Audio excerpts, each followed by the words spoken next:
You too. Good morning. Good morning. Happy Sabbath to y'all this morning.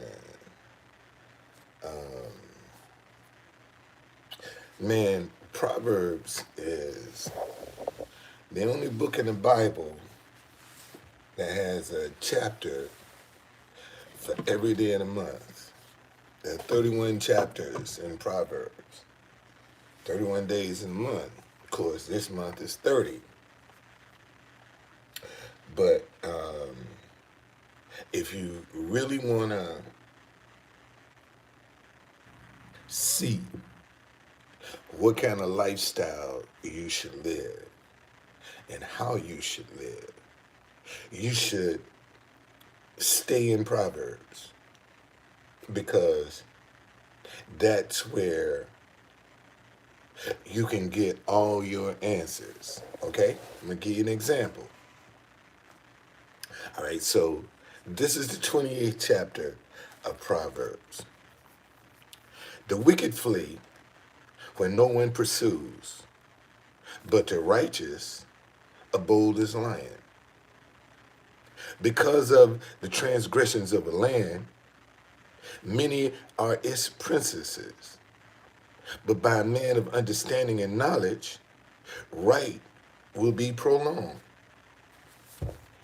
A poor man who oppresses the poor is like a driving rain which leaves no food. Those who forsake the law praise the wicked, but such as keep the law contend with them. Evil men do not understand justice, but those who seek the Lord understands all. Better is the poor who walks in his integrity than, than one perverse in his ways, though he be rich. Whoever keeps the law is a discerning son, but a companion of gluttons shames his father. One who increases his possession by usury and extortion gathers it for him who will pity the poor. Okay? One who turns away his ear from hearing the law, even his prayer is an abomination. Whoever causes the upright to go astray in an evil way, he himself will fall into his own pit. But the blameless will inherit good. The rich man is wise in his own eyes, but the poor who has understanding searches him out. When the righteous rejoice, there is great glory. But when the wicked arise, men hide themselves. He who covers his sin will not prosper, but whoever confesses and forsakes them will have mercy. Happy is the man who is always reverent, but he who hardens his heart will fall into calamity. Like a roaring lion and a charging bear is a wicked ruler over poor people. A ruler who lacks understanding is a great oppressor, but he who hates covetousness will prolong his days. A man burdened with bloodshed will flee into the pit.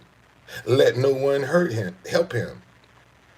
Whoever walks blamelessly will be saved, but who is perverse in his ways will suddenly fall. He who tills his land will have plenty of bread, but he who follows frivolity will have poverty enough. A faithful man will abound with blessings, but he who hastens to be rich will not go unpunished. To show partiality is not good, because for a piece of bread, a man will transgress. A man with an evil eye hastens after riches and does not consider that poverty will come upon him.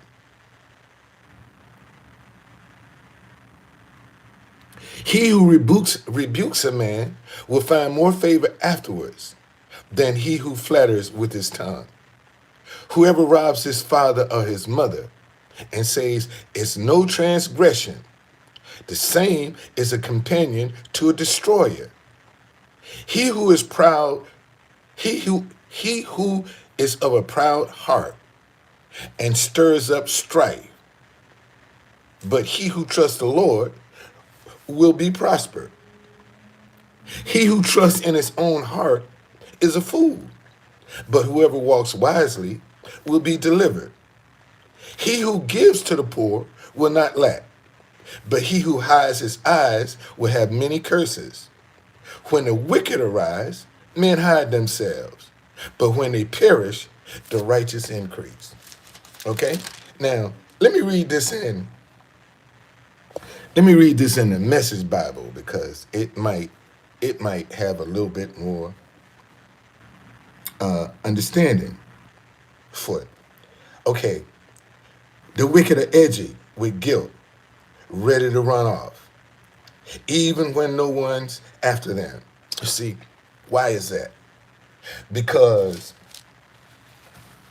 when you're guilty, you're always looking over your shoulder. You're easy to be spooked.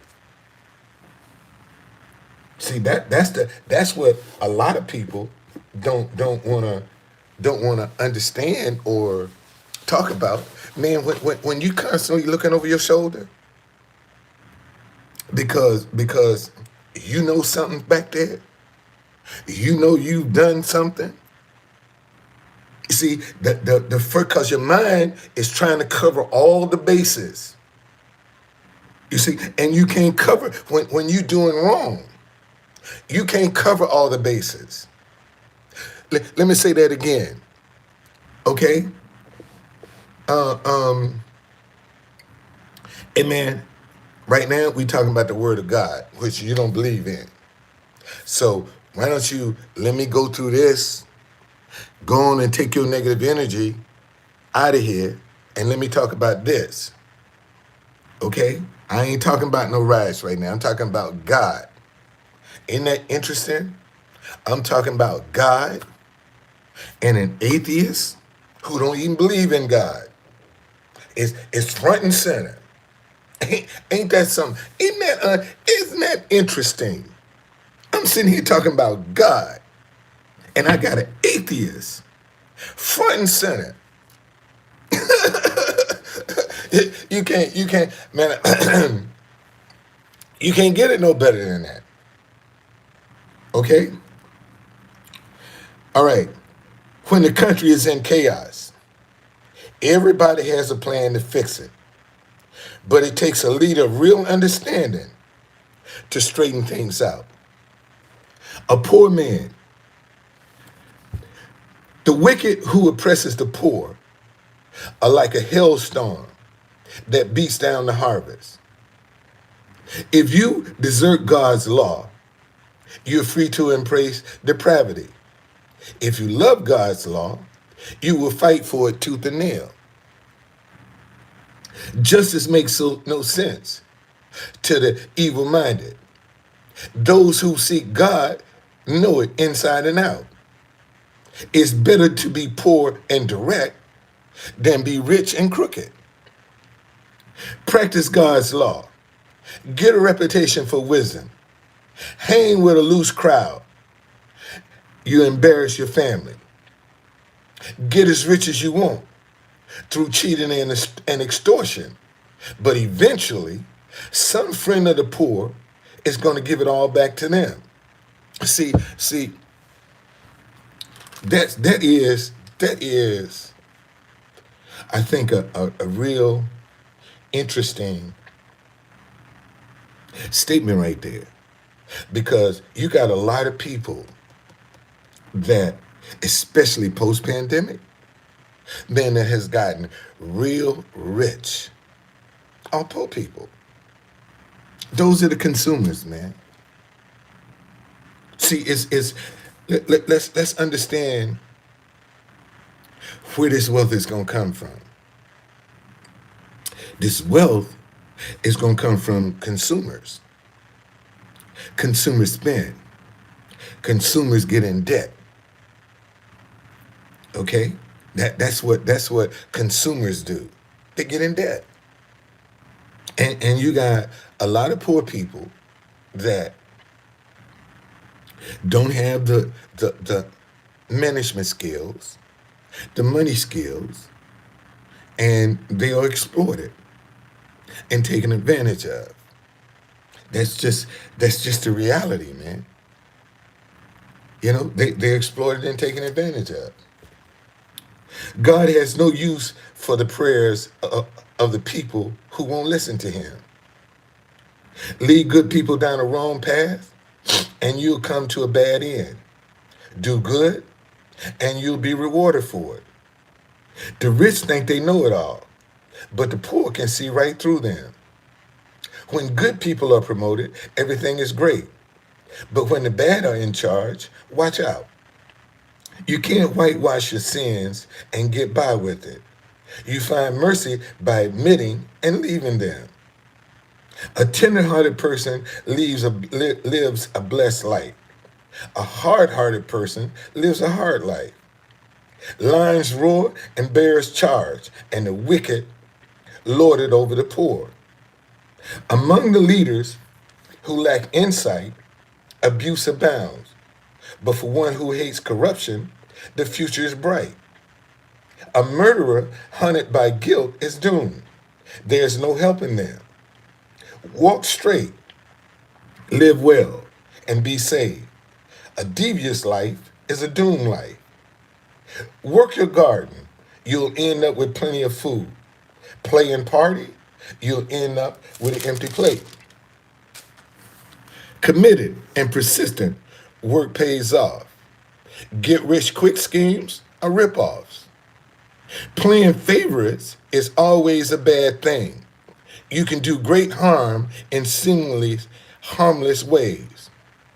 A miser is a miser in a hurry to get rich doesn't know that he'll end up broke. In the end, serious reprimand is appreciated far more than bootlicking flattery. Anyone who robs father and mother and say, so what's wrong with that, is worse than a pirate. A grasping person stirs up trouble, but trusting God brings a sense of well-being. If you think you know it all, you're a fool for sure. Real survivors learn wisdom from others. Be generous to the poor. You'll never go hungry. Shut your eyes to their needs and run a gauntlet of curses. When corruption takes over, good people go underground. But when the crooks are thrown out, it's safe to come out. See, and what that's saying is this. You know, like now, right is wrong, wrong is right. That's just the law of the land. Right is wrong, wrong is right. So since you know that, then you get out of the way because you know the environment is not for you. So why would you step off in that environment when you know it ain't right? Because it's going to chew you up. Because right is wrong and wrong is right. But see, when it turns back to right is right and wrong is wrong, then, now, I want to show you something. Ain't this interesting? I'm talking about, boy, this ain't nothing but God. I'm sitting here talking about ain't nobody in here but an atheist. I'm sitting here talking about the Bible and I ain't got nobody in here. Good morning, Tanya. But an atheist. Ain't that something? You mean tell me you good Christians don't want to talk about Proverbs? The only attention I can get is an atheist? Wow. But that too shall pass. You know, so one of the problems, man, that we got in society right now is that people don't know how to be kind to one another. People don't know how to be nice to one another. People don't know how to recognize who's who. This is the problem, man. And the reason people don't know how to recognize who's who is because they don't know what the word says. You see, most people just want to go by what they're told, because they don't want to do no work. They don't want to do no research. They don't want to find out for themselves. So they take it at face value, what the preacher say. Okay? Because pastor ain't going to tell me wrong. And you got some wolves in sheep clothing in that pulpit. And a lot of people, just because you're a pastor, people give you a pass. Like pastors can't be bad. Like pastors don't sin. And see, and this is why we got so much church hurt. Because some pastors were deceptive. And we don't want to talk about that. See, people don't want to discuss church hurt. And especially post-pandemic, see, a lot of people found out when the world shut down what their church was all about. That's why the body of Christ is under attack now because of church hurt. Look how many pastors that talked about tithes and offerings, knowing that was wrong. Okay, and now years later, they come and say, "Oh, after you done got rich, now you can tell me that's not, no, man, that wasn't the way to go. We went the wrong way. So let me get you back on the, well, hold on a second. How you gonna get me back on the right path when I'm on the wrong path because of you? It looked like if you knew where the right path was, you would have did that from the beginning. Now I got to backtrack all of these years that you done taught me wrong and start over again. See, this is what Christians are faced right now because of all of the years they've been taught wrong. Now they don't know what to believe.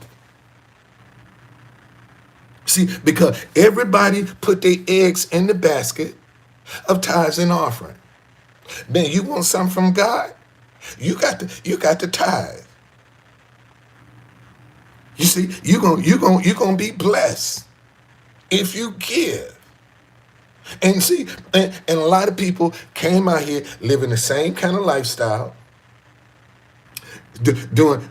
committing the same sins, and thinking just because I'm a tither, God is gonna bless me.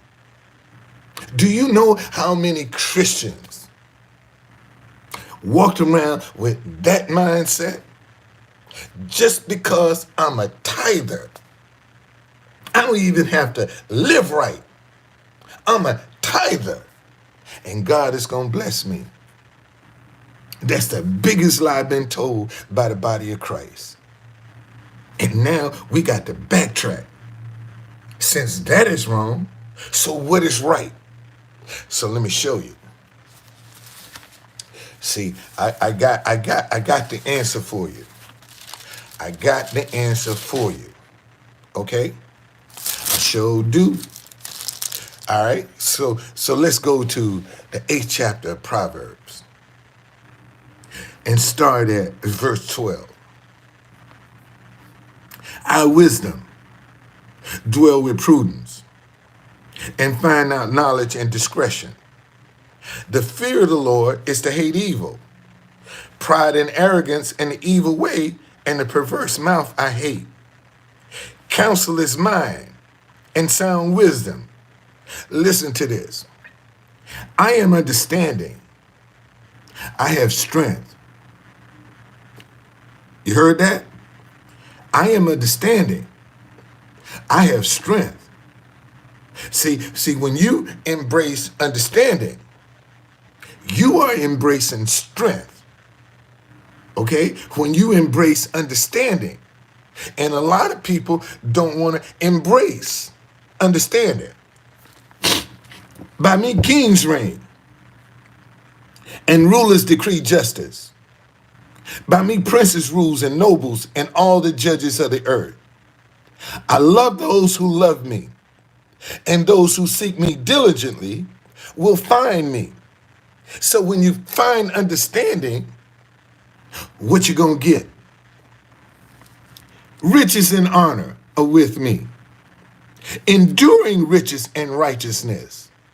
My fruit is better than gold, yes, than fine gold, and my revenue than choice silver. I traverse, which means I travel, the way of righteousness. See, when you embrace understanding, man, you ain't gonna go ahead and cheat nobody. You ain't gonna go ahead and steal. You ain't gonna be doing nothing corrupt. But when you embrace understanding, see, because you know what the rewards are. In the midst of the paths of justice, that I may cause those who love me to inherit wealth, that I may fill their treasuries. This is what understanding is saying, man, when you embrace me, I will cause you to inherit wealth. Well, if somebody's causing you to do something, you ain't got to do nothing. Think about that for a minute, man. If somebody causing you to do something, you ain't doing nothing. They are putting that in your path because they're going to cause you to run into it. And this is what the Bible says. And listen. Oh, I'll show you. You don't believe that? Listen to this. This is chapter 4 of Proverbs. Okay? Let's start at verse 5. Get wisdom. Get understanding. Do not forget, nor turn away from the words of my mouth. Do not forsake her, and she will preserve you. Love her, and she will keep you. Wisdom is the principal thing. Therefore, get wisdom. And in all your getting, get understanding. See, listen. Why have wisdom and don't understand how to apply it? What good is it? See, you can have all the knowledge in the world, but if you don't know how to apply that knowledge, it ain't gonna do you no good because you don't have no understanding.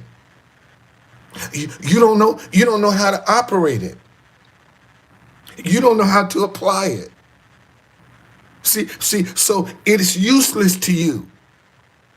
That's how important understanding is. If you get something and you don't understand how to use it, if you don't understand how it operates, it ain't no good to you. You ain't gonna enjoy it. I don't care how much you paid for it. If you don't understand how to use it, you're gonna be frustrated. Listen to this. It says, and in all you're getting, get understanding.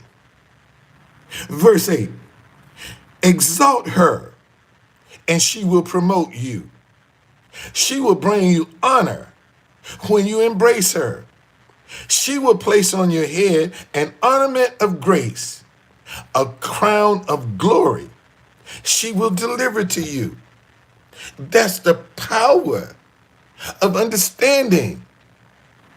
And how many preachers have you heard tell you, man, if you're looking for God's wealth, embrace understanding and it will come to you according to the word of God, not true conductor. See, what I'm sorry is, I didn't follow this back in my 20s and 30s. Imagine, man, if I had grasped this then, where I would be now. Imagine, if I had this information then. Oh, that it can't be that easy, true conductor, really.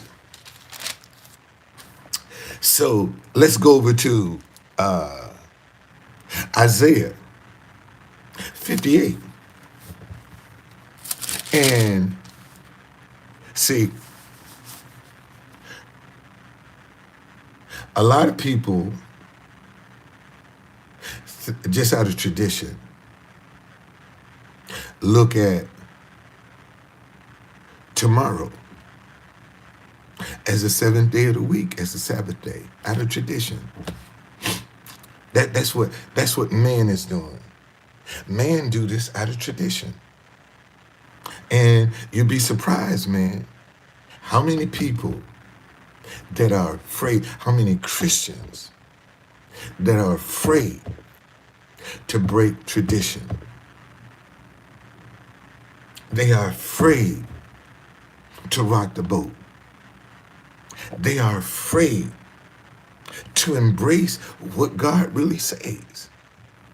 And let me tell you listen, if you turn away your foot from the Sabbath, from doing your pleasure on my holy day, and call the Sabbath a delight.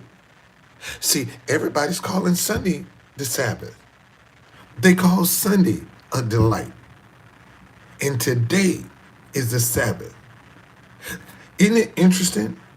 Your calendar goes from Sunday to Saturday, but your week goes from Monday to Sunday. See, most people don't even think about that. Why does your week go from Monday to Sunday and your calendar goes from Sunday to Saturday? Hold on a second, I'll be right back.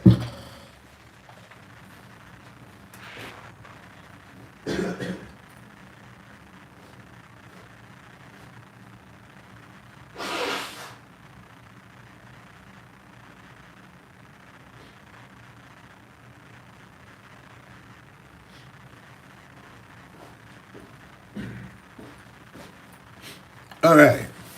Why is that? You ever thought about that? Why does your week go from Monday to Sunday? Because of tradition. That's the only reason. Your week go from Monday to Sunday because of tradition. And then you turn right around and follow your calendar. So which is right? Think about that for 1 minute, man. Which is right? Is your calendar right from Sunday to Saturday? Or is it your week start from Monday to Sunday? One of them's wrong. One of them is wrong. Both of them can't be right. And see, and when you start challenging people with this kind of information, that's when they want to run. See, that's when they don't want to come around. And if I was talking about, some gossip, if I was talking about Black Lives Matter, Trump, or some of this other stuff, man, this joint would be full. I've been in here, a half hour already? And I haven't had more than 2 people? But I'm talking about the word of God now. See, I say, let's talk about Proverbs. Ain't nobody interested in that. See, when I try to talk about something that's going to help you, that's going to save you, listen, ladies and gentlemen, if you don't understand the word of God in these trying times, you're going to suffer with the wicked. It rains on the good and the bad. Let me say that again. See, Christians think that because they are Christians, they shouldn't go through anything. They shouldn't suffer. But see, God uses Christians to show, man, when you live a certain lifestyle, even when the rain comes, you got a place of refuge. Even when you get evicted, you'll fall into a hotel and not out on the street. You know how many people don't have this luxury to be evicted from their place? They go straight to the street. They're sleeping in their cars. But see, when you live a righteous lifestyle, even though you go through some adversity, your adversity is not going to be as hard as the sinner man. Let me say that again. See, when you live a righteous lifestyle, man, when you try to do right by people, you're going to go through some stuff. But your stuff ain't going to be as harsh as that sinner man. See, and that's what a lot of people lose sight of. That's why they get discouraged. Oh man, God done turned it. No, God is saying, I got you. But I'm going to show you what you're going through ain't going to be as bad. It's bad, but it won't be as bad as what that sinner man going to go through. The one that don't believe in me. The one that don't trust me. The one that don't listen to me. See, you got a lot of Christians that don't trust God. And they call themselves Christians. Let me say that again. See, you got a lot of people out here that call themselves Christians and really don't trust God. Because they always trying to manipulate the outcome. See, the outcome has to come the way they see it in their minds. Not how God want to give it to you. But you're going to have to do this the way I see it in my mind for me to believe it. You see, and how you seeing it in your mind might be a selfish way. That might not be the way God wants you to go. You see, the promised land is on the other side of danger. You gotta walk through the valley of danger, man, to get to the promised land, because adversity guards the door to success. And to successfully navigate danger, man, you need the Spirit of God walking with you. Because that's the one that's in your future.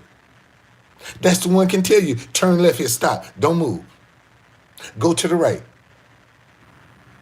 See, when you believe in God and you trust in God, when an idea fall off into your head, man, you don't question that. You just do it. See, when you trust in God, how you think God gonna talk to you? Through your intuition. And most folk don't know what their intuition sounds like. Oh, let me say that again. Most people don't even know what the voice of their intuition sounds like. Because you have so many voices in your head that's trying to be the default voice. Okay? Everybody. Man, I tell any parent, talk to your children in their sleep. I tell any parent right now, the one thing I have learned as a single father, man, talk to your children in their sleep. Why, true conductor, should I talk to my children in their sleep? Because, see, when you talk to them, when they're awake, that information gonna go in one ear and out the other. When they're awake, see, they ain't gonna retain what you're telling them when they're awake. But when you talk to them in their sleep, see, your voice get in their head and it ain't got no escape. It's in there. And see, this is what determines the job that you've done as a parent. It ain't how your children act when they with you that determines what kind of parent you are. It's how your children act when they ain't around you. Gonna show your parenting skills. You see, and you got a lot of kids that go buck wild crazy when they ain't around their parents. See, that's gonna determine what kind of parent, man, how your children act when they ain't around you. Are they respectful? You see, that'll tell you. And see, and when you're talking to them in their sleep, see, now your voice is the default voice. Okay? Because when they run up to some trouble, see, daddy's voice is still talking to them. See, daddy's voice is in your head, or mommy's voice. That's how you get your voice in your children's head. Tell them what they should be doing, how proud you are, what they're going to do, how they're going to accomplish it. Do it in their sleep. And then when they ain't with you, your voice is always talking to them. You'll be surprised how many kids don't even know, can't even recognize their parents' touch in their sleep. Let me say that again. See, because that's crucial. You'll be surprised how many children that don't know their parents' touch in their sleep. See, listen. If you touch your child in their sleep, this right here, the resistance could be a life or death moment. See, if you trying to touch your child and they fighting you and they don't know what's going on, they confused, that could be a life or death moment, man. But if you reach and see, and if your child know your touch, when you grab onto them at night, man, they ain't gonna resist. They gonna come right where you, they just gonna follow you because they know your touch. And most children don't even know their parents' touch in their sleep. And see, and most folks think, man, I ain't got to worry about my children. Why I need to worry about my child knowing my touch in their sleep? Because it could be a life or death moment, man. An emergency could jump off, and you trying to get your child out, and they fighting you. And you ain't got but seconds to do something. And them seconds that you fighting there is what can destroy you because they don't know your touch. See, and a lot of y'all ain't never heard of, see, I done put a new wrinkle on some parents' brain. Damn, my child don't know my touch in their sleep. I ain't never thought about that. You see, and these are the kind of things, man. Talk to your children. See, and the younger you start talking to them, the more you will make your voice the default voice. Man,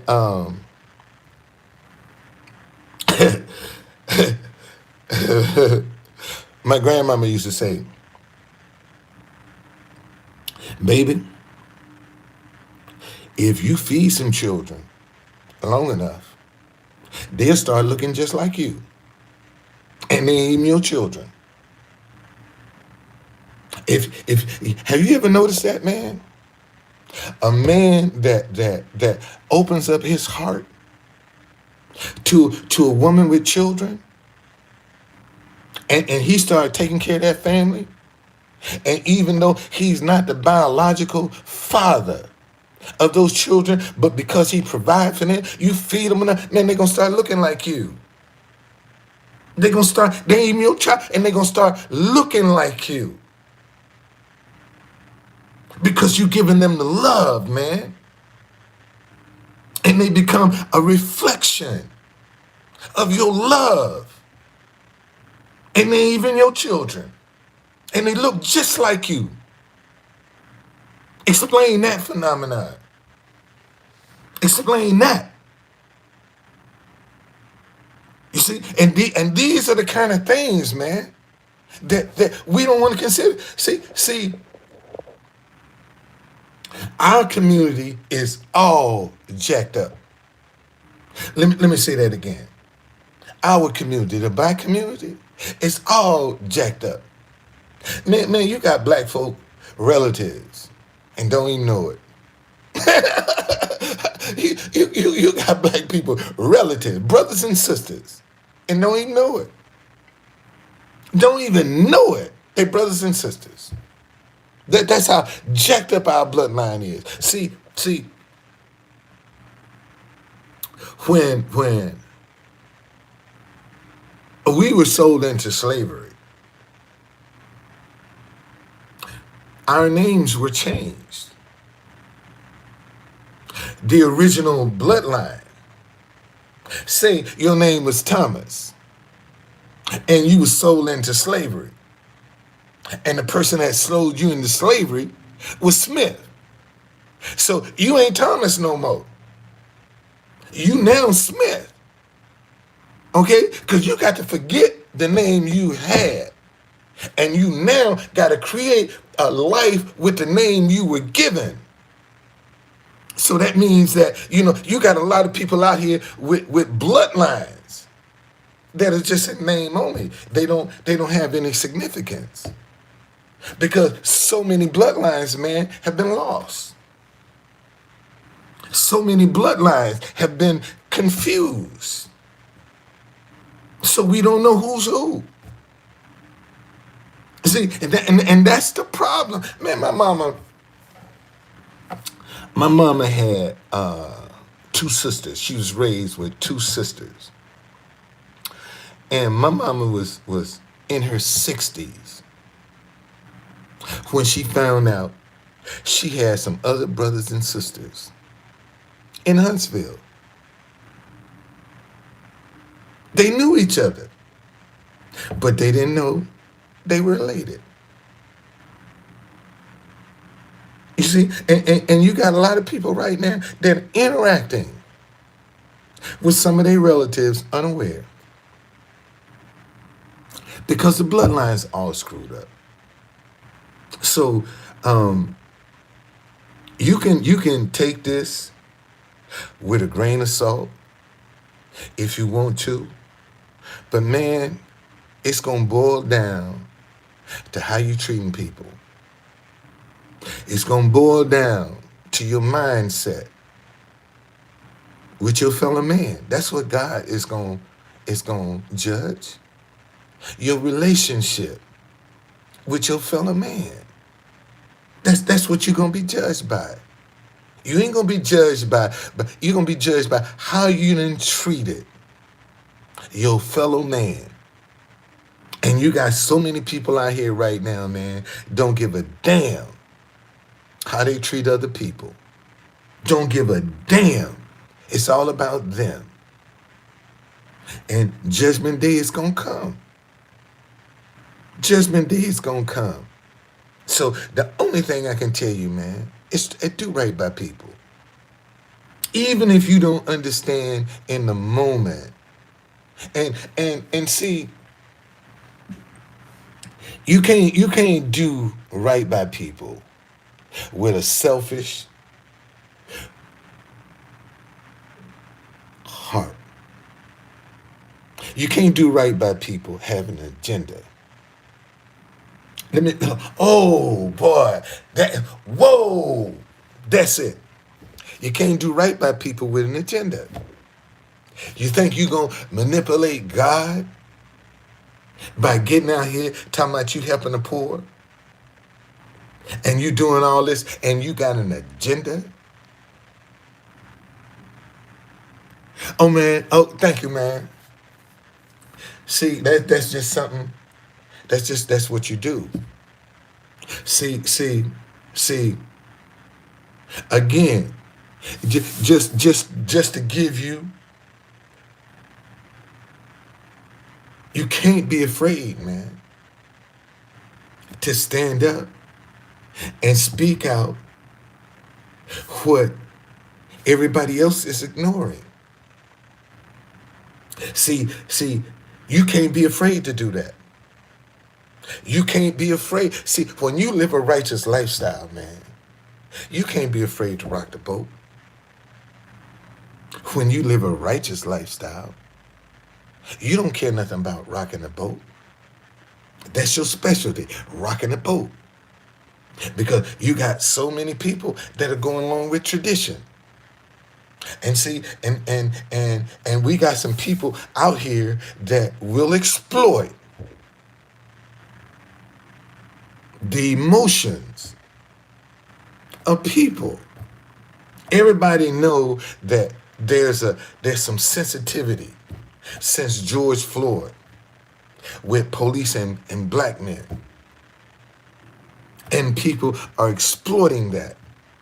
They're taking advantage of that.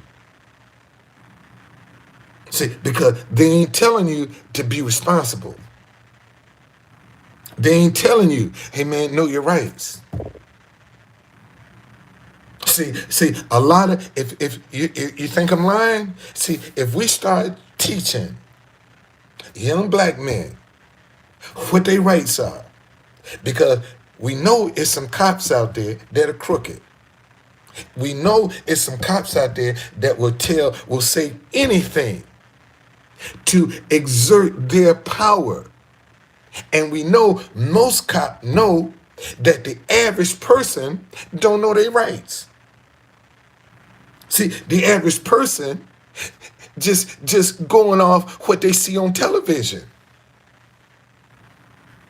You see, they don't know what the procedure is.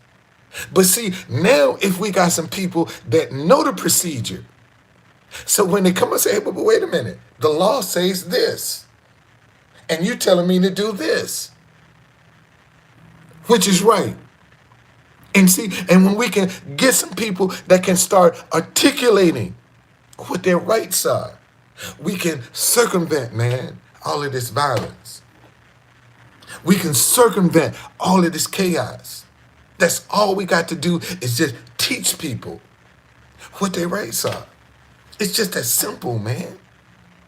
Because if you know what your rights are, you ain't gonna go out here and be doing stuff wrong because you know what your rights are. And a lot of people are doing stuff because they don't know what's right and what's wrong. And they're getting jammed up.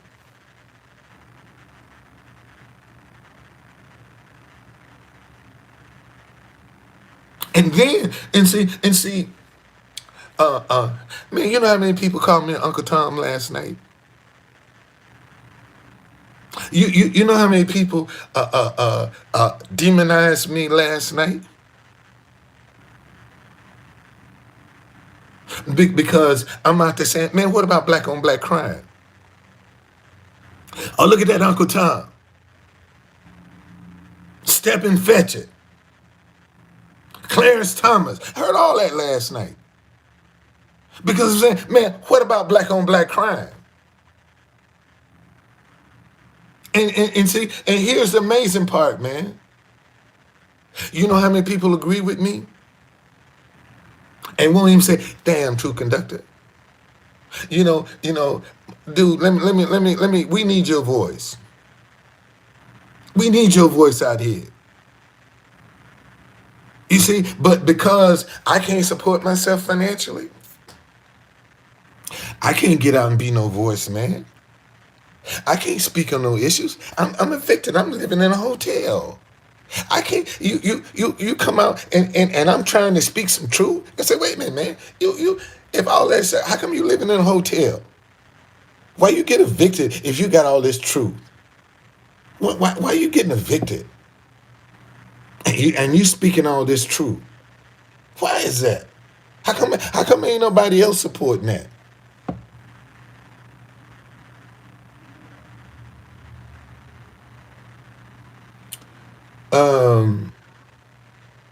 See, I had somebody, let me say this.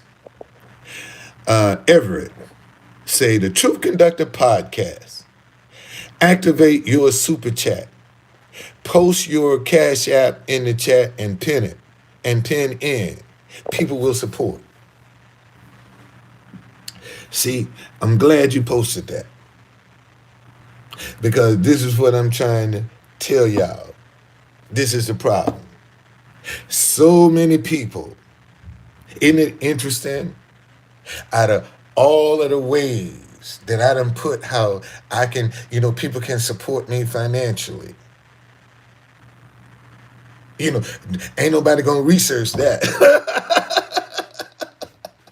Oh, you got to put that up there. Man, if you really want to give me some money, man, you're gonna find a way to get it to me. I ain't got to ask you for it. You're gonna find a way to get it to me. And that's my attitude, man. If people gonna support me financially, I ain't got to ask them for it. Because this is how I am. Man, if I'm gonna give somebody some money, they ain't got to ask me. Because when you ask me for something, now, I'm in control.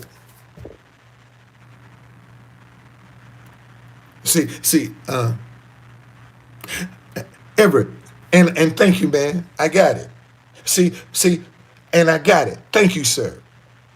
And I got, matter of fact, that's how I paid for my first 3 days. Now let me tell you, so everybody now know. You want to know how I paid for my first 3 days at my hotel? That person right there sent me $500. That's how I paid for my first 3 days. I didn't have the money to do that, man. I didn't have the money for that. That's how I got the money. Somebody sent me $500. So rather than sleeping in my car, ain't got no heat, man, I just said, let me come get me a hotel room. Okay? Thank you, brother. See, that's what I said. See, I can come out here right now and start and all I'm trying to do, man, is just speak the truth. That's all I'm trying to do. See, because black people got just as much shit with them as white folk. Let me say that again. See, black people got as much shit with them as white folk. The difference being is this. When you try to point out the black folks shit, see, now you're doing the bid of the white man. Now you're an Uncle Tom. You know how many times I heard, this ain't the right time to talk about black on black crime. Well, when is the right time? When is the right time? I ain't never heard you talk about black on black crime. So when is the right time? And if you can't bring it up now, when? See, that's what I'm trying to do. I'm trying to put that in the atmosphere. Man, we need to be talking about black on black crime. We don't need to be talking about what the police is doing to us. Because if we educated our young men, we wouldn't have no police problem. The only reason we got a police problem is because we can't reach the youth. That is the problem. Isn't that interesting? Black folk can't even reach their own youth. But they can blame racism. They can blame white supremacy. But they can't even reach their own youth. Their own youth is out of control. And they can't do nothing about them. They don't know how to handle them. And the only response they're going to get is white supremacy and racism. And everything ain't white supremacy and racism. We got some responsibility. And I'm just saying, if we take care of our part, the rest is going to take care of itself. And we don't even want to take care of our part. See, that's the problem, that we don't want to take care of our part. We looking for somebody else to do it for us. That's the problem with the black community. Right there. That's the problem. We always looking for somebody else to do what we should be doing. That's why you can attack our history. And nobody gives a fuck. Nobody cares.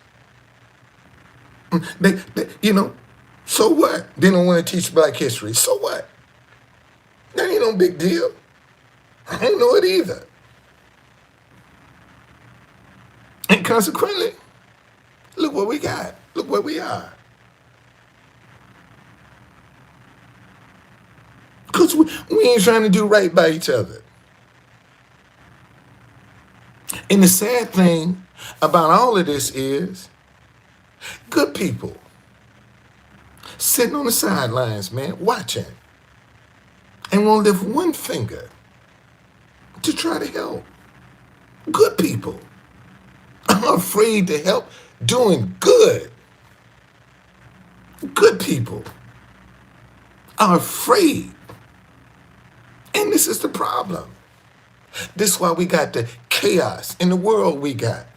Because good people are afraid of themselves. That's how successful the enemy has been, is to make good people afraid of themselves. And that's the problem, man. Good people are afraid of themselves. Good people don't even want to come together, man. And see, and when you say good people, you ain't talking about no nationality. You ain't talking about race. That's good and bad in everybody. And even the good people in different races can't come together. They can't agree. And this is what it's going to come down to, y'all. Good versus evil. I keep telling y'all that, man. This ain't got nothing to do with racism, white supremacy, none of that. All this is going to come down to good versus evil. And what side are you going to be on? And you got people straddle the fence of good and evil.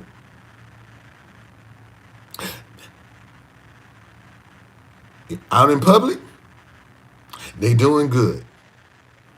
Behind closed doors, they doing evil.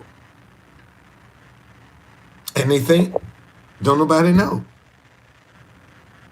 But see, God knows the heart.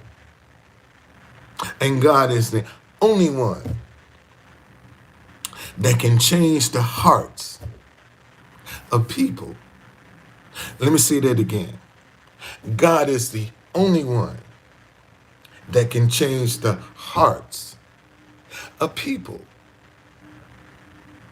Okay, see, a lot of people going out here thinking that, these plans they got, how they gonna abuse people, how they gonna restrict people, how they gonna do all of this. Man, all of that stuff is gonna backfire. It ain't gonna work. It ain't gonna work. When you dig one hole, you might as well dig two. Because the hole you dug for me is for you. So you need to be digging another hole. And you got so many people out here don't believe that, man. They plotting and scheming and conniving, trying to get over. You digging a hole for yourself. Cause that plotting and that scheming, man, you're gonna fall in that trap. And you think you done dot all the I's and cross all the T's, and it's one little simple thing that you done overlook that's gonna turn over the whole cart. See, that's what you have to look at. Man, you ever notice that people get out here and can be as corrupt as they want to be, can do all kinds of crazy stuff, but it's always something stupid that get them caught. It's always something stupid that get them caught. And I mean, they be flying high, and it's something stupid that get them caught. Always the way it's going to turn out. Because when you're doing wrong, man, it's going to be something stupid that you're going to take for granted, and it's going to get your ass busted. And this is the problem. See, when you're doing wrong, you can't take shit for granted. Ooh, let me say that again. See, that's where the problem is. See, when you're doing wrong, You can't take nothing for granted. And you got so many people out here on a daily basis that take life for granted. They just know when they go to the store, they walk out that door, they coming back. They take that for granted. And ain't asked God for one bit of guidance, for one bit of protection. And every time I walk out my door, Father, I thank you for safe passage for me, my children, my grandchildren, my wife, and her family. Give us favor over any unfavorable situation. That's my prayer every time I walk out my door. I don't take that for granted. Okay? And a lot of people go through their day and never ask God, Father, protect me.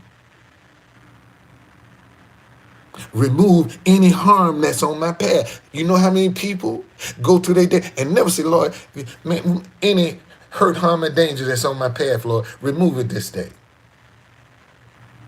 See, a lot of people don't even ask for that prayer because they don't see. And here's the problem with the church. Because we are not seeing manifestation. Ooh, Everett, man, thank you for that money, man. Thank you, Everett. That dude just sent me $100. Thank you, brother. Thank you, brother. Because I swear, thank you, man. Because I ain't had no money, man. Happy Sabbath, brother. Happy Sabbath. Thank you, brother. Appreciate that. See, listen to me, y'all.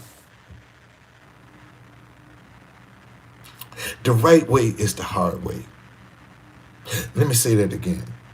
See, the right way is the hard way. Why is the right way the hard way? Because you ain't going to hurt nobody. You ain't going to take advantage of nobody. You ain't going to use nobody. See, you ain't going to mistreat nobody. That's why the right way is the hard way. Because you got compassion. Yes, indeed. Because you have compassion, man. And so many people today done lost their compassion for their fellow man. See, it's not about what a person is going to do with the money that because you should have wisdom how you give your money out. You see, a lot of people are afraid to help folk financially because they're concerned about what that person is going to do with the money. That's why they don't want to help nobody. And when you have that attitude, you're giving from your head, not from your heart. See, when you give to somebody, man, from your heart, you ain't got to worry about that's what's coming back to you. How you gave out of your heart. It's what's going to come back to you. Thank you, Father. And man, I play a 100-fold return on Everett's donation to my life. I pray God give him a 100-fold return for his goodness. You see, so stop worrying about what somebody else going to do. Man, just give from your heart. See, when you give from your head, that's already plotted out. See, you got all of that dotted every I and crossed every T when you giving from your head. When you giving from your heart, man, you walk up on a situation and you recognize it. And you say, man, this is a given moment. God told me to do this for you. You ain't got no agenda. You ain't got no string. See, when you giving from your head, you got a string attached to that giving. You trying to get something back. But when you giving from your heart, man, you ain't looking for nothing back. You paying it forward. And this is what people don't understand. Why say, well, true conductor, if you need money, why you always giving away money? Because I give from my heart. I recognize the situation. And I ain't scared to give. And matter of fact, man, we need more people out here that's paying it forward. You see, rarely do we see people paying it forward. And and the sad part about it is, you got people that will exploit paying it forward. They'll exploit it for their own selfish needs. When a homeless person walk up on me, give me $1. Give me $1. I'm trying to locate your heart. Every time a homeless person walk up on me, man, to ask me for some money, man, give me $1. I'm trying to locate your heart. Now, if you say, man, I ain't got no dollar, but I give you what I got, I'll hook you up. But if man, I ain't got no money, that's why I'm out here. You see, if that come out your mouth, you telling me you got a selfish heart. It's all about win for you. See, when I ask you if you got money and you respond, I give you what I got. See, that's a win-win situation. Okay? But when you say, that's why I'm out here, I ain't got no money. See, that's a win situation for you. I ask you, and I tell them, man, your no ain't hurting me. Your no hurts you. When I ask you, give me some money, and you tell me no, you think you hurting me? I'm just trying to locate your heart. And I tell you, man, your no ain't hurting me, buddy. You just showed me who you are. You see, when I ask you, and some of them done got hip. Some of them jokers got hip. They walk up, man, give me that. Oh, two conductors, shoot, yeah. What you need? Because they know I'm going to hook them up. Simple as that. Man, be kind to people, man. Help people. What have you got to lose? And see, listen to me, y'all. All of the goodness that you do, sometimes it's not for you. Sometimes, man, God will put situations on your path for you to sow into your children, your great-grandchildren, your grandchildren, your great-grandchildren. They might be running into that same circumstance, and God put it on your path to see how you going to respond, because he knows down the road you got some children that's going to experience the same thing. And if you can't be kind to homelessness, man, somebody in your family, down your bloodline, is going to experience the same thing. And they're going to get the same kind of treatment. See, a lot of y'all don't think your children or your grandchildren or your great-grandchildren can end up on the streets. You don't think that can happen to you. You ever ask yourself, man, you ever notice when you walking down the street or you somewhere and somebody homeless cross your path? Out of the blue, man, somebody homeless walk by you. And you could be going somewhere. Out of all the time, man, why they walk across my path? Most folk don't even pay attention to that. You see, and they don't even try to be, because they don't think it can happen to them, or their children, or their grandchildren, or their great-great-grandchildren. Man, I'm 70 years old, and I know, man, I'm still getting favor from what my grandmama done. I'm still getting that favor from how my grandmama treated some people. And I can see it on because I saw it with my eyes. I saw it with my own eyes, how my grandmother did other people.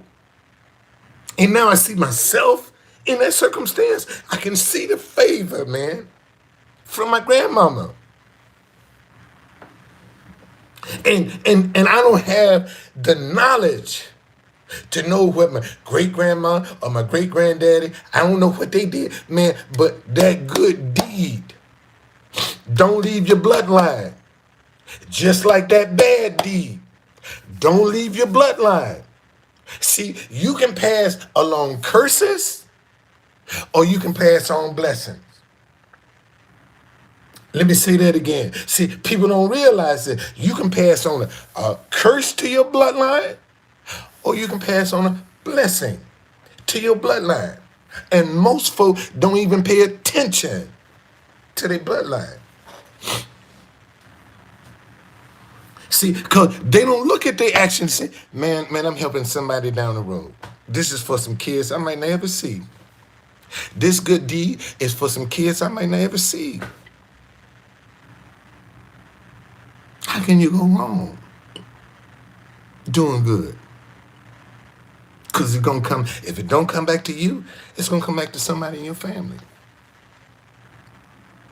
And most folk don't even want to see that. Most folk don't even want to acknowledge that. Most folk don't even believe that. That's the truth, man. So listen, again, this is gonna boil down to how you treating people. And even more importantly, how you treating yourself. Are you truthful with yourself? Are you lying to yourself? One or the other. Are you straddling the fence as a Christian? See, because all these people that supporting same-sex marriage, straddle the fence. They straddle the fence. They got 1 foot in Christianity and 1 foot in sin. I'm talking about God support that. And when you speak out on it, oh, there you go, you gay bashing. No, I ain't gay bashing. I ain't got nothing against the lifestyle.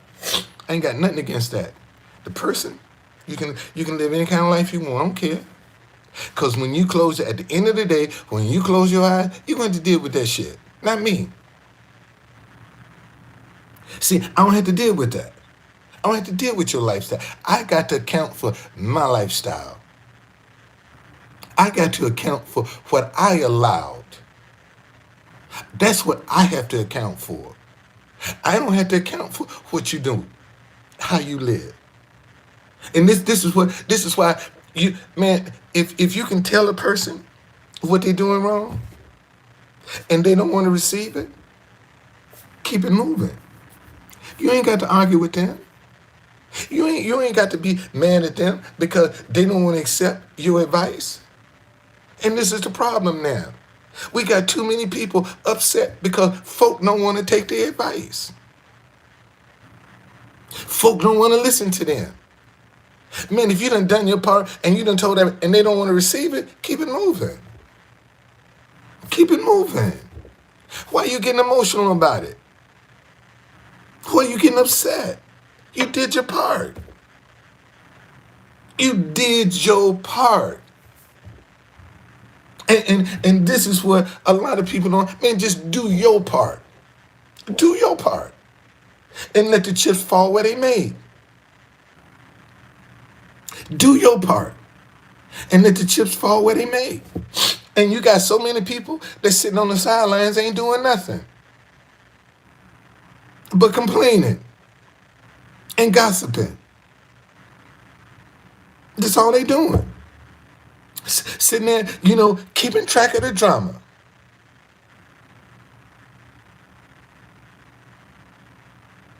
And we got to do better, man. We got to do better by each other. We got to do better. Good people have to do better by each other. And I'm telling you, man, the enemy has been successful dividing good people. That's why the world is in the chaos that it's in now. Good people are divided.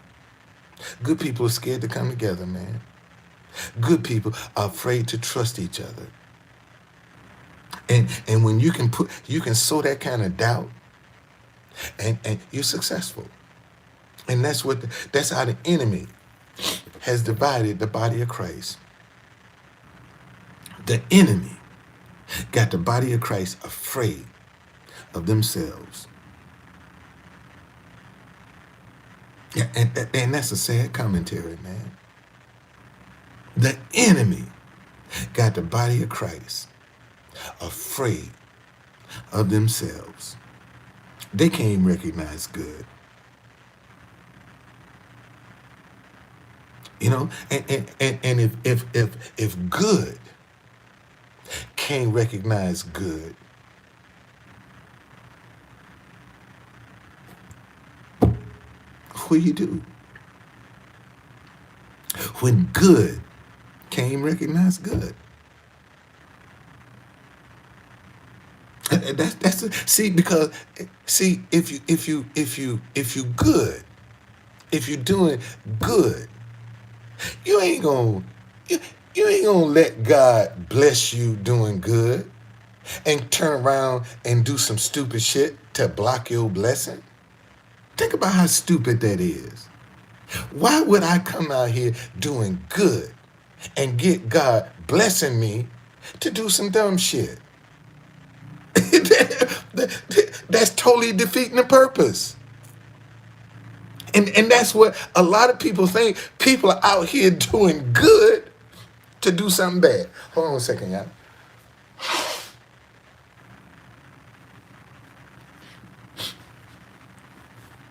And that's the problem. That right there is the problem. Folk don't realize that if you're doing good, then you're going to produce more good.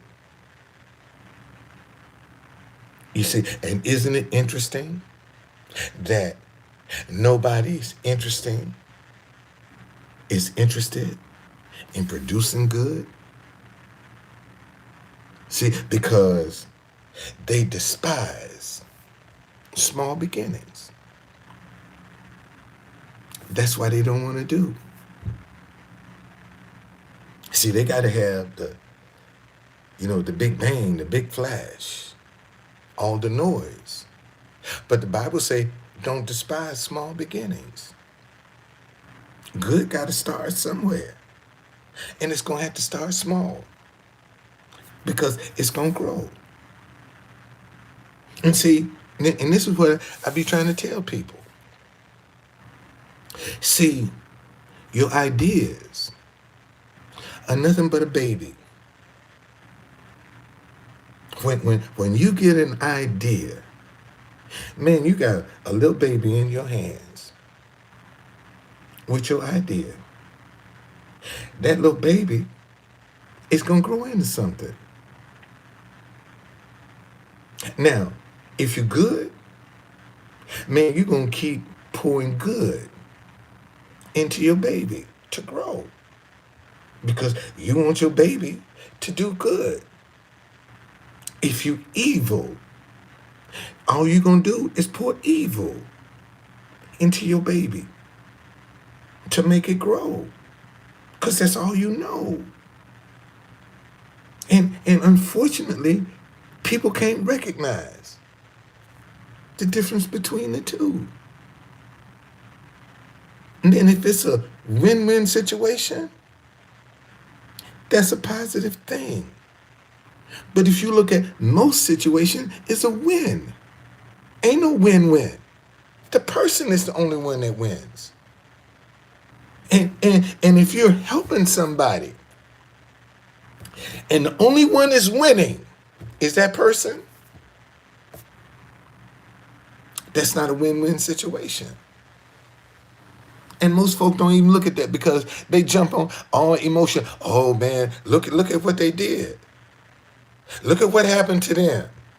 You got so many people that see these tragic moments in folk lives and be pouring all this money into GoFundMe. And that person just taking that money and doing what they do. They ain't giving back nothing. They ain't trying to share nothing. They just getting it. It's just a win situation for them. And this is what's hurting us. See, we need to start creating more win-win situations for good to get some traction. Let me say that again. See, we have to create win-win situations so that good can get some traction. And right now, good people don't want to let good get some traction. because they're afraid. And anytime you are afraid to do good, then check yourself, man. And right now, you got too many people, man, that are afraid to do good because they don't know. I mean, think about this for a minute. You got a person out trying to do good, and you won't support them because you don't know where the money gonna go. But they doing good. But you can't support them because you don't know where the money gonna go. But they doing good. And they out here robbing and stealing and cheating. They doing good. And you can't support them because you don't know where the money gonna go. And that's the problem. This is the problem in the world, not just America, in the world. Good people are afraid to do good because they don't know where the money gonna go. Like that person gonna take that money for good and do something evil. And then if you're doing that, man, you're defeating God's word. You ain't giving God's word a chance.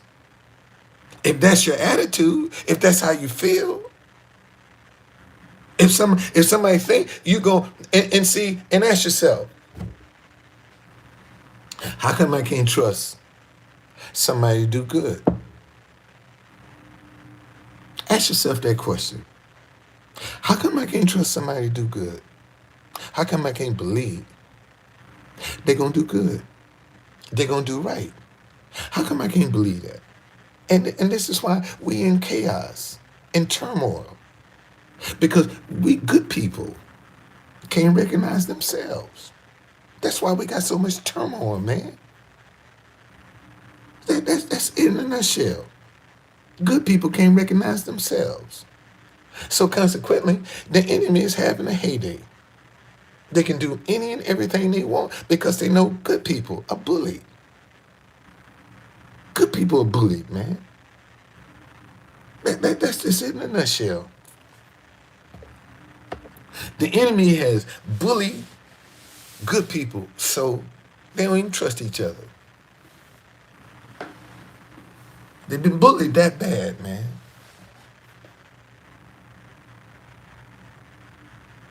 Oh, there you go. You know, he out there talking about black on black crime because he clout chasing. See, that's how the enemy keeps. Oh, look at him. There he go clout chasing. I've been out here over 30 years. I didn't just come out here. I've been out here over 30 years. And you telling me I'm clout chasing? When I've been saying the same goddamn thing over 30 years. But all of a sudden now, because I done developed a brand, I'm clout chasing. That's how the enemy has planted that seed of doubt in good people. That when you're out trying to be the answer, when you're trying to put a solution on the table, you clout chasing. That's how they done divided us. And the sad part is, y'all fall for it. That's the sad part. Y'all fall for it. So you really can't blame nobody but you, good people, for the condition the world is in now. Because y'all sitting back on your hands. You won't do nothing. And the enemy is financing this message. See, the enemy is showing these young people, go out here and believe in same-sex marriage. And look how wealthy. Look at how wealthy you're gonna get. Go out here and make babies with all these different women. And look what kind of notoriety you're going to get. Look at the people that jump off into these same-sex relationships. Look at the notoriety. They can't get it doing right. Ooh, how come you can't get no notoriety doing right? And you can only get notoriety doing wrong. Damn, that's the question of the day. How come you can't get no notoriety doing right, but you can get all kinds of riches and notoriety doing wrong? Why is that? God diggity dog. Somebody answer that question for me. How come you can't get notoriety doing the right thing, but you can get filthy rich doing wrong? Why is that? Why is that? Think about that for 1 minute, man. You can't get no notoriety coming living a righteous lifestyle. They'll laugh at you. You out of touch. Because you trying to live by God's word, you out of touch.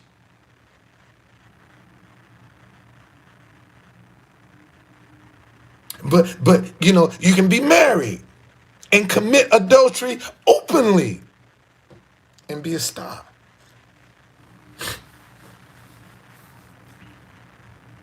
Look how sin glamorizes sin. Sin glamorizes sin. That's why it's attracting all these kids for the glamour. And good people don't try to put no glamour on doing right. Ain't no glamour on doing right. Why? Why? Think about that, man. Glamour is only on doing wrong. Why? And that's the problem.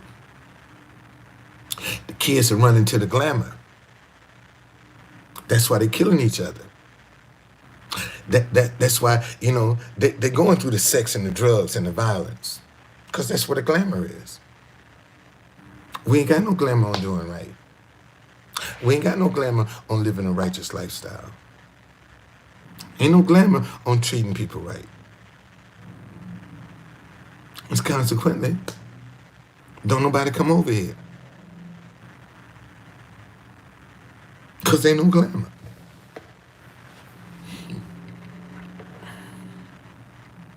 And that's what these kids are looking for. Some glamour. That's what they're looking for. And we act like we don't even see that.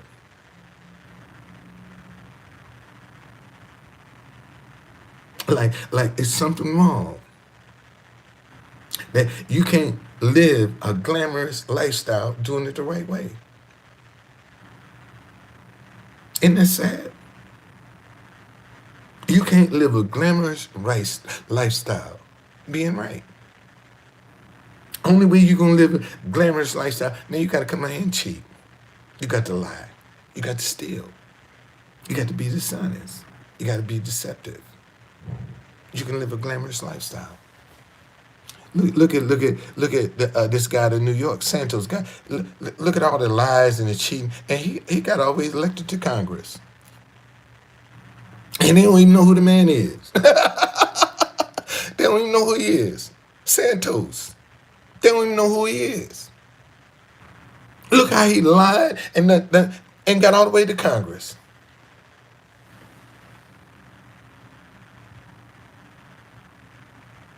Thank you, Lady Liberty. So if we don't do something to change this, if we don't get involved, ain't nothing gonna change. It's gonna stay the same. And unfortunately, too many good people are not willing to give good a chance. That's why we got the chaos we got in the world, man. Because good people will give good a chance. And you can get chance on top of chance on top of chance doing evil. That's it. And that's the problem. See, look at the little young black kids, man, that be trying to get an education, trying to uplift themselves. Look how they bully. Do you know the average black child that's trying to succeed educationally is accused of trying to be white?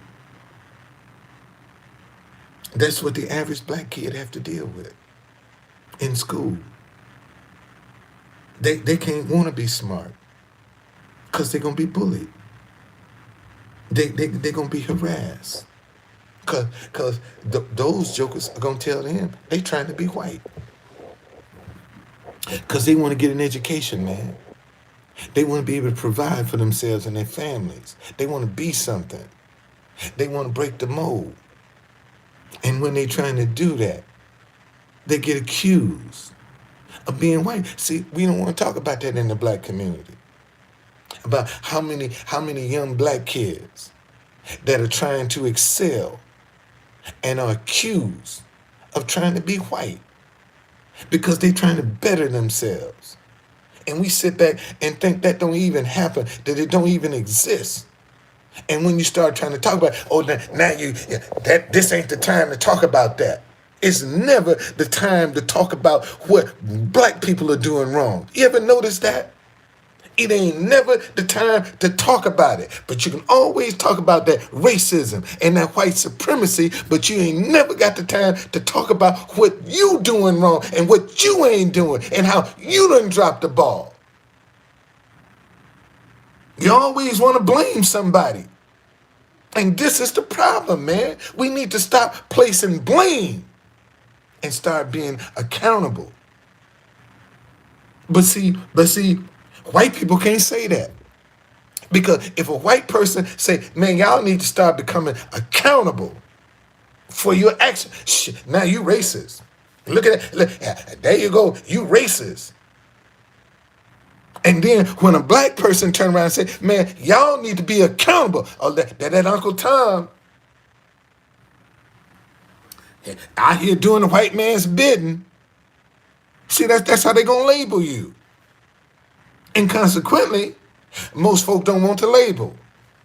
So they keep quiet. They won't say nothing. And I bet you $1 to a donut. Last night was the only night in Washington, D.C., was the only city where somebody said, man, what about black on black crime? I bet you nowhere else in the country. I mean, was somebody trying to say, man, address black on black crime? Nobody.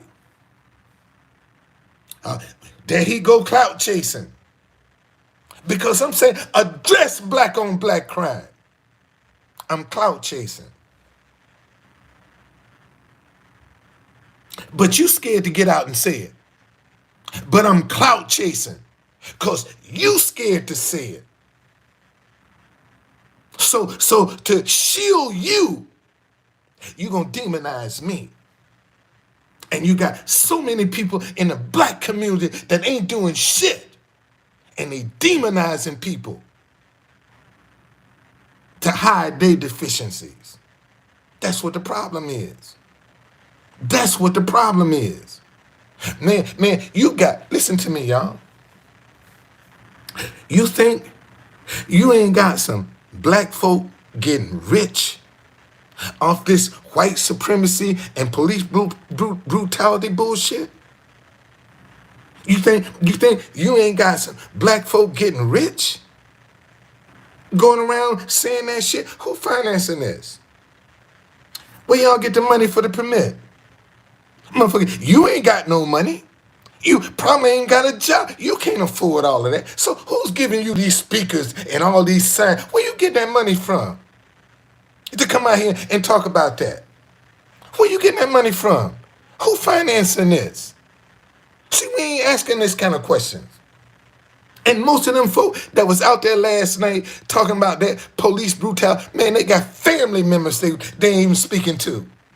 And you going to come out and tell me how important black lives are, and you can't even speak to your own family. And I'm supposed to fall for that flim-flam. See, that's why they pissed at me last night, because I was telling the truth. Man, I told them half of y'all got family you ain't even talking to, but you can come out here telling me Black Lives Matter. And your family jacked up. Why should I believe you?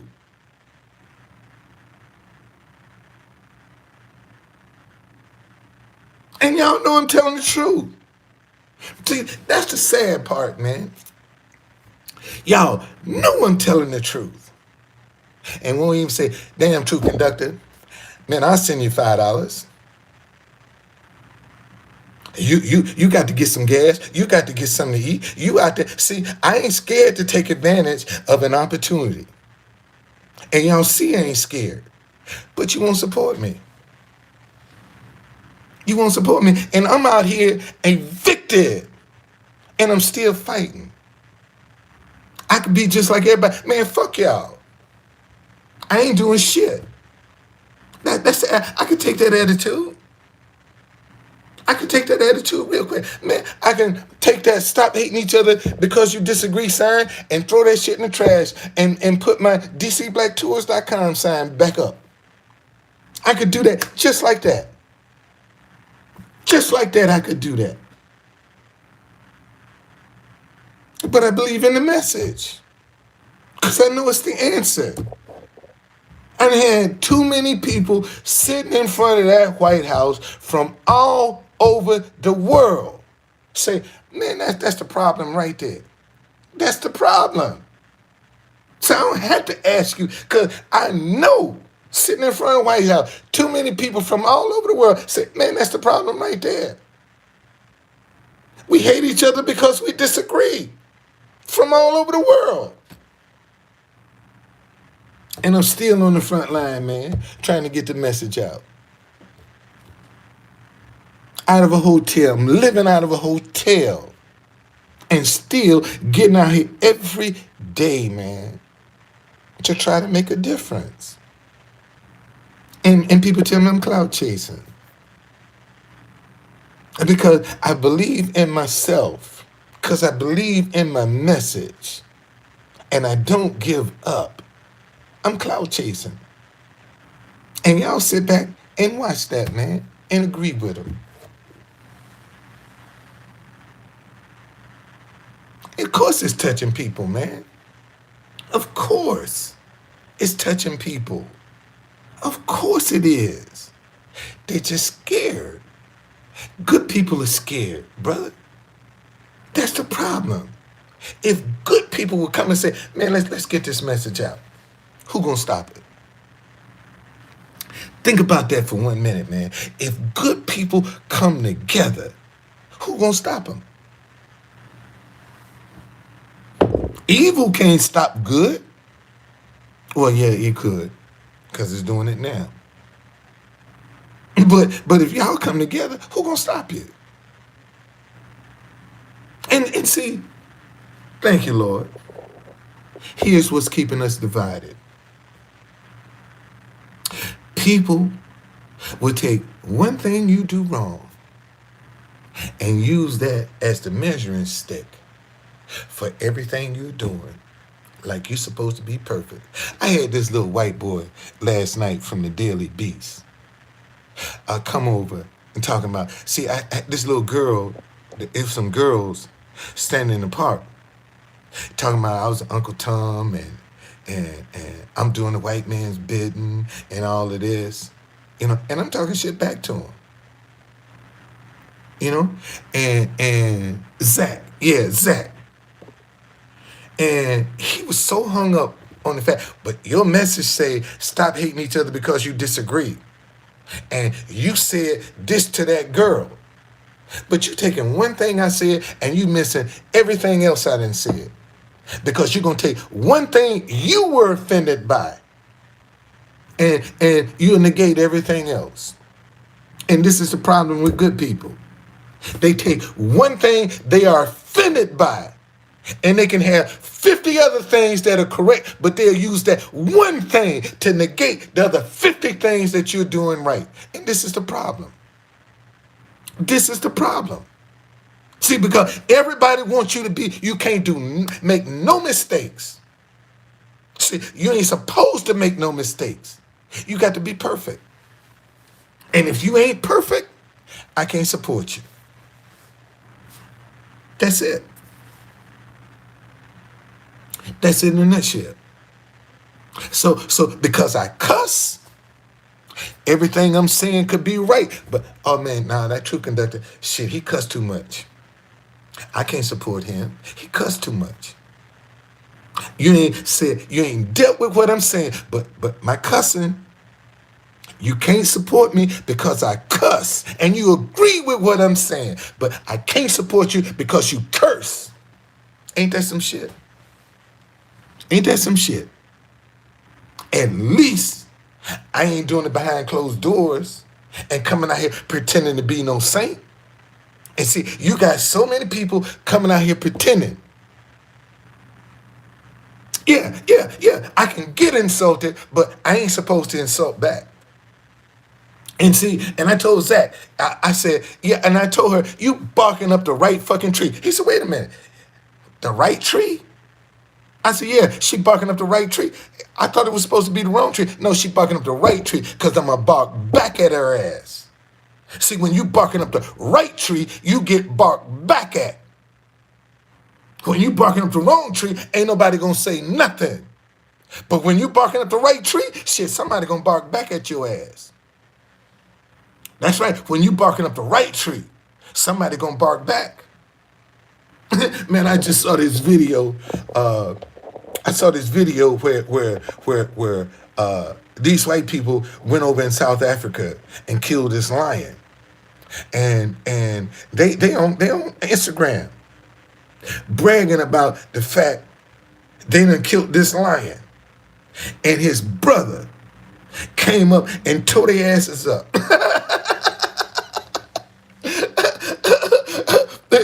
His brother tore their asses up. Sure did. They sitting there bragging. And the lion's brother done sneaked up on him, and they on camera, and you can see him take off running. The lion came back. And they didn't. You see? So this is the problem right now that we have in the world. Because we want everything to be perfect for us to support it. That's the problem with good people. Good people want everything to be perfect in order to support it financially. And if you ain't perfect, they don't want to have nothing to do with you. And they ain't even perfect. They ain't even perfect, but they want you to be perfect. You ain't supposed to make no mistakes. You ain't supposed to do none of that. You have to be perfect. And that's the problem. Because I'm not perfect, I can't get financial support. Because I ain't perfect. I make mistake, I cuss. I might cuss you out. So because I might cuss you out, I can't get no support. That's why people don't support me, man. Because I cuss. And some of these people need to be cussed out. They need to be cussed out. All this bullshit, this Black Lives Matter bullshit, man, that's bullshit. That Black Lives Matter, that's bullshit. Black lives only matter when somebody white do something to them. That's the only time Black lives matter. Black lives don't matter when black folk killing each other. And white people can't say that. White people scared to say that. Or they thinking it, but they ain't gonna say it because they don't want to be attacked. They don't want to be attacked, man. They don't want to be accused of being racist because they're telling the truth. And see, and that's the thing about the black community, man. When you start telling them the truth, they're gonna attack you. That's how we are. That's why our community is so jacked up. Because every time somebody come out and start trying to point out the truth, they get attacked for being racist. for being an Uncle Tom, for supporting white supremacy. Because you saying, man, get your act together. Then you can talk about somebody else. How we going to point out about racism and we can't even control our own children? Our own children got us hostages in our own neighborhood. But the only thing we can highlight is racism and police brutality. I mean, it's just that simple. Well, see, Devin, that's why I'm saying it was a good opportunity. Listen to me, man. If them 5 police officers were regular black guys, we wouldn't even be talking about this. That's how weird this is. If this was 5 regular black dudes that beat a black guy up to death like that, they wouldn't even be a topic of conversation. Wouldn't even be a topic of conversation. Wouldn't be no protest. Wouldn't be nothing. Business as usual. And when blacks kill each other, it's business as usual. That's to be expected. But I'm gonna get upset when somebody white kill a black man. But black folk can kill each other all day long and meet no resistance about it. And you better not talk about it. Because if you do, you're Uncle Tom. You're doing a white man's bidding. When you sit down and try to point out some deficiencies in the black community. And we don't want to be responsible. We ain't even responsible for teaching ourselves. We don't even try to save our own history. But we talk about racism and white supremacy. And we don't give a damn about our own black history. But we can talk about racism and white supremacy. And we don't even try to save our own history. But we can talk about racism and white supremacy. I bet you all of them people that was out there last night, they ain't even been on a Black History tour, DC. No matter, man. Don't matter. Don't matter. Because I got, see, listen to me, y'all. This is the problem. See, we get people like conservative atheists coming up here and talking about, you got 3 viewers. And the Bible say, man, don't despise small beginnings. I got to start somewhere. And because I can't start out with thousands of viewers, you gonna put me down? You see, that's what I'm talking about. See, I'm in here trying to do good. And I got somebody put me down because I only got 3 viewers.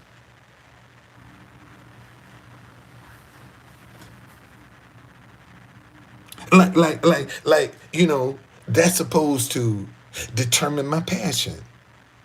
I'm passionate whether I got 3 or 100. I'm still give you the same, and that's what I do on my tours, man. If I got 1 person, if I got 15, I give them both the same tour. I give them both the same tour. You see, and that tells you how much a person believes in what they're doing. If they can be as passionate with nobody in the room as they are, if they got a full room, that person believes in what they're doing. Because there's a lot of people back off when there ain't nobody in here. They ain't as passionate. And then when they start seeing the numbers jump up, oh man, they get into their rhythm. Well, if you believe in what you're saying, you're going to get into your rhythm regardless to who's in the room. Because you're always going to have replays. And that's what people don't keep in mind. Man, somebody going to come back and see the replay of this. And if I'm passionate and if I believe in what I'm saying, they're going to always see that no matter where they come in the video, they still going to get that passion. See, they still going to get that energy. See, and that's how you know when somebody believes in what they're saying. You see, that's when it's a win-win, man. And right now, we got too many win situations in the world. We don't have enough win-win situations in the world. And that's what I'm trying to develop is a win-win situation, man. That's what I'm trying to do is develop a win-win situation. If I win, you win. If you win, I win. That's the way it should be about. And right now, if I win, you lose. If you win, I lose. This is just the makeup of the world. And that's what's keeping us divided. Everybody can't win. And everybody should be able to win, man. Why not? Let me show y'all. See, let me show you. Let me show you. Let me show you an example of what I'm talking about. Now, here I got a white supremacist up in here, an atheist, talking about he win, and he's dying from cancer. And he's talking about he's winning, and he's dying from cancer. And got the nerve to come up in here saying he wins.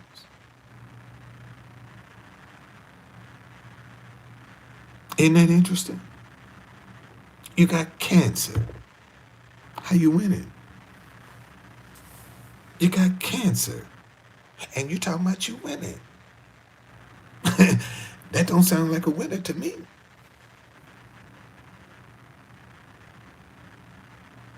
So you winning when you're healthy, man. You ain't healthy. So how you winning? And you coming up in here like you swinging big dick. And you dying.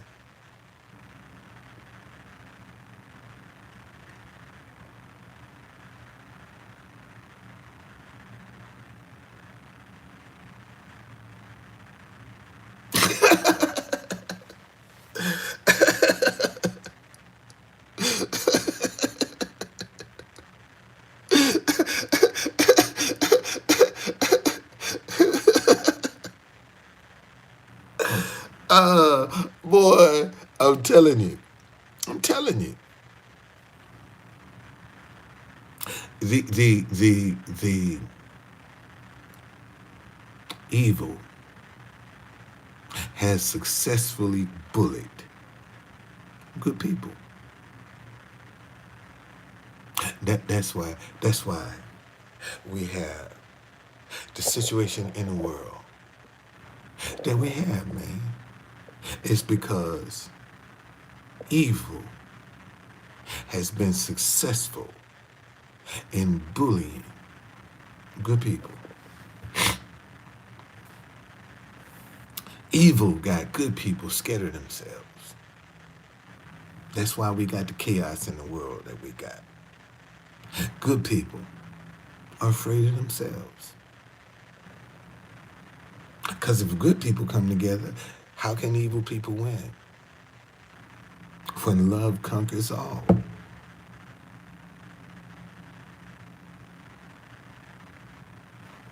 How is that?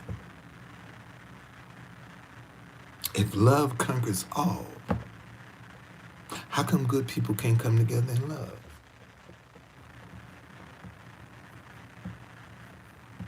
That's something to think about. Love conquers all, but good people can't come together in love. Why is that?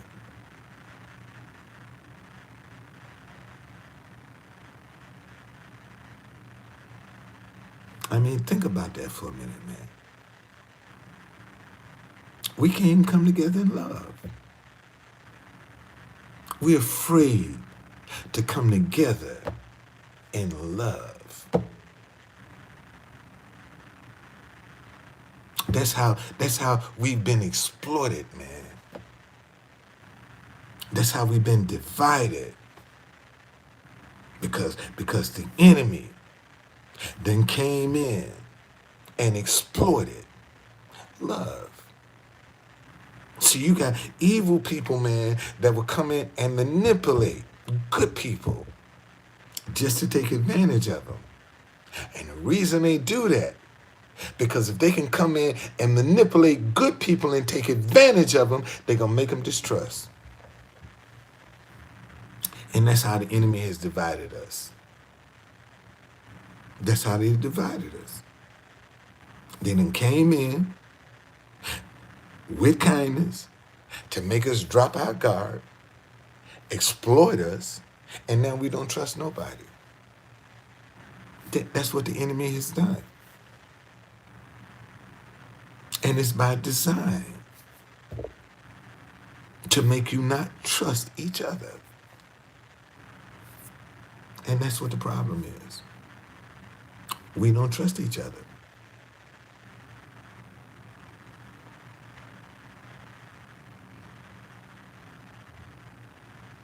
Because the enemy has been successful dividing us. That's why. That's why we got the chaos in the world. Because the enemy has successfully divided good people.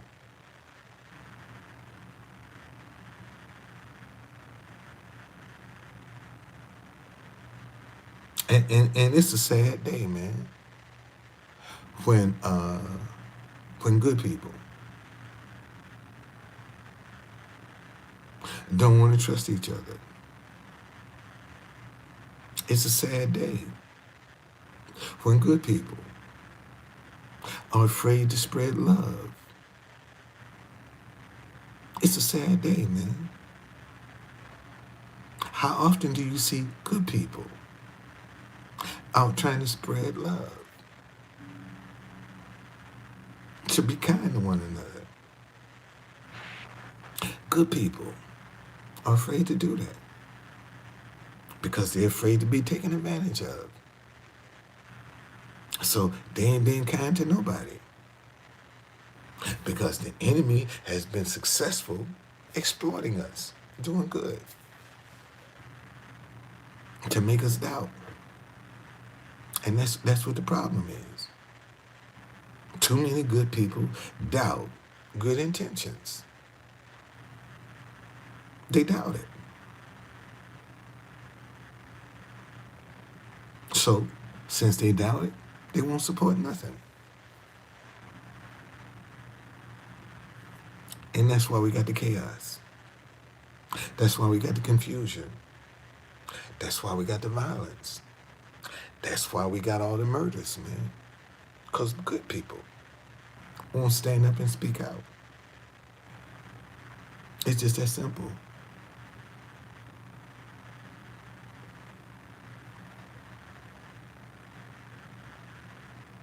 Well, my white supremacist, racist atheist is saying, all I do is give platitudes, but nothing of real substance. You dying, motherfucker, of cancer. Is that real substance enough for your ass? You little dick, white racist motherfucker, you're dying of cancer. Is that substance enough for your ass?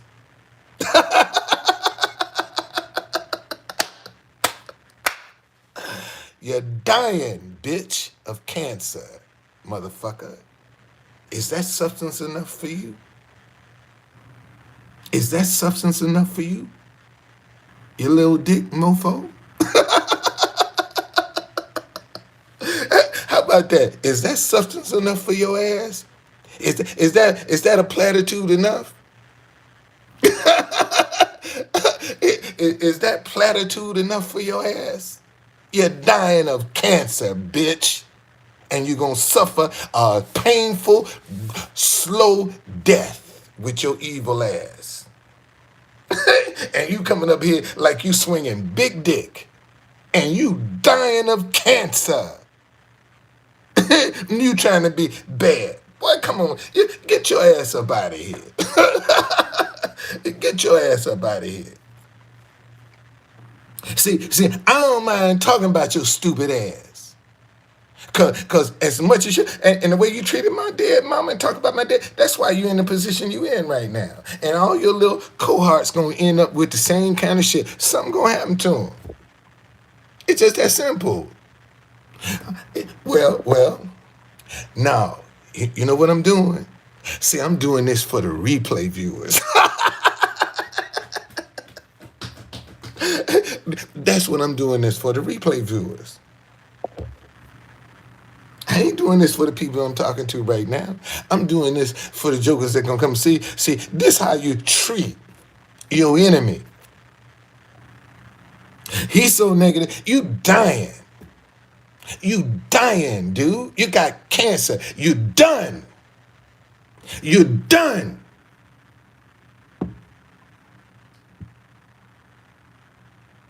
You're done. Is that platitude enough for you? You done. Platitude that. Your ass is dying.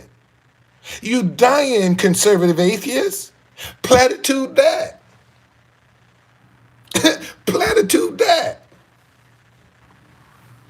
And scam, it's a nigga that's between the legs of your mama. That's why you so upset. A scam. You just coming here showing it's a nigga between the legs of your mama. You think I get upset because you typing the word nigga? You think that's gonna upset me? You think that bother me? You actually think that bothers me? That you want to get on here and call me a nigga? That don't bother me. All you doing is just showing your intelligence. That's all. You're just showing your intelligence. You're just showing the world, man. See, the world gonna come back and look at this and see. You're just showing your ignorance.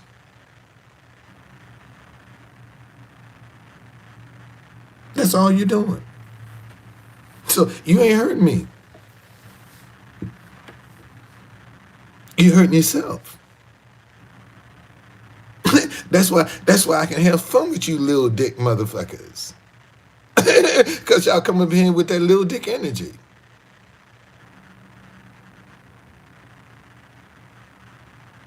That's it, in a nutshell. And see, and I don't mind cussing you out either. I don't mind cussing you out. At least I can be myself. See, I come out and be myself, and people still don't believe. I come out and be myself, man, and people still don't believe. Now, see, these two, let me show y'all something. These two dudes in here talking all this old talk, they wouldn't even have the courage to do what I did last night. You think they would go up in a crowd and talk about black on black crime? They wouldn't even have the courage. They wouldn't even have the courage to do what I do. But they want to come up here and put me down. And they even got the courage to do what I do.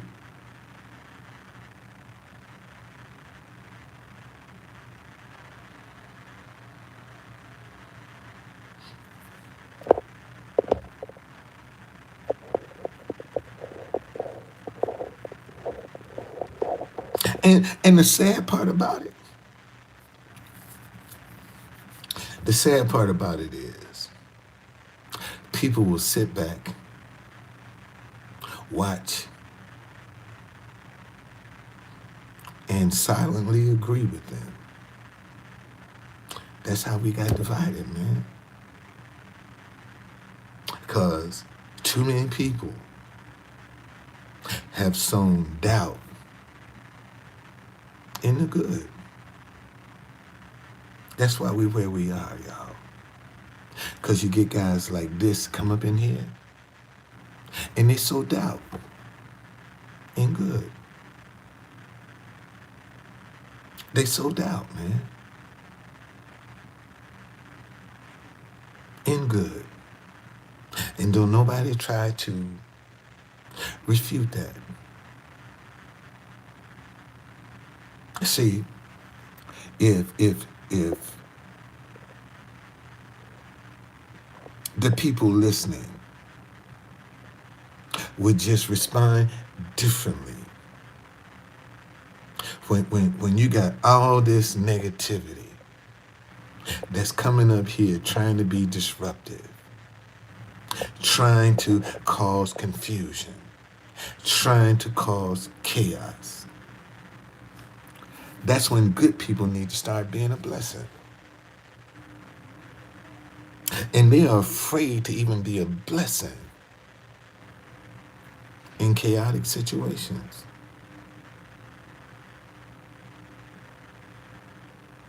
And a lot of them have the attitude, well, that ain't got nothing to do with me. Really? So all this crime, all of this killing, all of this chaos can't touch you. But because you think it ain't got nothing to do with you, that you are immune from somebody snapping on you, from somebody killing some of your family members or your friends because they snap. But you can only see how it affects you. You don't think about your family. You don't think about your friends. You don't think about your coworkers. Only thing you can think about is you. And one of your kids, one of your grandkids could be in the wrong place at the wrong time and somebody snap. And now, you grieving. You're grieving.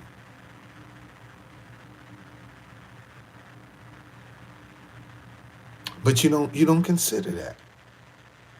You don't think this violence and this chaos can touch anybody around you. See, that's the problem with most folks. They don't believe this stuff can touch them or their families. They think they're immune from it until it happens. And now you want all the sympathy in the world. But when you had a chance to do something about it, you wouldn't. And you got a lot of people right now that's got a chance to do something about this, to address this, and they won't raise one finger. But they ain't happy. They tired of the violence. They tired of the crime. But true conductor, I don't think you the one to help us. I don't think you the one. Ain't nobody else coming up saying nothing, but I don't think you the one. Man, in fact, because you're the only one that's saying something about this, then it must not be a problem. Because you're the only one out here talking about stop hating each other because you disagree. And you can't even get no support. You've been evicted because you out here with a sign that say stop hating each other because you disagree. So people must don't believe in your message. And I got the answer. And that's the answer. Stop hating each other because you disagree.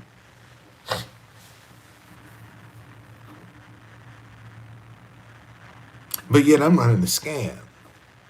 I'm panhandling. I'm begging.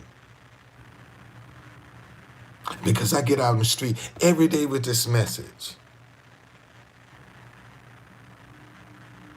I get out doing good every day with this message. But I'm panhandling.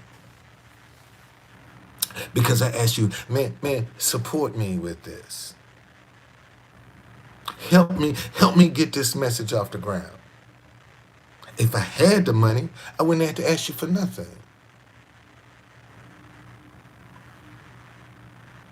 Okay? But because, I'm trying to get other people involved. I'm begging. Like I'm supposed to put all of the positive energy in the universe all by myself. Ain't nobody else got no obligation to put no positive energy in the universe.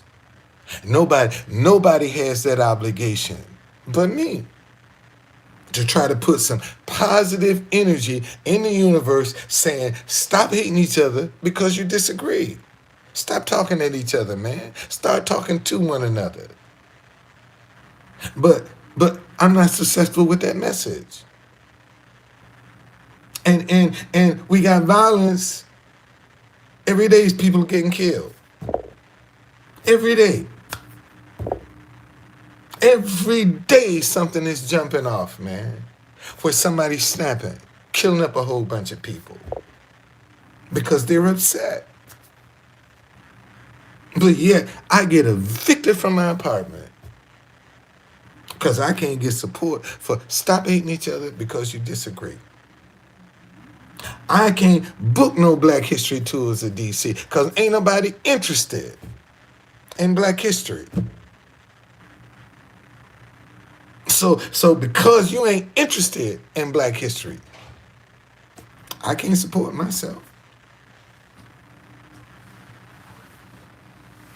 And I'm trying to save something from dying on the vine because ain't nobody using it. And if ain't nobody using it, it's going to die on the vines. And I'm trying to save it to keep it from dying on the vine. I'm clout chasing. Because I'm trying to save Black history, I'm clout chasing. That's how the enemy will do you. Your good deeds, they demonize. That's how the enemy keep us divided. They demonize good deeds. And Christians fall for that. Good people fall for demonizations of good deeds. They can't even recognize them. See, this is why I have a problem with people walking up asking me, do I believe in Jesus Christ? Why don't you listen to my conversation? That'll tell you what I believe in.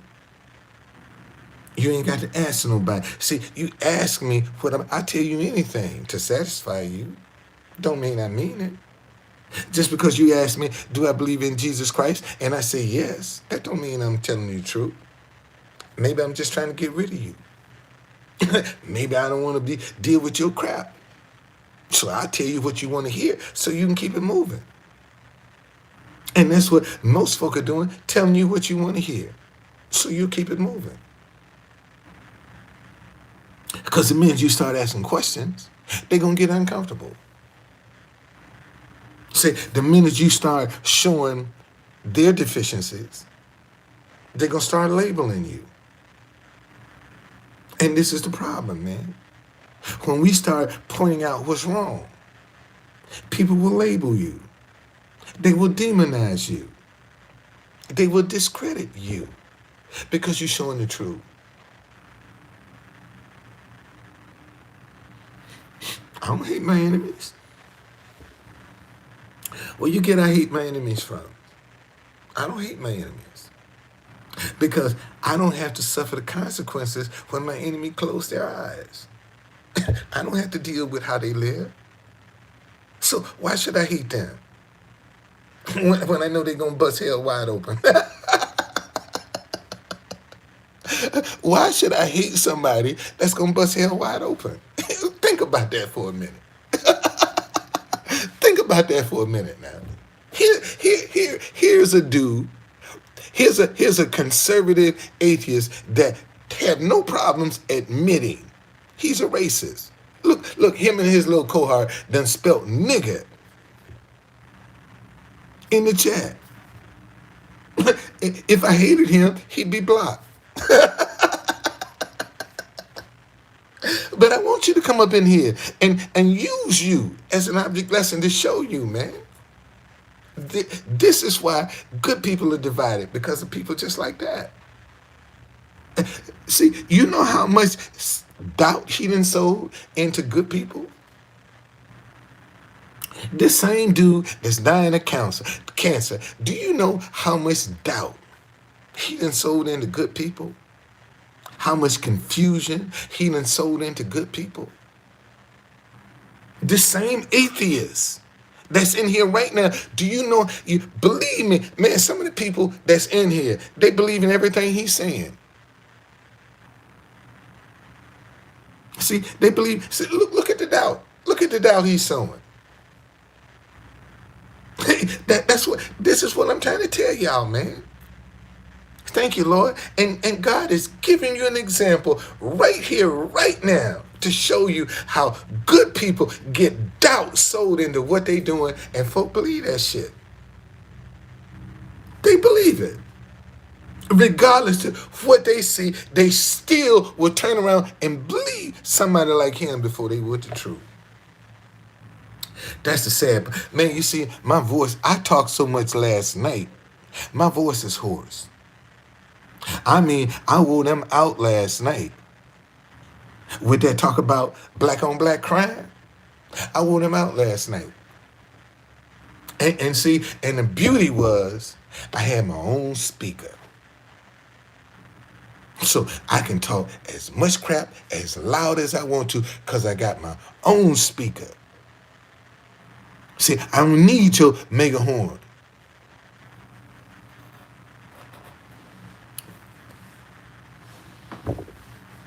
See, here's again. Let me show you. Here's the enemy sowing doubt again. Here's a known atheist. Now listen to what he say. Listen to this. Why does TC keep talking about God?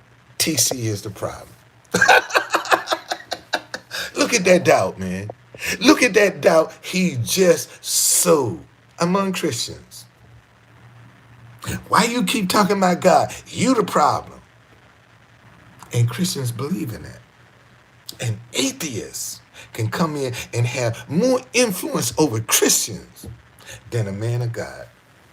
Ain't that something? Ain't that shows you, man, the type of world we're living in.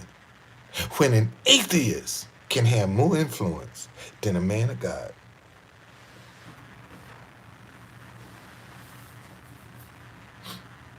Them some troubled times, y'all. Them some troubled times. Right there. When an atheist can have more influence than a man of God.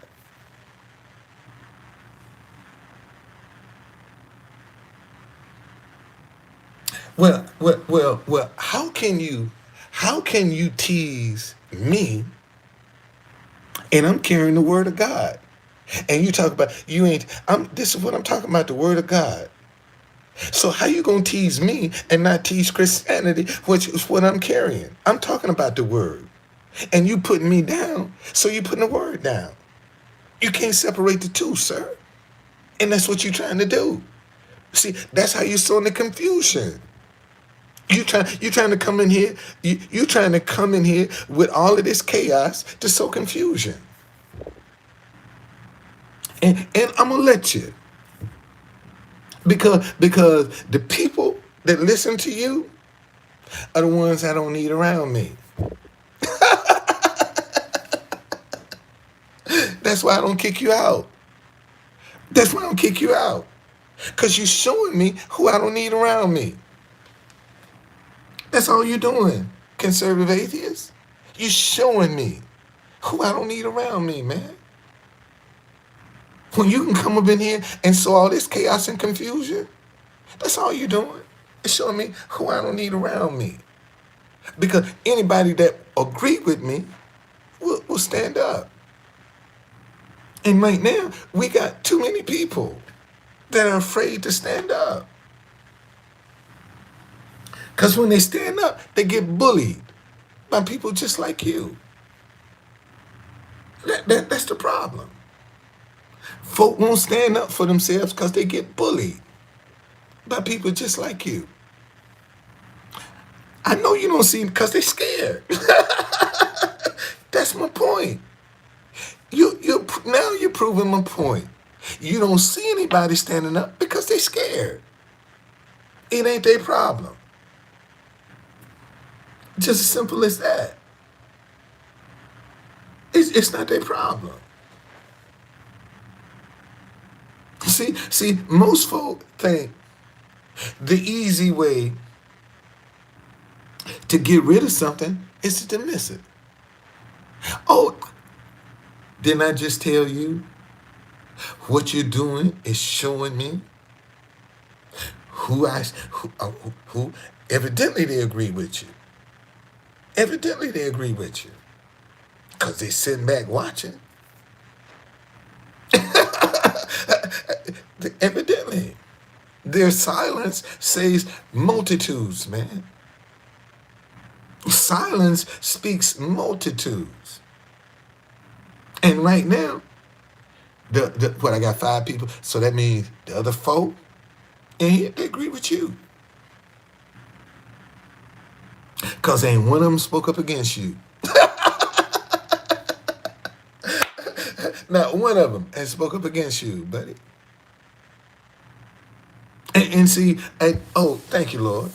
And see, a lot of y'all, instead of sitting back criticizing moments like this, these are the kind of moments a lot of y'all need to be using to get your courage up. A lot of y'all don't have courage to stand up and speak out. You got to start somewhere when you're going to speak out. You see, and the reason a lot of y'all don't say nothing because you're scared.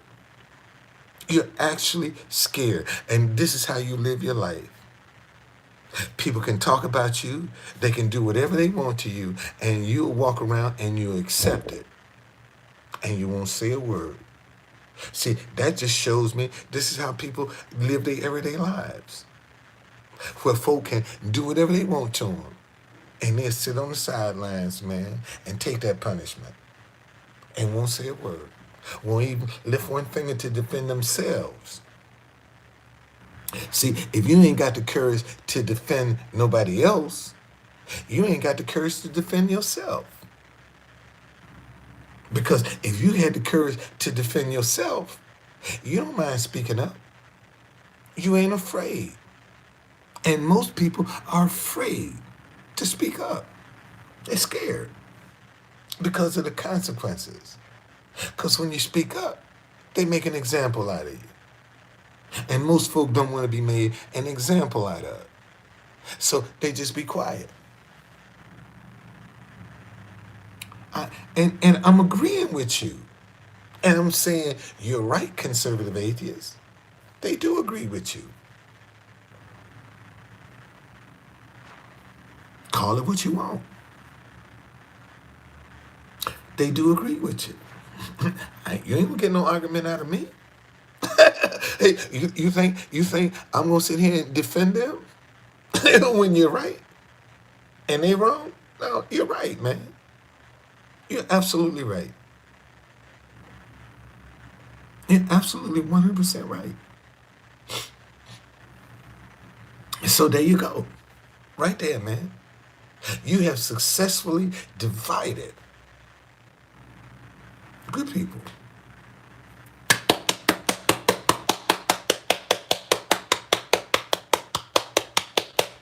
I give you a hand, man.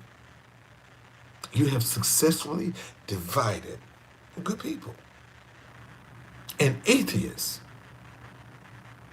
a white supremacist, has successfully divided good people.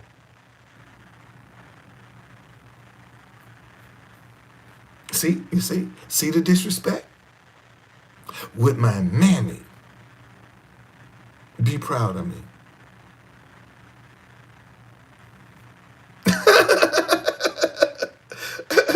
You down to cancer, man.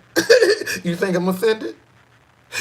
I would be, if you wasn't sick, talking shit like that, man, I'd be offended. But I know you're dying. I know you got cancer. So I ain't offended, man.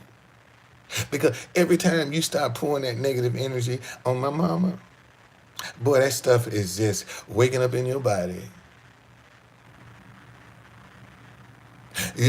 I ain't offended, brother, because you dying, conservative atheist. You dying, man. And you're going to suffer a painful, slow death. You think I'm, man, in fact, I'm going to tell you when it's going to start.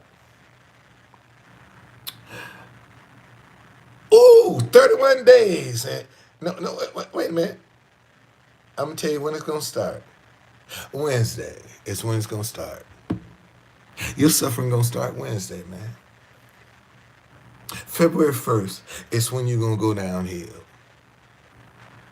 Conservative atheists. February 1st is when your health is going to start going downhill. All of the stuff that you've done to black people, you're going to suffer Black History Month, sir. You're going to suffer Black History Month. And I'm telling the world that before April 1st, 2023, you're going to confess the name of Jesus. Before April 1st, 2023, you're going to confess the name of Jesus. That's just what I believe.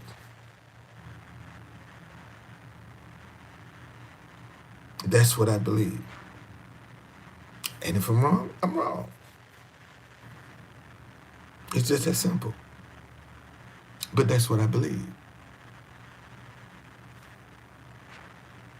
Black History Month would be your best month ever. Y'all heard that? Y'all heard that. He said Black History Month is going to be your best month ever. And I'm saying that's the month you're going to suffer. So one of us wrong. One of us is wrong. One of us is wrong, man. One of us is wrong. One of us is wrong. So you got all that negative energy that you're going to pour into Black History Month. And you got cancer. And you got all these plans to pour all this negativity into Black History Month. Told you, dude. When you dig one hole, you better dig two. Because the hole you dug for them is going to be the hole for you. Just that simple, conservative atheists. I'm not even worried, man, about your plans. Because I know God can make your plans go awry. I know God, even though you don't believe in him. But I know God can make your plans go awry. So I'm not even worried about that. And a lot of stuff you think you're going to do, you're going to get a rude awakening. Okay? You should be saying that to yourself. Good luck with that. Good luck with your coming in, trying to denigrate Black history. Because I know that's what you're going to do. You think you're going to come in here and you're going to degrade Black history. That's what that's your plan. You want to degrade Black history. And I'm telling you, your plan ain't going to work. I'm telling you, your plan ain't going to work. Now, one of us is wrong. And if I can stand up for God and be wrong, he ain't God. If I can stand up for God and he don't defend me, he ain't God. Why would I come out here, man, representing God, and he won't represent me? He won't even honor his word. And that's what so many people struggle with. Because they don't live a righteous lifestyle. And they're scared to trust God's word. But when you live a righteous lifestyle, what is a righteous lifestyle, Truth Conductor? A righteous lifestyle is not harmful. A righteous lifestyle ain't gonna hurt nobody. A righteous lifestyle ain't gonna take advantage of nobody. A righteous lifestyle ain't gonna lie to nobody. A righteous lifestyle ain't gonna mistreat nobody. That's a righteous lifestyle. Didn't say you had to be perfect. A righteous lifestyle is not harmful. Ain't got nothing to do with perfection. It's not harmful when you live a righteous lifestyle. And folk don't seem to understand that. When you live a wicked lifestyle, man, you don't care about nothing or nobody. It don't matter who you walk over, who you hurt. When you live a wicked lifestyle, because it's all about you. When you live a wicked lifestyle, it's about you. And that's the difference. And you got too many people out here. It's all about them. They could care nothing. Well, I'll be damned if it ain't Lady Trucker. I'll be damned. What rock did you crawl from under?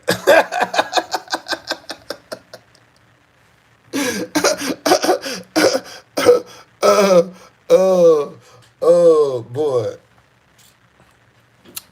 I'll be damned. Lady Trucker. Oh, that might be your boyfriend was up in here the other day talking about he did a favor for me screwing over you. See, you ain't do me no favor.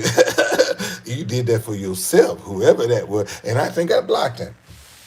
I did block him.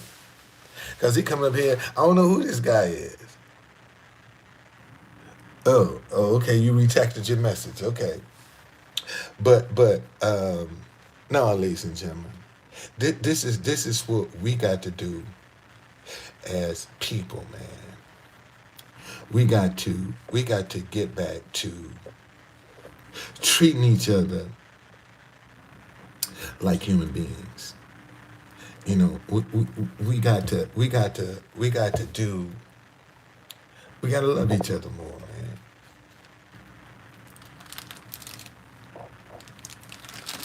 We got to trust each other more.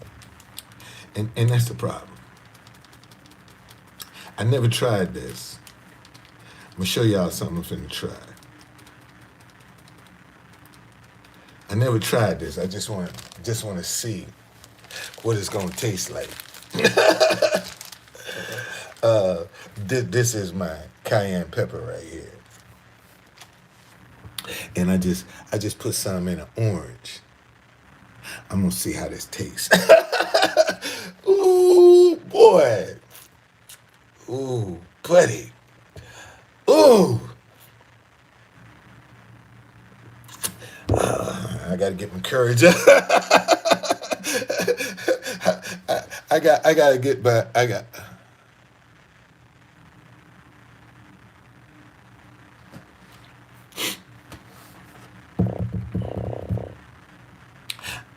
Well, since you're gonna be doing a special, since you're gonna be doing a special on Black History Month, why don't you call our Shaq?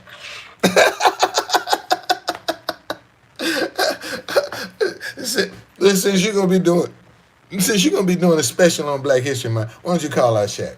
Let me see how this tastes.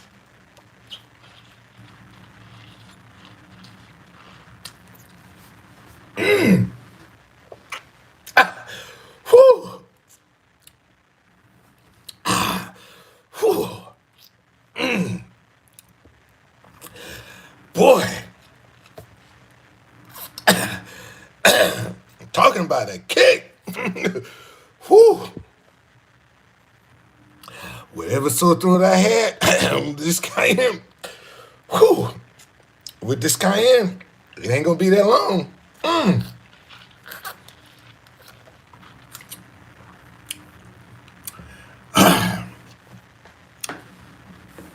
That's good for your circulation, boy. Whew. Cayenne pepper is good for your circulation and your blood pressure. And that's why I eat so much cayenne, because it's good for your circulation and your blood pressure. You know, and that's one of the things that no, man, this my voice is hoarse from oh man, let me see, let me see, here. See, last night,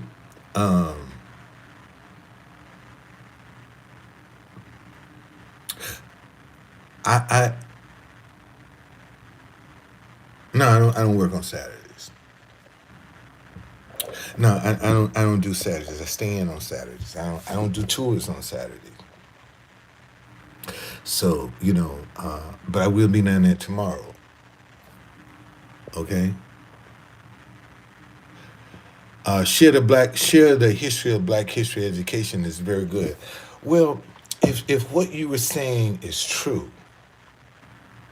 I haven't booked any tours for Black History Month. I have not had one person to book one tour for Black History Month.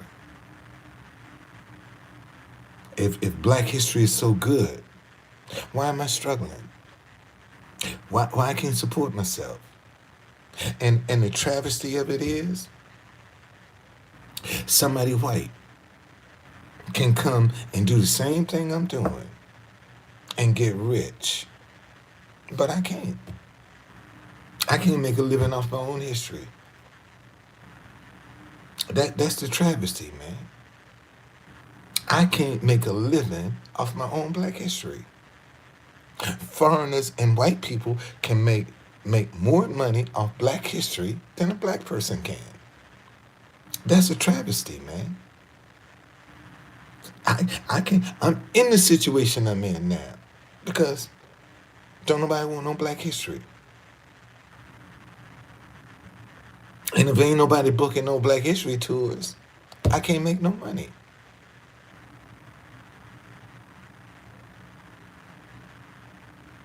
And there ain't but two of us in the city that do Black history tours.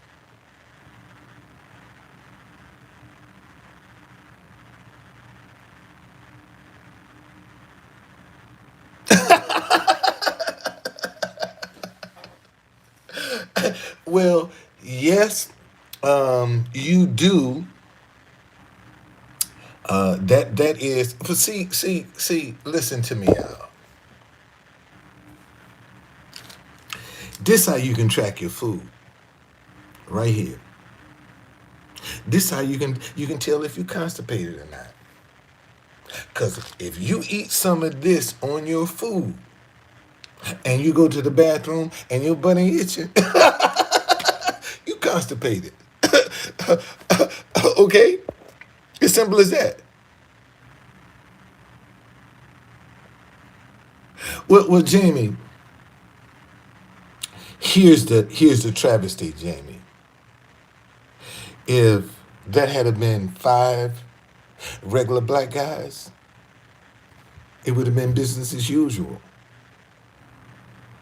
Nobody would have protested. Nobody would have been in an uproar. The only reason people are in an uproar is because those 5 guys were police officers. If those were 5 regular Black guys that jumped on another Black guy and beat him like that and killed him, nobody would say a word. That's just the reality. It wouldn't even be an issue. The only reason it's an issue is because them 5 Black guys were cops. And what they showed you is what's happening every day in the Black community. Black men killing Black men. And nobody want to address that. Nobody want to talk about that. That's what that was an example of. Black men killing black men. That's all it was. And it happens every day in our community. See, this is the thing that people don't understand about disagreement in the black community. Okay? Disagreement in the black community carries a death sentence. Let me say that again. See, disagreement in the black community carries a death sentence. And nobody is saying, man, let's stop hating each other because we disagree. Because when we disagree, we kill each other. Simple as that. And what you saw, 5 black cops that was in disagreement with another black man, and look what they did to him. Fucked him up. Do you think that boy, if that boy was white, they would have done that to him? Think about that for 1 minute. If that boy was white, they wouldn't have beat his ass like that. They wouldn't have done it to a white man. Them black cops wouldn't have beat no white boy like that. Because they know, man, they ass is grass. You gonna go out and beat a white boy like that? Shit, motherfucker. They gonna sit to jail on top of your ass. It's just that simple. And see, don't nobody want to talk about that. You think them 5 black cops would have beat a white boy like that? Conservative atheists? You think them black cops would have beat a white boy like that? Hell no. Hell no. Better not. Wouldn't even think about it. Wouldn't even think about beating a white man the way they beat that boy. Oh, you think so? How many people agree with conservative atheists that them 5 black cops would have beat a white boy the same way? How many of y'all agree with that? Let's just do a little survey. I got 4 people in here. How many of y'all agree? I got 5 people. How many of y'all agree that them 5 black cops would have beat a white boy the same way? Would that have happened to a white boy? Conservative atheist says yes. How many of y'all agree with him? There's one that says no.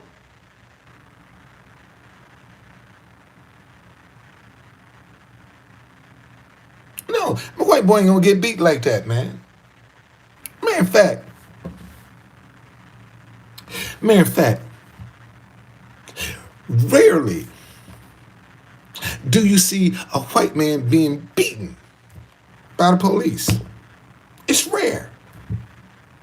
He got to be a real nut job for police officers to beat a white man the way they do black folk. It's rare that you see that. Why is that? Why we don't see a lot of police brutality against white men?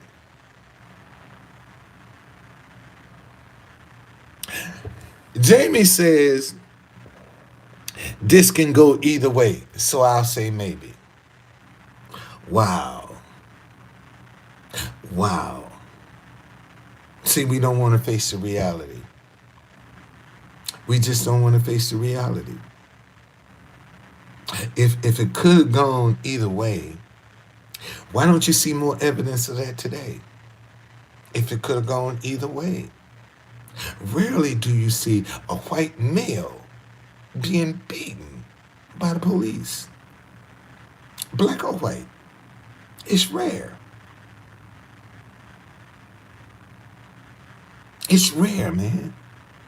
And now you can say it can go either way because you don't want to, you'd rather straddle the fence and say it could go either way than to put both feet in the yes or both feet into no. Look at that, Jamie. You scared to put both feet in yes or both feet in no.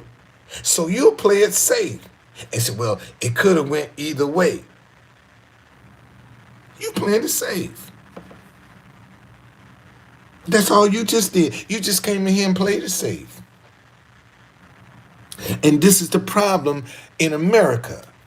We got too many good people playing it safe. Well, it could go this way or it could go.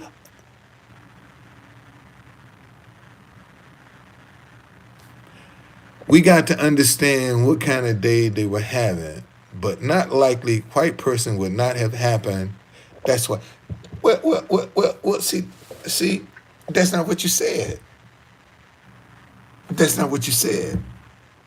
You said it could have went either way. And I'm saying you either it's coming down, y'all, now. Stop playing it safe.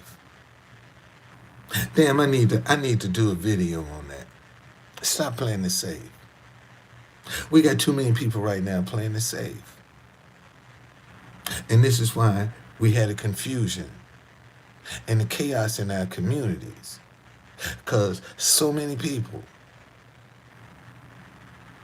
that we know, we do know. We can look back at history and know.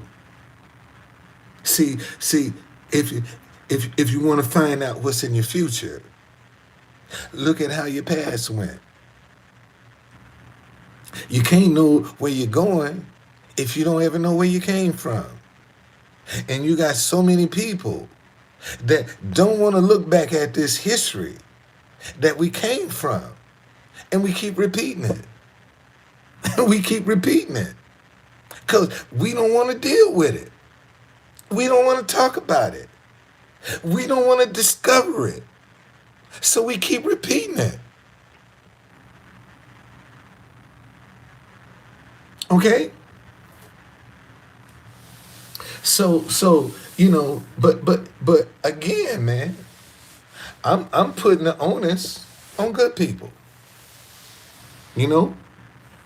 People like conservative atheists has been successful at dividing good people, sowing doubt among good people, sowing distrust among good people. People just like that. See, and this is why we don't trust each other. Because the enemy is sowing doubt among us. And we're allowing it. Because good people treat each other like they got to be perfect.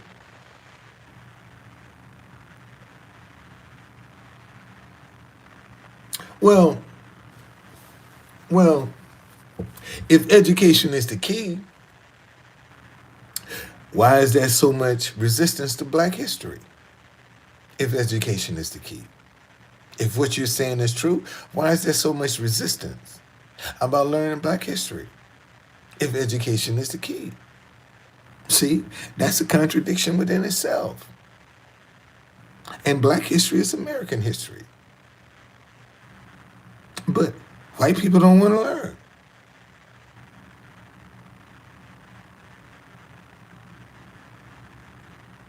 Okay?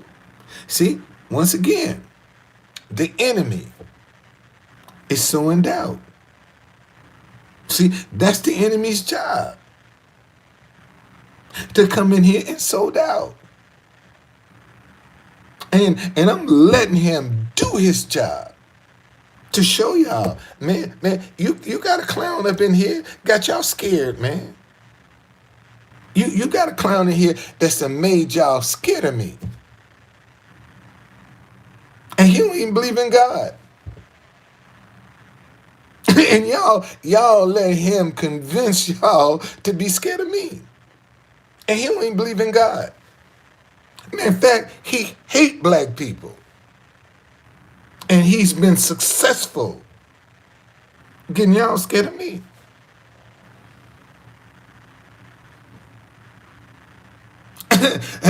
Think about that one, man. Man don't even believe in God. Hate black people. And he's been successful to make y'all scared of me.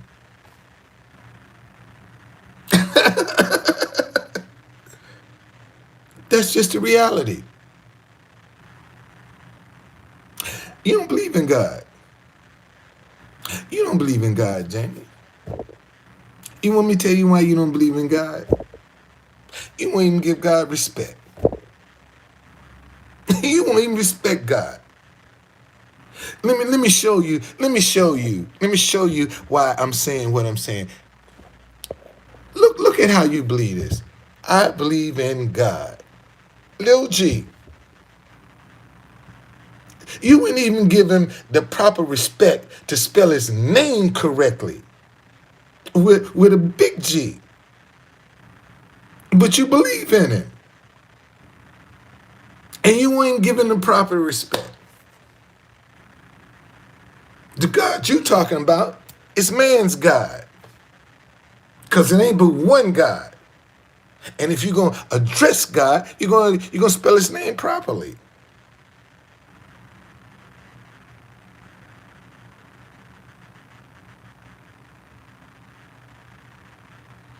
Well, Lady Trucker. Lady Trucker says she don't believe in God. And that's why you having the issues that you having, Lady Trucker. Yeah, uppercase shows respect, sir. Absolutely. Uppercase shows respect. Absolutely. Yes, it does. Yes, it shows respect. Which you ain't got. You're an atheist, so you ain't got no respect.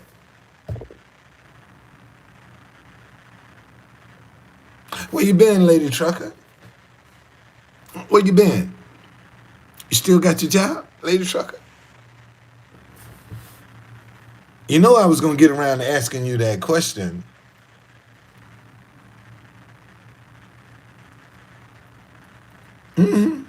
Yeah, so when you clowns get on here spelling nigga in uppercase, you giving us respect.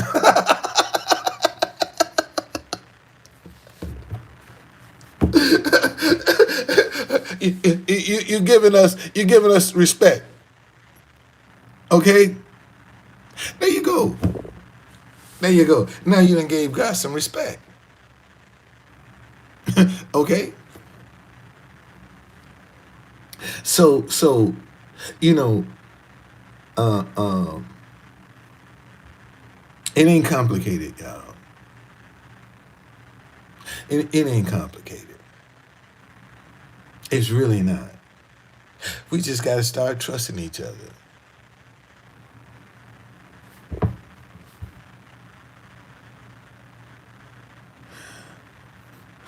What she say? TC, you're an atheist too, with respect to all other gods except for one. You don't believe in any Hindu gods? No, I don't. I don't. My God is the father of Abraham, Isaac, and Jacob. Where you see Hindu in that? That's my God. My God is the father of Abraham, Isaac, and Jacob. That's who my God is. I don't know who your God is, but my God is the father of Abraham, Isaac, and Jacob. That's who my God is. Okay, so whoever your God is, he's the father of somebody. My God is the father of Abraham, Isaac, and Jacob. That's who my God is. Okay, matter of fact, let me show you. Let me show you something. Ooh, and I turn right to it. Listen to this.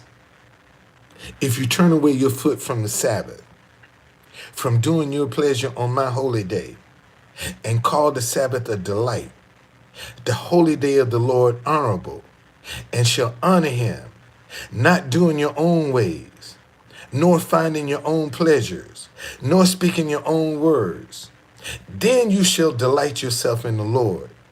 And I will cause you to ride on the high hills of the earth and feed you with the heritage of Jacob, your father.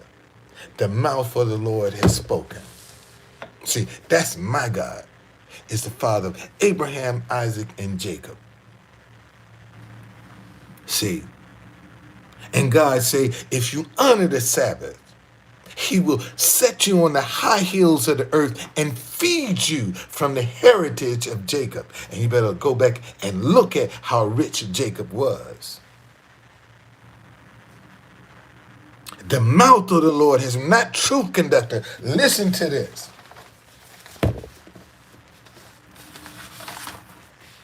It says, the mouth of the Lord has spoken. Not me, buddy. I can't tell you I can put no power on the Sabbath. I can't do that. Only God can do that. And this is the day everybody doing the laundry, everybody doing the shopping, everybody washing their cars. Okay? This is the day that you set aside to do all of your personal needs. And God say, man, honor me this day. Give me this day. And a lot of people don't believe it. A lot of people don't believe it. So, I just said, okay, Lord, you said give you this day. I'll do tours from Sunday through Friday. That's when I'll do my tours, Sunday through Friday. I don't do tours on Saturdays. And besides, man, in Washington, D.C., the worst day that you can do a tour in D.C. is Saturday. That's the worst day to book a tour in D.C. Why is that, truth conductor? Because that's when, this man say he can't honor nobody that don't exist.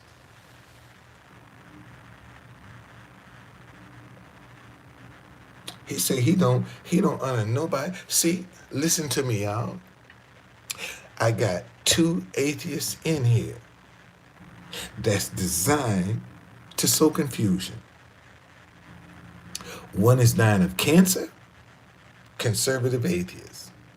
The other one just got fired from her job because she let a man drive her truck with a suspended license and had no CDL. And she lost her job. Okay? She lost her job.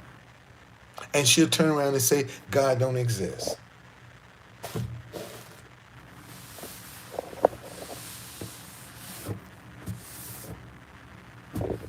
Isn't that interesting? The same one that talking about God don't exist just lost her job because she let a man drive a tractor trailer with a suspended license and no CDL.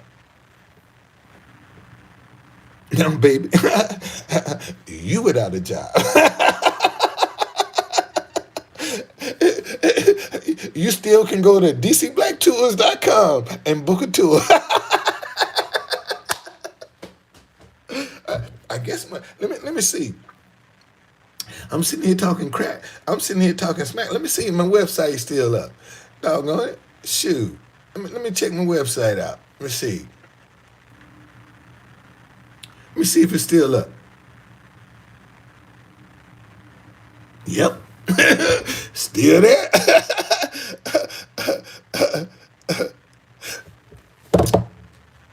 I do. God does exist. Because even though I failed, man, I got evicted. Look what I fell into. A hotel room. So many people experience this and they fall right on the street. Look how many people living on the streets right now. That's all you see in D.C. Homelessness is out of control. So you're going to tell me I don't believe God exists when I got evicted from my apartment and I'm in a hotel and you don't think I don't believe God exists? Last time I gave it to was last year.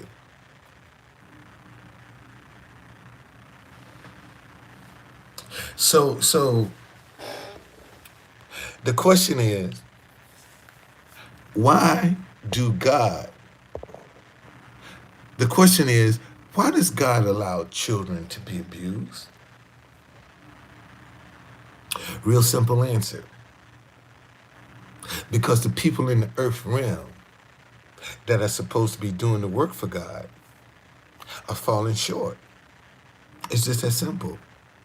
God has no dominion in the earth realm. He gave dominion to the earth realm to man. So God cannot come down in the earth and do nothing because he gave dominion to man. So anything God got to do, he got to do to another man. And how does he do that? Through inspiration. You see? And because we have child abuse, all of the other stuff that we have going on in the world is because man is falling short, not God. Because man has dominion over the earth realm.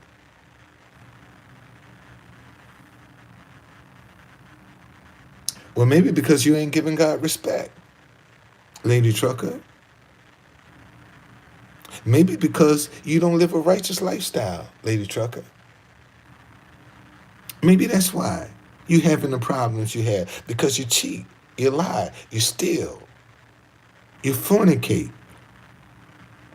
Maybe that's why you having the problems you having. And you blaming it all on God. And look at your lifestyle, man. Look at what you're living. You don't want to talk about that. But you want to talk about what God ain't doing. What are you not doing? It got to be something in your lifestyle.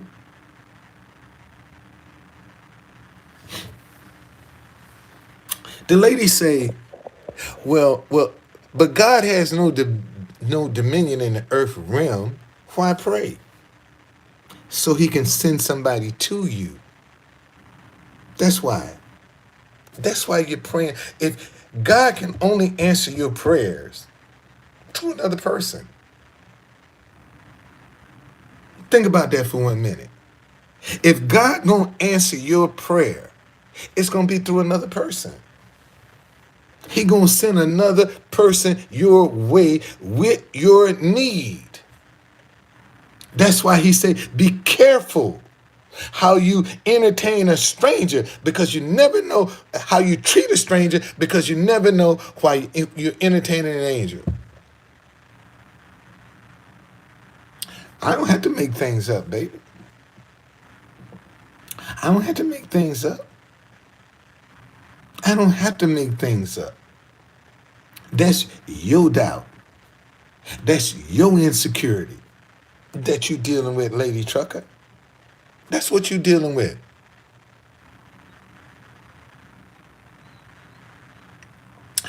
Randy say, where's what in the Bible? Why doesn't he send someone to help all the innocent children being beaten and raped? How you know he hasn't?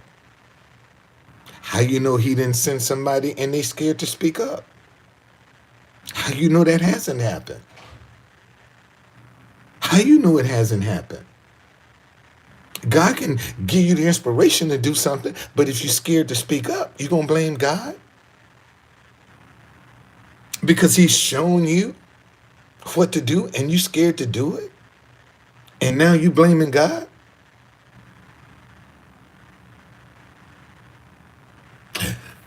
I just went to a funeral see,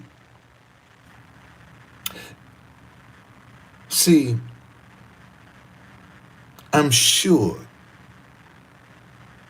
that there was some warning signs about this person that was totally ignored.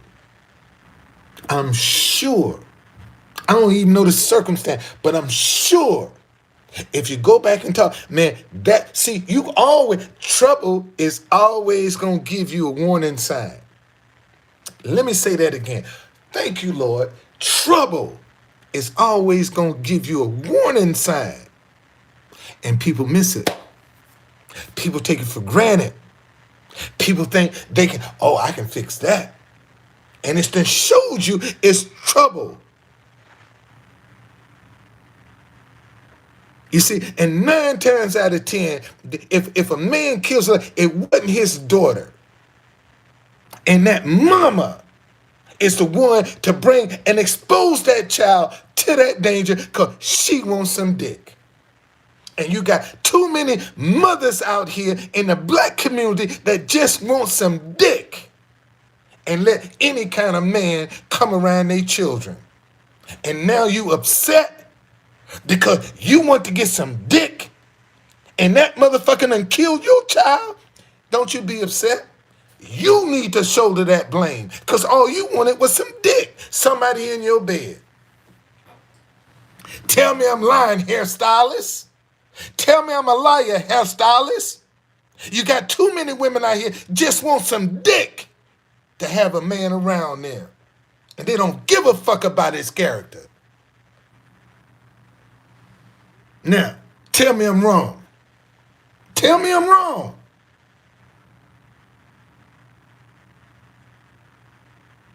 Damn right. You damn right. The parent messed up. You're damn right. They open up the door of danger to their child. You damn right. The parent is responsible. Because otherwise, they wouldn't have had access to the child. It's simple as that. If the parent didn't open up the door to the danger, how did it get access to the child? It can't come in there by itself. Can't come by itself. So don't come up in here talking that bullshit. That's bullshit. Somebody had to let that person in the door. And for a reason, they let that person in the door. And 9 times out of 10, it's because she just wanted to get some dick. And that's just the cold reality of it. You got too many women out here who just want a bed partner, man. And they don't give a shit about character as long as somebody in their bed. And they'll expose their children to all that bullshit just to get some dick. And now you want to blame God because your lustful desires open up the door of danger. And you want to blame God. Get the fuck up out of here. The fuck up out of here. Simple as that. See, we don't want to talk about that in the black community, man. How many of these mothers that just want a man in their bed, ain't got to have no character, ain't got to have nothing. They just want a man in their bed. Even if he married, they don't give a damn. Long as they got somebody in their bed, they happy. That's what the problem is. See, now you want to go off talking about some other shit. See, now you want to bring Sandy Hook into this. See, the devil comes to steal, kill, and destroy. Let me say that again. The devil comes to kill, steal, and destroy, not God. Well, Randy, if my telling you the truth is turning you from God, baby, you ain't got God in your heart, no way. If my sitting here telling you the truth is turning you away from God, you ain't got God in your heart. I just told you, the devil comes to steal, kill, and destroy. That was the devil. Anytime you go and commit a crime like that, that's Satan himself coming to kill, steal, and destroy. Simple as that. And if you can't accept that explanation, I'm sorry for you. You act like ain't no evil people in the world. Y'all act like ain't no evil people in the world. And the Bible tells you the devil comes to kill, steal, and destroy. Simple as that. No, you don't want to accept my answer. Because my answer don't placate the shit that you want to the narrative that you trying to get across. No, Satan is not greater than God. Evil will never dominate the earth. Only love can live forever. Evil cannot live forever. Only love can live forever. And that's the part you're missing. Hate got an expiration date. Dog. Damn. You hear that, conservative atheist? Hate has an expiration date. Love don't. That's as simple as I can put it for you. Hate got an expiration date. Love will never expire.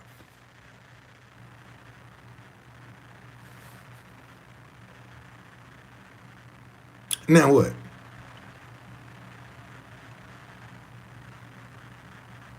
Of course.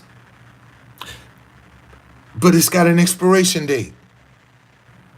Evil does dominate the earth right now, but it has an expiration date. That's what people don't understand. When you embrace hatred, when you embrace evil, when you embrace the destructive lifestyle, it's got an expiration date.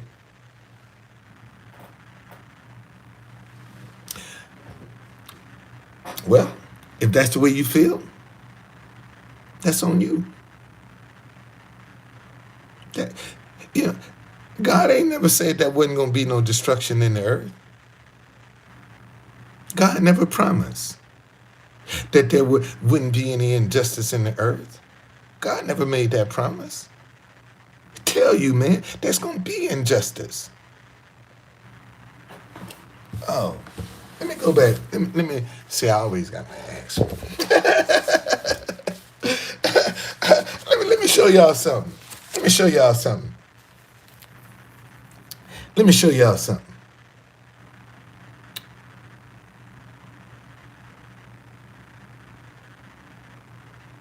A poor man who oppresses the poor is like a driving rain, which leaves no food.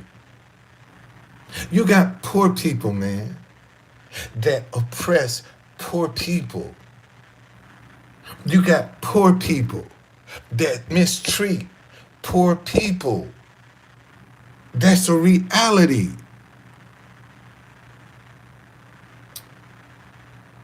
Well, I find it interesting that you act like homeless can't visit you, conservative atheists.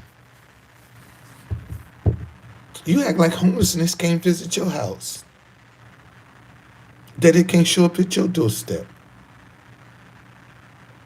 And you an atheist. When you fall, you're going to be destroyed. You're going to be destroyed, buddy. A good man can fall 7 times and get up again. But you ain't going to have that luxury.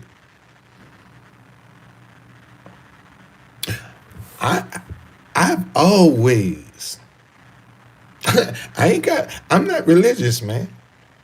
I'm spiritual.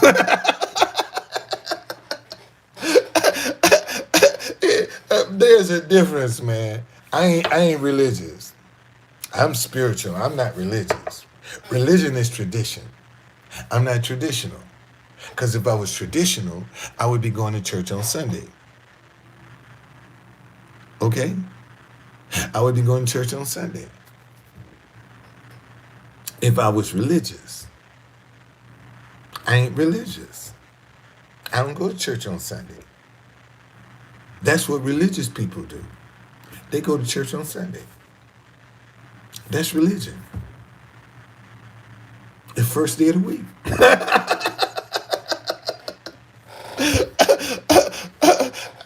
Absolutely. Do I look like I'm scared, man? Did you see me? Did you see me in the crowd last night talking about black on black crime? Did I look scared? Did I look scared in that crowd last night? I was by myself. Did I look scared? Did I look scared last night in that crowd talking about black on black crime? When they surrounded me, did I look scared? Did I look scared? Did I act scared? last night? See, that'll tell you right there that y'all talking bullshit.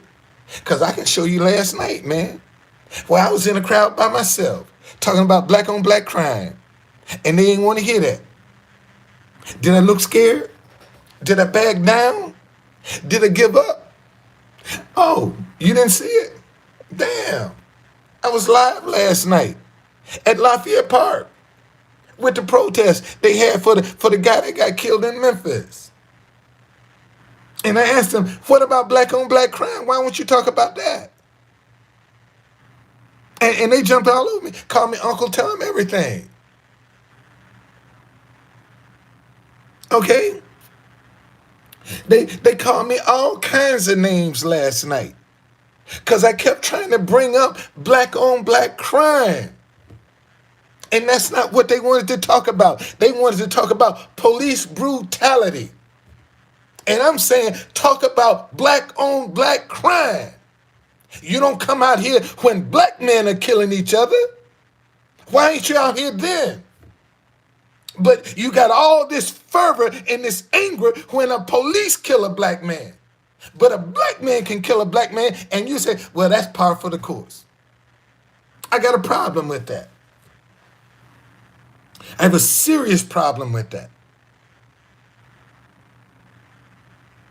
And y'all do too. Quiet as kept. But you're scared to say something. You know how many people agree with me and won't say, damn, we need that man out there talking about that. You know how many people agree with me and won't even make sure I can get my voice out, but you agree with me. And see, the enemy knows that if I can't get no money to finance my voice, man, I'm muted. I'm muted. And see, he thought he was going to mute me by evicting me from my apartment. See, I was supposed to shut up because I was supposed to be too embarrassed and too ashamed to come out here with my sign because I've been evicted from my apartment. You see, that's what this was all about. Because I've been evicted, I'm supposed to be too ashamed to come out here and say, man, stop hating each other because you disagree. See, because I've been evicted, I'd be too ashamed to say, man, what about fucking black on black crime? See, this shame was supposed to mute me, and it didn't work. It didn't work. Because I'm still out there. I'm still saying the same thing. When I was in my apartment, I'm still saying the same thing. Oh, see? Look. I'm supposed to be ashamed because I got evicted. Because people don't want to purchase Black History tours. So I'm supposed to be ashamed because I got evicted. Because people don't want Black History tours. Think about that for 1 minute now. I'm the one that's supposed to be ashamed because people don't want to purchase a Black History tour. So I'm supposed to walk around with my head down in shame because you don't want to educate yourself about your own damn Black history. So I should be ashamed of that. Get the fuck up out of here. What am I ashamed of? Because you too stupid to learn about your own past. Why should I be ashamed? Why should I be ashamed? Why should I be embarrassed? Because you don't want to learn your history.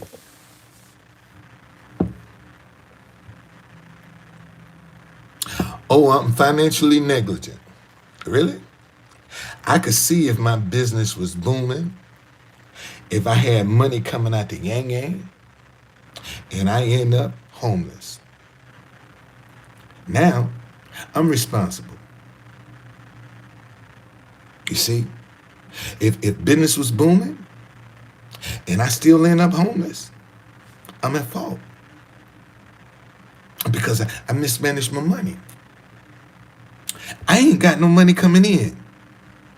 And you telling me because I don't have no money coming in, I'm mismanaging it?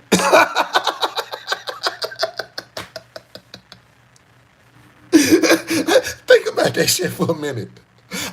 I'm mismanaging some money that don't ain't coming, that don't even exist. How you do that? How you mismanage something that you don't have? How you do that? How you mismanage something that you don't have?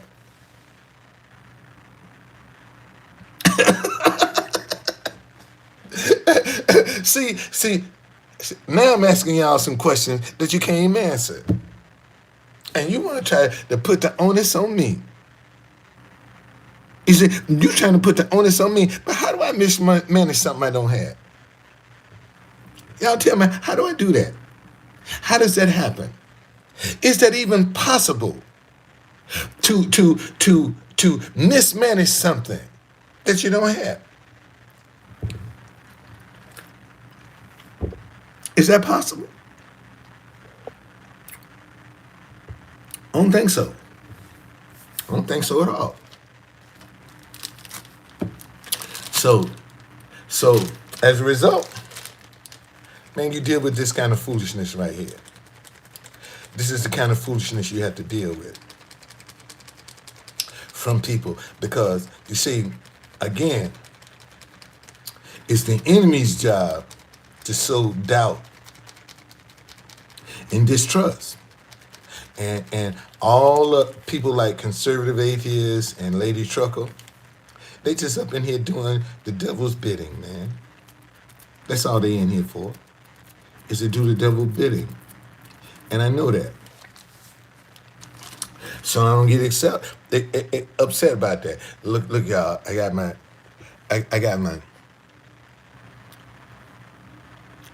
this my cayenne on a piece of orange. I'm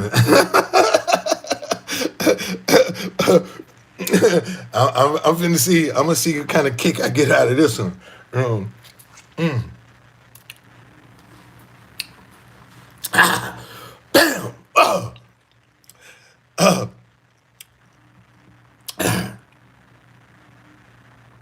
Somebody mentioned generational wealth. My tools are generational wealth. Man, my great grandchildren can do these same tours that I've created today. That's generational wealth. That's what I've created. Some generational wealth to pass down to my children. My dinnerware line, generational wealth that I can pass down to my children. Okay? All right?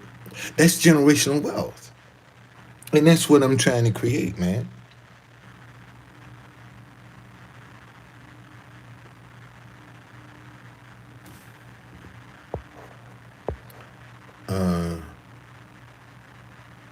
So see, this is what y'all got to realize. When you talk about creating generational wealth, you're talking about businesses. You're talking about creating a business to pass down that's going to create generational wealth. You're talking about creating some kind of entity that's that's some kind of stream of income that you can pass down to your children, grandchildren, and great-great-grandchildren. That's generational wealth. And working a job, you can't create generational wealth.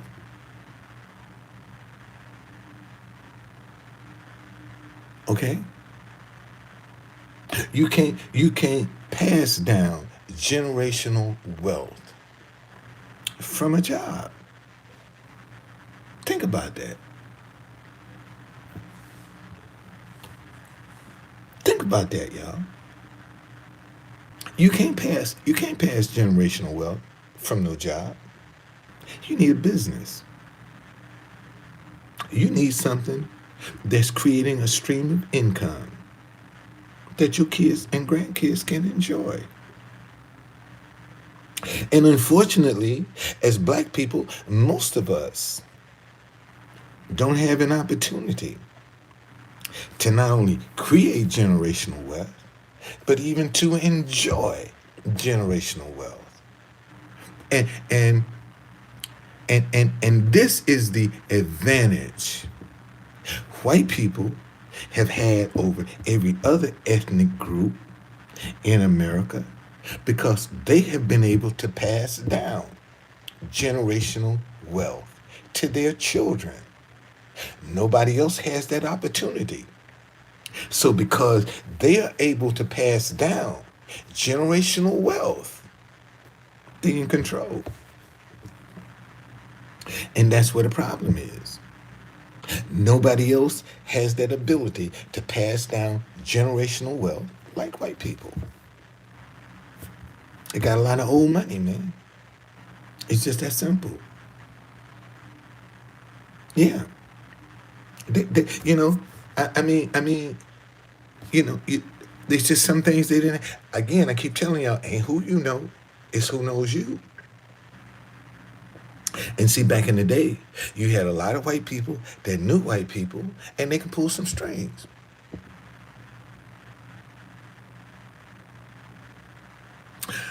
Why aren't blacks successful conservative atheists? Let's talk about that.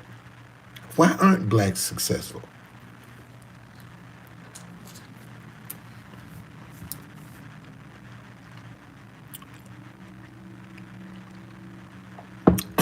Why aren't blacks successful? Conservative atheists. Why is that? We don't have the mental capacity to be successful. I can tell you because you've had an element of white people that have been jealous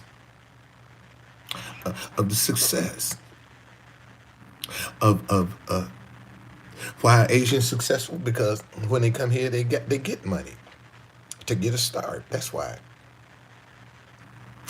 When Asians come here, man, they got money in the bank to get a leg up. That's why. They get help. That's why they successful. Because when they start, they don't have to start out, lifting themselves up by their bootstraps. They come in here with bank.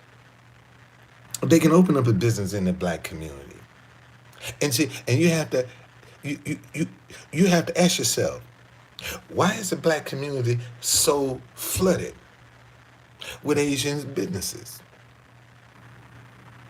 The average black community probably has over 85% Asian businesses in the black community all over America.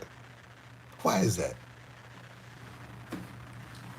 And then a black person can open up the same business in the black community and they still in blind. They're still in blind. They come in and they want a deal.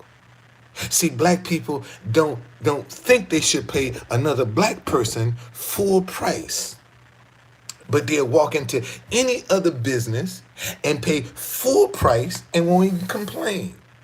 But when it comes to another black man, you got to give me a break. Well, how come you ain't asking that white man for no break? How come you ain't asking that Asian for no break?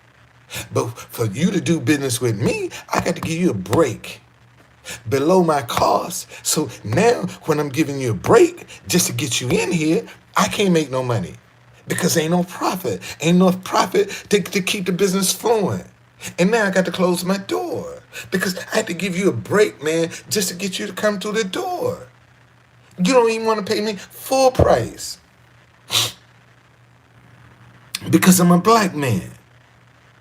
And you think because I'm a black man, I'm supposed to look out for you.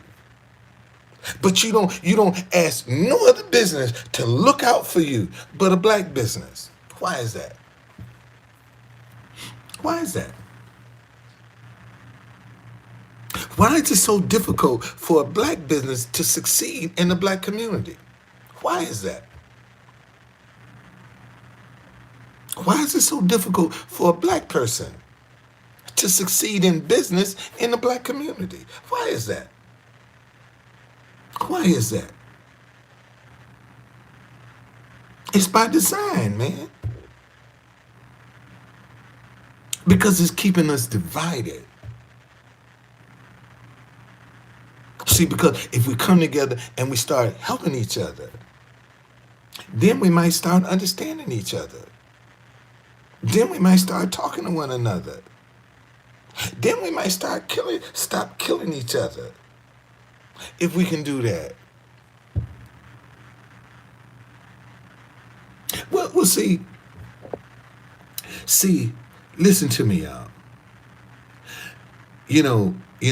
People you always say, well, the ice, the white man's ice is colder, which is why, a lot of black folk stop going to black businesses because the white man's ice was colder. And that's true. Let me say that again. The reason a lot of black people stop going to black stores because the white man's ice was colder. True conductor, you done lost your mind. Why would you say something like that? Well, let me tell you why. Because 9 times out of 10, that white man had a freezer at work so he could keep his ice cold. And 9 times out of 10, that black person freezer didn't work. So you go there, the ice is already melting. And then by the time you get home, you got a half a bag of ice, and your grandma want to know why you been out there playing around and didn't bring this ice. But grandma, this is how I got it. Go on up there to the mart and get me a bag of ice from that white man. His machine is working. That black machine ain't working. That's why the white man's ice was colder. Because 9 times out of 10, that black person not only could not fix their machine, but it was hard for them to find parts. See, they didn't have the access to the parts that white businesses had. So don't forget about getting it repaired because you can't find the parts.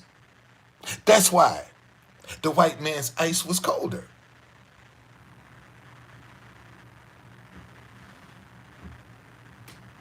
See, a lot of black people don't understand. It was against the law for black people to be able to sign a contract. That was against the law, which means you couldn't buy nothing because it was against the law for you to sign a contract. That's why when we got married, we had to jump the broom. The broom was our contract because it was against the law for us to physically sign a contract. So the broom was our... See, a lot of y'all don't even know why we jumped the broom. Because we couldn't sign a contract. The broom represented our contract.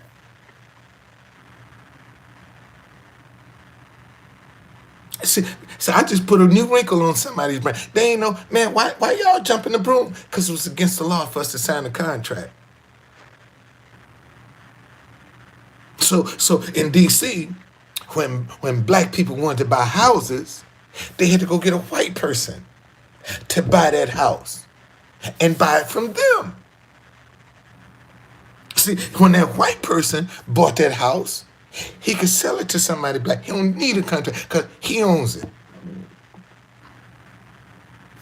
But if I physically wanted to go buy some property, I couldn't because it was against the law for me to sign a contract. See, white people, it ain't never been against the law for them to enter into a contract. That's how they got the advantage over us, man. Well, why don't you get your ass on up out of here? Why don't you get your cancerous ass on up out of here if this is boring? Because, see, isn't that interesting? Now that I'm telling you the truth, it's boring. See, now that I'm educating you, now that I'm enlightening you, it's boring. You see, and all because we don't want to learn this history. See, we don't know stuff like that, man. We don't get it because we ain't trying to learn our own history. So as a result, we get people like conservative atheists that can come up in here and denigrate our history because we don't know it. We don't know it. So we have to accept what they're saying is truth because we don't know our own history. And that's what the problem is, man. And because we don't know our history, we treat each other like shit. The Underground Railroad was the most successful organized crime in America because it was against the law to help black people to get free. If you was a white person and you were convicted, see this man say F black history. You see that? The man say F black history. And the white history they teaching you is a lie. They still telling you Columbus discovered America. Y'all still believing Columbus discovered fucking America.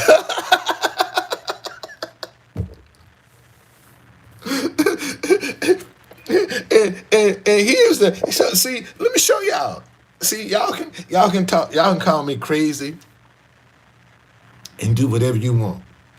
But see, one thing about that white man, history starts when he come on the fucking scene. That's when history starts.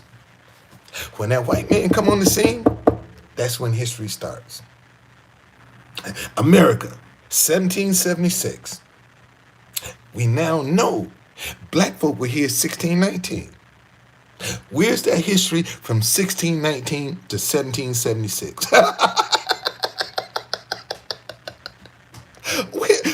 Where's that history at? We know black people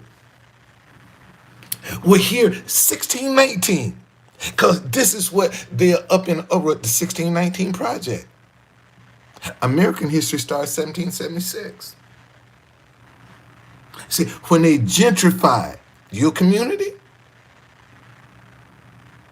see, notice something. If you think I'm lying, what's the first thing they do when they gentrify your community in the inner city? First thing they do, man, they're going to change the name. When they gentrify a community, the first thing they're going to do is change the name of that community. That's when the history of that community starts. That's just reality.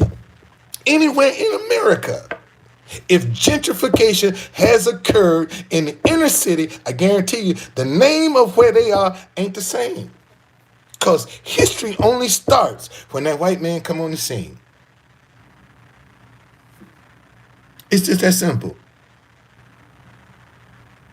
1776, and notice, everything happened before 1776. You never learn.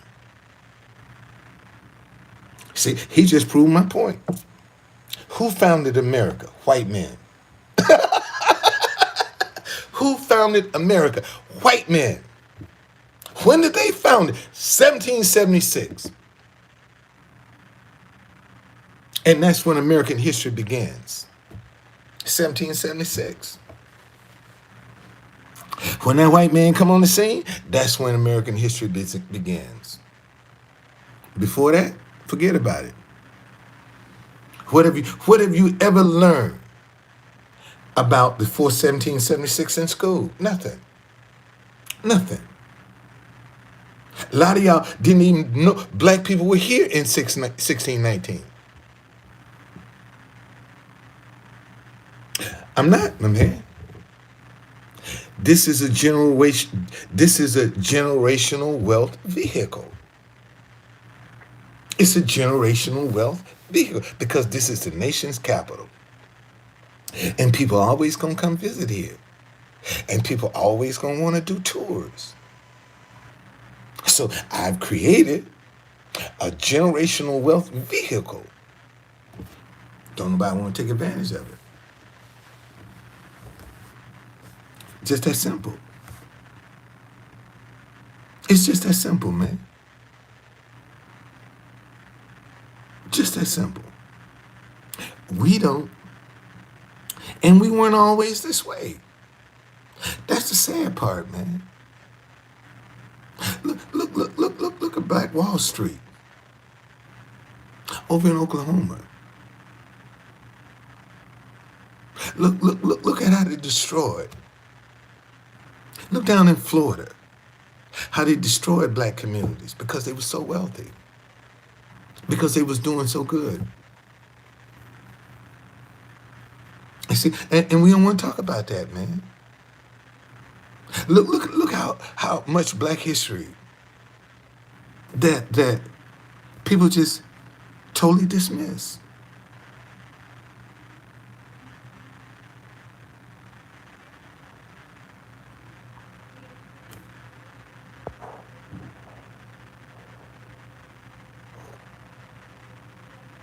So yeah, basically, it's a car with no gas. Because ain't nobody trying to get the knowledge. And I can't force them. See, this is something people going to want to have to learn. You can't force it on them. See, I can't force people to want to learn their own history. All I can do is make it available. And you notice a lot of people attack me. A lot of people criticize me and talk about me. But what they can't do is attack my website. You've seen people talk about my dead mama. This boy, conservative atheist, talk about my dead mama. But you ain't never heard him criticize my website. Isn't that interesting? He ain't never criticized my website. But he talk about me like a dog.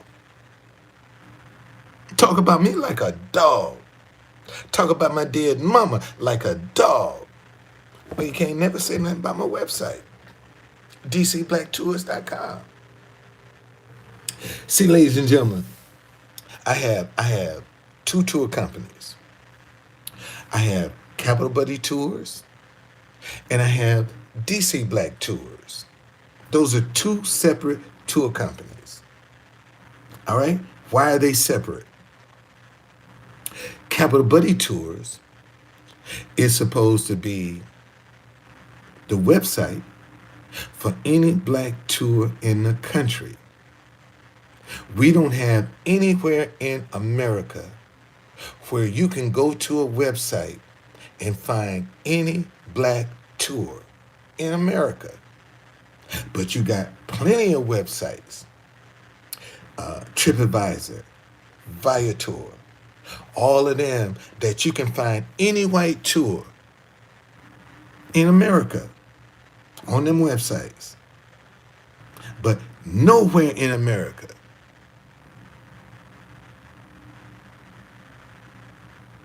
that's how his mama taught him. That's how his mama taught him. If he's a racist, you get that from the parents. That's how they taught him. So I told y'all, man, if you want to see what kind of job you've done as a parent, watch your kids when they ain't around you. He ain't around his parents. And look what a racist, and he died of cancer. This is the part that's why I know you're going to have a day of reckoning, man. You dying of cancer, and you coming up here with all this negative energy and all that stuff. Man, you gonna have to deal with that before you die. You're gonna denounce all of that before you die. I'm telling you. Before April 1st, 2023, mark it down, y'all. Conservative atheist is going to confess the name of Jesus as his Lord and Savior. Conservative, the same guy talking about there ain't no God. Before April, wait a minute, what's going on here? April 1st is when he found out he had cancer. 2022. Okay? All right? Watch. Watch. I'm telling you what's going to happen. Because he's too negative. And that negative energy is going to destroy him, and he don't realize it. It's going to destroy him. Well, Nicole, see, the reason I don't kick him out, because I want him to keep digging that hole. I want him to keep digging that hole.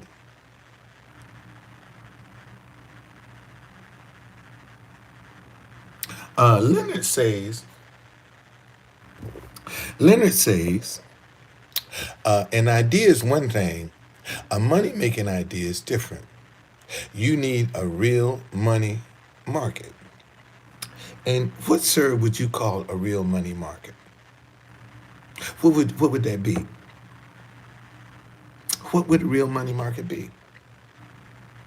Since you tell me what I need to do, what is it?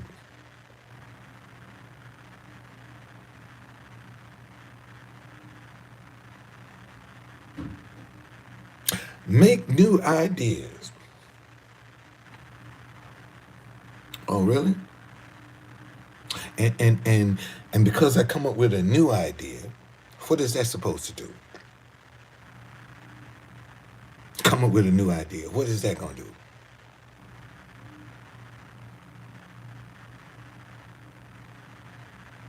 Oh, better yet. How would you come up with a new idea? If you're doing Black History tours, what would you do different? Answer that. You got a Black History tour company that nobody's booking tours. What would you do different?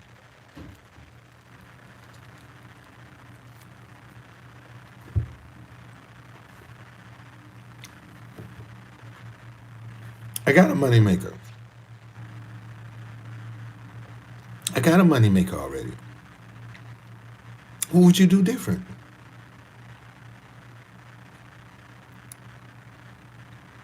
Any Black History need you have in Washington, D.C., it's on my website. Any kind of Black History need you have.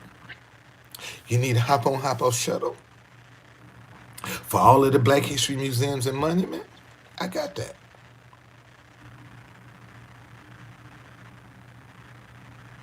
Oh, you don't think I have a creative mind? You don't think I have a creative mind? I just told you, man.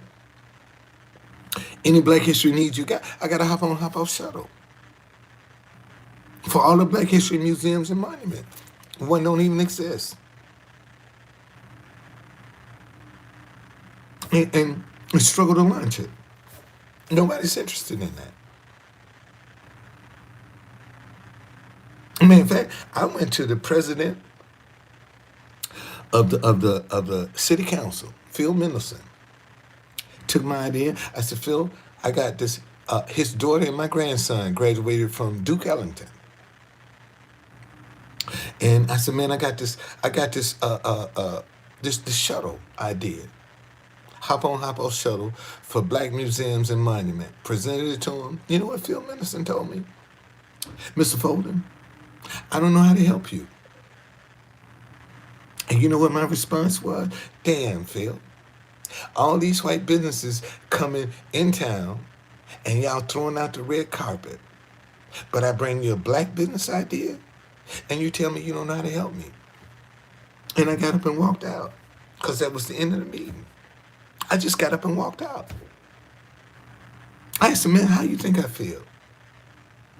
He said, I don't think you feel very good. I said, have a nice day, sir. And got up and walked out of his office. In the conversation. In the conversation.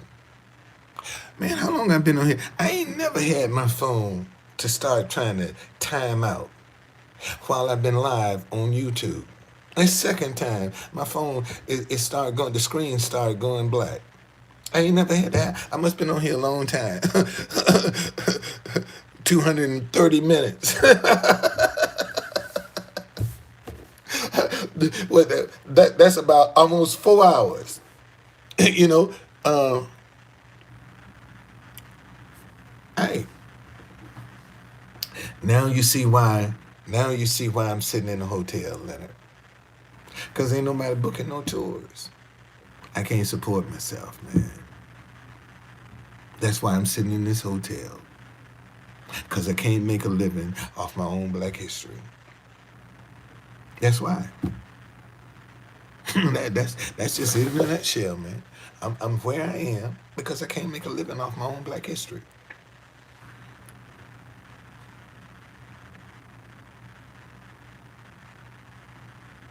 That's just 9 on the vine. It's just 9 on the vines. And I can't make a living off of it. And people would rather the history to die on the vines than to try to use it. Because if you don't use it, it's dying. And that's what's happening to black history in America. Black folk don't even want to learn their own history. And it's dying on the vines. And white people are afraid to learn it because they don't want to be uncomfortable, painful, and ugly. See, our history for black people is painful, ugly, and uncomfortable. That's why they don't want to teach it. That's why they don't want to learn it. See, because they get the truth. And a lot of them don't want to deal with that ugliness. So consequently, you don't. See, Florida was famous for using black babies as alligator bait. That's why Florida don't want you to learn their history. Florida don't want you to learn black history because they don't want them white kids to know their ancestors used black babies as alligator bait.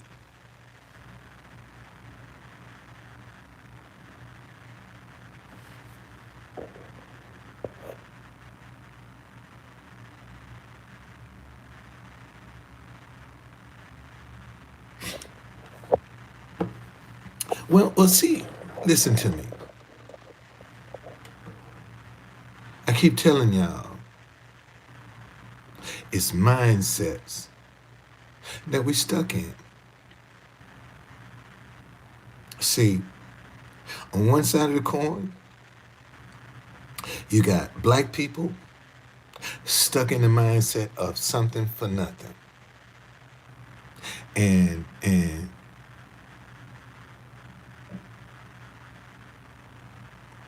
man, I work with anybody. Yeah, I have a group tour rate.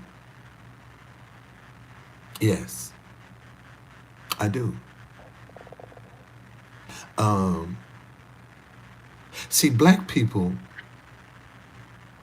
are stuck in the mindset of something for nothing from welfare. That's how that mindset got in the black community. And what the government said, black man, have as many babies as you want, with as many different women as you want. As long as you ain't in the house overnight, we're going to give them welfare. So now you got generation on top of generation that's used to getting something for nothing. That's the mindset we stuck in because of welfare. You see, and then society would turn around and say black men don't want to be fathers because they ain't in the home. But the government say, man, if you ain't in the home, I'm going to you can have many women as you want, many babies as you want. Long as you ain't in the house, I'm going to give them welfare. And now you got people manipulating the system. What? I can have all these babies and you going to give me a check? And I ain't got to do nothing? That's how the mindset of something for nothing settled into the black community. And on the, okay, well, why don't you get the hell on up out of here? Why don't you go get you some more bad dick? Why don't you go on and get you some more bad dick and get up out of here? So here's the mindset that white people are stuck in. White people are stuck in the mindset of the 1850 Fugitive Slave Act. What that act said, if you white person, you ain't got to have no proof. Just on your suspicion, if you thought a black person was a runaway slave, you had to confront them. That's why in 2023, black people are the only folk that have to justify why they are where they are because of the 1850 Fugitive Slave Act. Matter of fact, wow, let me read it to you. Because see, a lot of y'all ain't even heard of that. Thank you, Lord. Let me read this to you, the 1850 Fugitive Slave Act.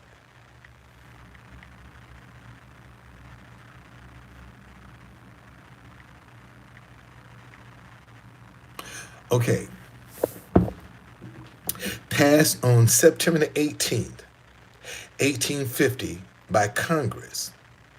The Fugitive Slave Act of 1850 was part of the Compromise of 1850. The act required that slaves be returned to their owners, even if they were in a free state. The act also made the federal government responsible for finding and returning these slaves. God damn. See, the 1850 Compromise is what got the federal government involved into returning slaves. Let me hold on a second.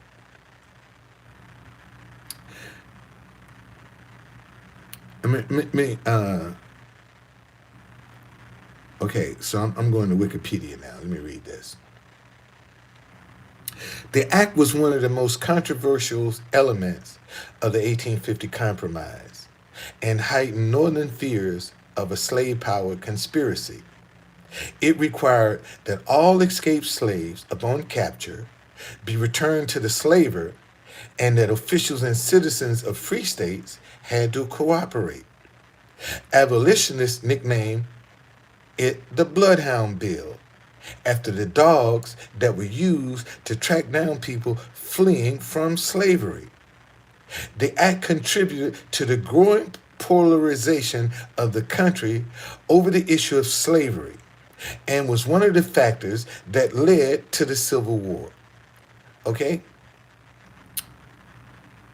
In response to the weakening of the original Fugitive Slave Act, Democratic Senator James M. Mason of Virginia drafted the Fugitive Slave Act of 1850, which penalized officials who did not arrest someone allegedly escaping from slavery, made them liable to a fine of $1,000, equivalent to $32,000 in 2021. Law enforcement officials everywhere were required to arrest people suspected. Listen to this, y'all. Law enforcement officials everywhere were required to arrest people suspected of escaping enslavement on as little as a claimant's sworn testimony of ownership. A white man could say and lie and say, I own that nigga right there. And you had no defense under the 1850 Fugitive Slave Act. And a lot of y'all didn't even know that. A lot of y'all didn't even know that act even existed until right now. You didn't even know. Okay?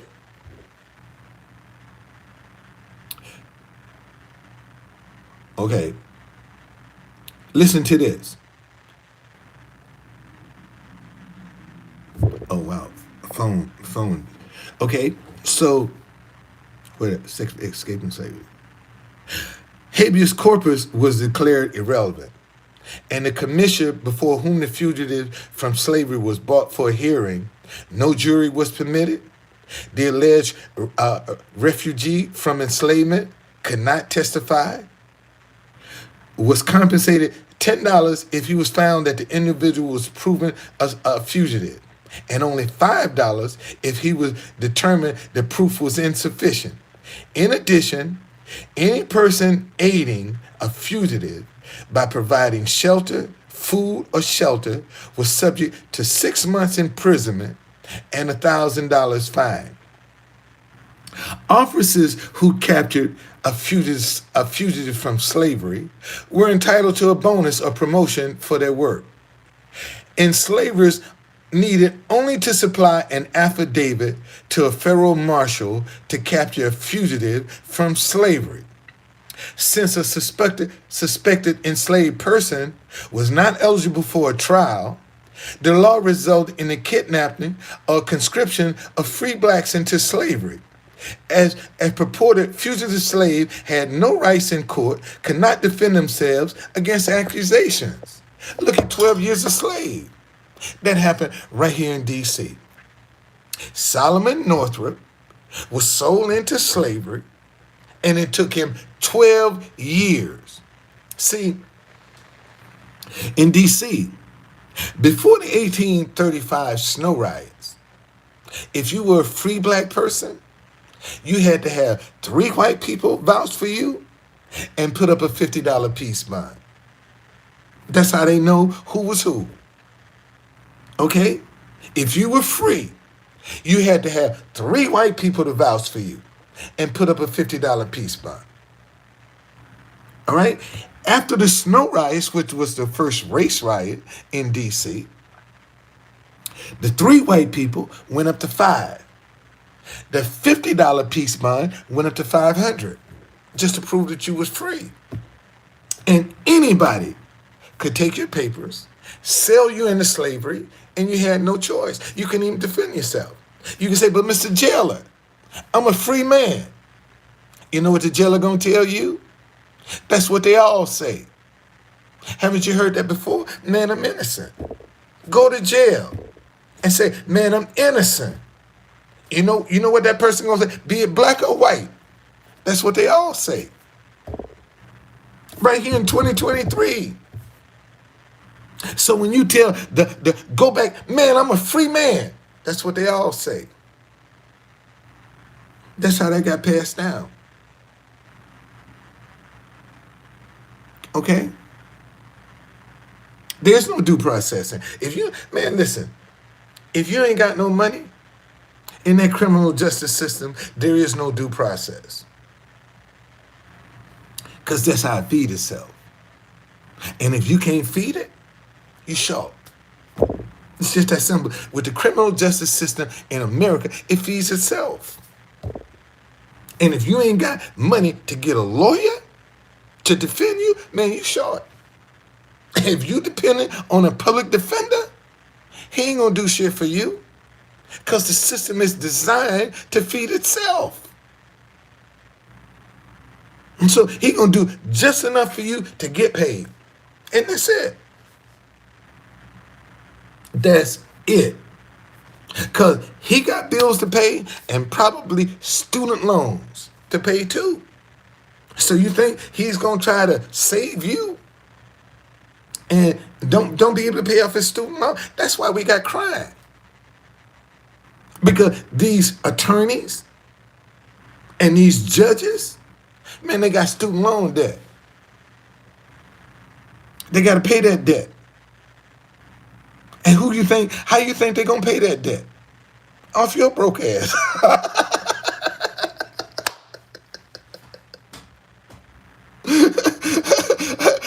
They going to pay that debt by jamming up your broke ass, putting you in debt. That's how they going to pay their student loans.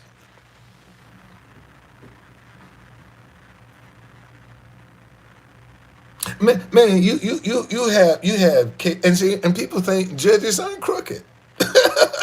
People actually think there are no crooked judges, and there are no crooked police officers, and there are.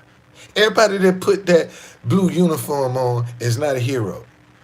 You got a lot of crooks, man, walking around with that police uniform on and getting away with it. You got a lot of crooks doing that. And I can say I'm the only DC resident that has ever fought corruption in the police department where some cops went to jail. I'm the only DC resident that can say that. The only one that can say they fought corruption in the police department and some cops went to jail. Ain't that a sad testimony? Can't nobody else in DC make that claim but me. But I'm a con artist. You know, and if you think I'm lying, let me show you. Let me show you. Let me show you. If you think I'm lying, let me show you. Let me show you. See, when people have to use other folk as an example, when they telling you a story, and they can't show that example to you on their life, they just want your money. Now, this article was, let me see when the date of it. Do I have a date on here? December the 24th, 1992, when this article came out. You see that? Vendor versus police again. You see that? Vendor versus police. This is the Washington Post, District Weekly. Vendor versus police again. That's how bad they was on me, man. Because I stood up. See, Doug Williams won the Super Bowl. And I'm a street vendor. And man, we was into knocking off t-shirts. We was into knocking off t-shirts. What is knocking off t-shirts? Making bootleg copies. And Doug Williams had this shirt, How You Like Me Now, that if you bootlegged it, the fingernails were brown on the original. But if you bootlegged it, the fingernails would turn up white. We didn't give a damn because most people didn't have that knowledge. So we start bootlegging the t-shirt. And in walks the sergeant of the vending unit. Bootlegging t-shirt. I said, man, that's against the law. You can't do that. He said, man, can't nobody tell me what to do on my days off. I said, man, as the police, you ain't never off. And that's when I started complaining. Because they already, and Dale Walters worked at Channel 7. He came by Judiciary Square one day. He said, Mr. Folden, we trying to do a story on vending down in front of the Forest Theater. And every vendor that we have approached said no, but they referred you. Every vendor we went to try to help us out with this story said, no, go talk to Don Folden. He'll do it. And they'll walk to say, will you help me out? I said, shit, yeah, I help you out. Absolutely. He said, well, this is what we're going to do. We're going to mic you up, and we're going to be sitting on the corner. And we want you to go and set your table up in front of Ford's Theater. And we're going to be recording the reaction. Because you mic'd up, and the police didn't know I was mic'd up. David Brooks, one of the ones that got caught, George Hardy and David Brooks went to jail for accepting bribes in D.C. Brooks is dead. Hardy is still living. David Brooks come over, Mr. Folden, what are you doing here? I said, man, I'm setting up. You can't set this up. I said, what are you talking about? How come I can't set up? Because I said so.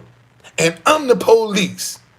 And you going to do what I say because I'm the police and I say you can't set up here. And that shit was on film. It was on film. And he telling me, I'm telling you because I'm the police. And you going to do what I say do. And that shit was on film. And one day, let me tell you how they got busted. I mean, y'all think I'm lying. Y'all think I'm lying. Let me show you something. This is the article right here that I'm reading from. When I ran for mayor against Marion Barry, I was a Democrat then. I'm a Republican now. But I've been a Republican over 20 years. Okay? Didn't just jump on the Republican Party. But see, they did this, they did a candidates, all of the people that was running for mayor. Listen. Folden, 41, is on a vendetta. Ticketed more than $9,000. Denied a vendor's license and arrested 10 times alone this year.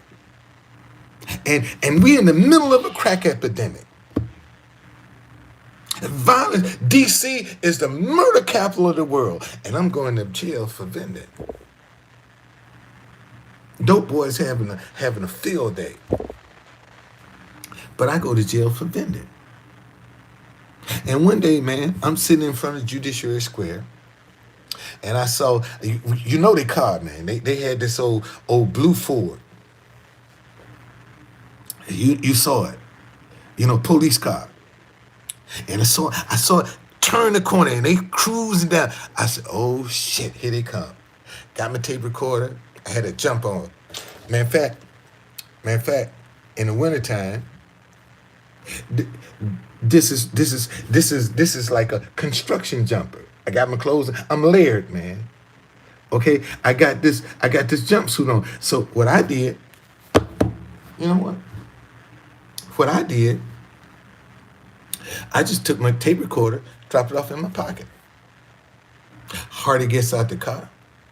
Don Folden, you ain't shit, motherfucker. And if you got your tape recorder on, turn it up, motherfucker. And tell him I said, come, that's just how he talking. Turn it up, motherfucker. And tell him I said, come get me. Because I'm getting ready to get out of here. And he said, motherfucker, you heard what I said. And if you got your goddamn tape recorder on, turn that bitch up and tell him, come get me. This is what the police officer is telling me. And goddamn, the tape recorder was running. It was running. And I walked right into internal affairs. I said, listen to this. He said, can I have this tape? I said, no, but I'll bring you a copy in the morning. And a week later, they busted both of them right in front of the first district. Hardy got $3,500. Brooks got $3,000. Right in front of the police headquarters, district where they work, the first district. They was accepting a bribe right in front of the police station. That's how they got caught. That's how they got caught, man. But I was lying. That's what made me run for mayor. When I went and told them that there was corruption in the police department, they came back and told me I was lying. Sergeant Everett, I never forget him. And I said, Sergeant Everett, if I got to run for mayor to tell this story, I will. He looked at me and said, Mr. Folder, don't even waste your time. You're a street vendor. I said, what'd you say? He said, don't even waste your time. You're a street vendor. Ain't nobody gonna listen to you. Shit, I walked right into Board of Election. What I got to do to run for mayor? They said, raise your right hand. Here's some petition. We need 2,500 valid signatures. And I went to the store and I got me five clipboards. I went to the store, I bought 5 clipboards. Why? Because are you a DC registered voter? You saying yeah. So I'm giving the clipboard to you and I'm looking for the next person. So I'm always got these 5. Everybody got a clipboard signing their name, doing it, and when they get it back, man, I'm ready for somebody else. My clipboard stayed busy. That's how I got my signatures, man. And most folk, when they go out and get signatures, they only use one clipboard. So when that person is signing it, you got people walking by you. But if you got multiple clipboards, now you can always keep one busy. That's how you do it. You see? And you get your signatures in less time than just using one clipboard. I just helped somebody. So the next time you go out and you're trying to get some signature, man, get multiple clipboards. Because when one tied up, you can put another one in action. That one's tied up, put another one in action. By you put that, now you get one back and you just keep rotating them, man, until you get all you're doing. That's how you do it. And that's how I did it. And I got on the ballot. I had over 4,000 signatures, man. And I only need 2,500. Didn't have no money and no organization. And got about 189 votes too. First time out the box. Yeah. Oh, that's all you got was 100? I ain't had no money and no organization. None whatsoever. Man, what time is it? Oh, it's afternoon. I've been on here a long time.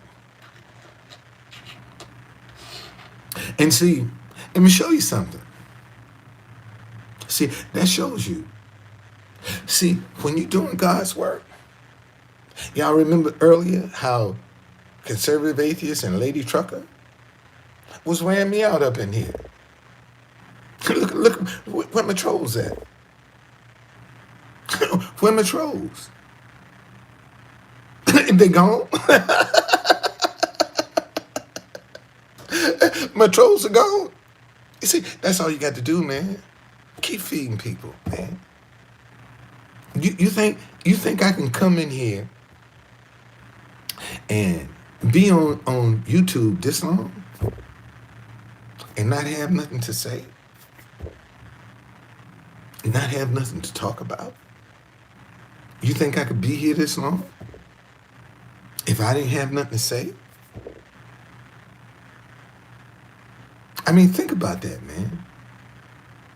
I could easily be in a state of depression right now with my circumstance, being evicted, and I don't know what I'm going to do, where I'm going to go. I don't know none of that, man. And really don't care. Only thing I do, man, I come out and put myself in front of people every day. That's what I do. I can't worry about what I don't have. All I can do is because you never know who's watching.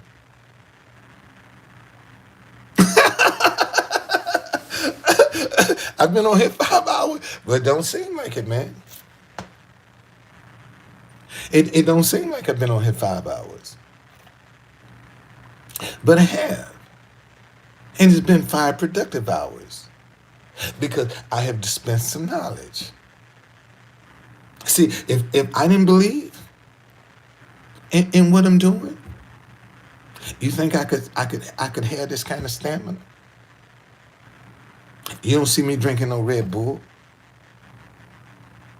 See, you don't see me using no. The most you gonna see me drink is this. That's the most you gonna see me drink. You don't see me drinking no Red Bulls and all these other energy stimulants. I'm 70 years old. I don't need no Red Bull. I don't need no Red Bull. I'm 70 years old.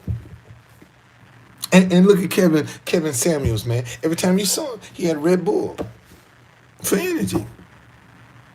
You don't see me sipping on no Red Bulls for no energy. That's because what I'm doing is coming from my soul, man. It's coming from the depths of my soul. That's why I don't need a stimulant. Because it's coming from my soul. And people don't understand that, man. They want to put you down. They want to talk about you. They want to do all of those things. Because you won't give up. Because you won't quit. See, people will put you down. And what you're going to have to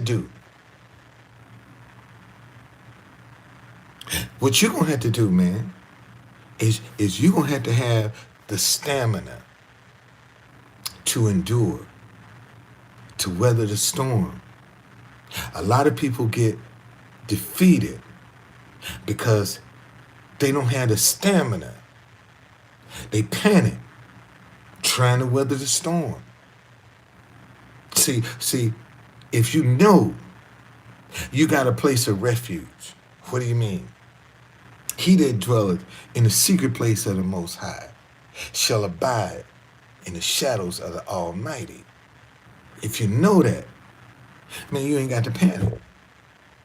Because whatever you're going through, it's going to work out in your favor. See, when you're a good person and you're going through some stuff, it's going to work out in your favor. That's why you got to keep your faith. That's why you can't let nobody shake you. That's why you can't let nobody make you start doubting yourself. Because it's going to work out in your favor. All you got to do is hold on, man, and be positive. It's going to work out in your favor. It's just that simple.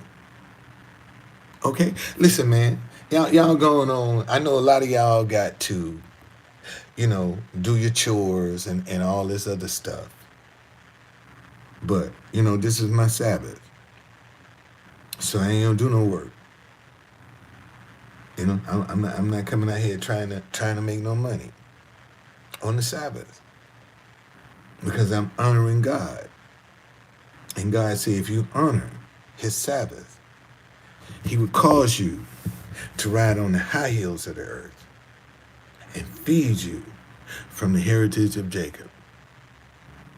Well, see, baby skin, the reason you can make that claim is because you're a good person.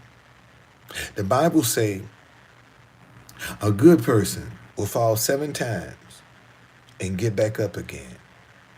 But a wicked person will fall once and be destroyed. Okay? It's just that simple.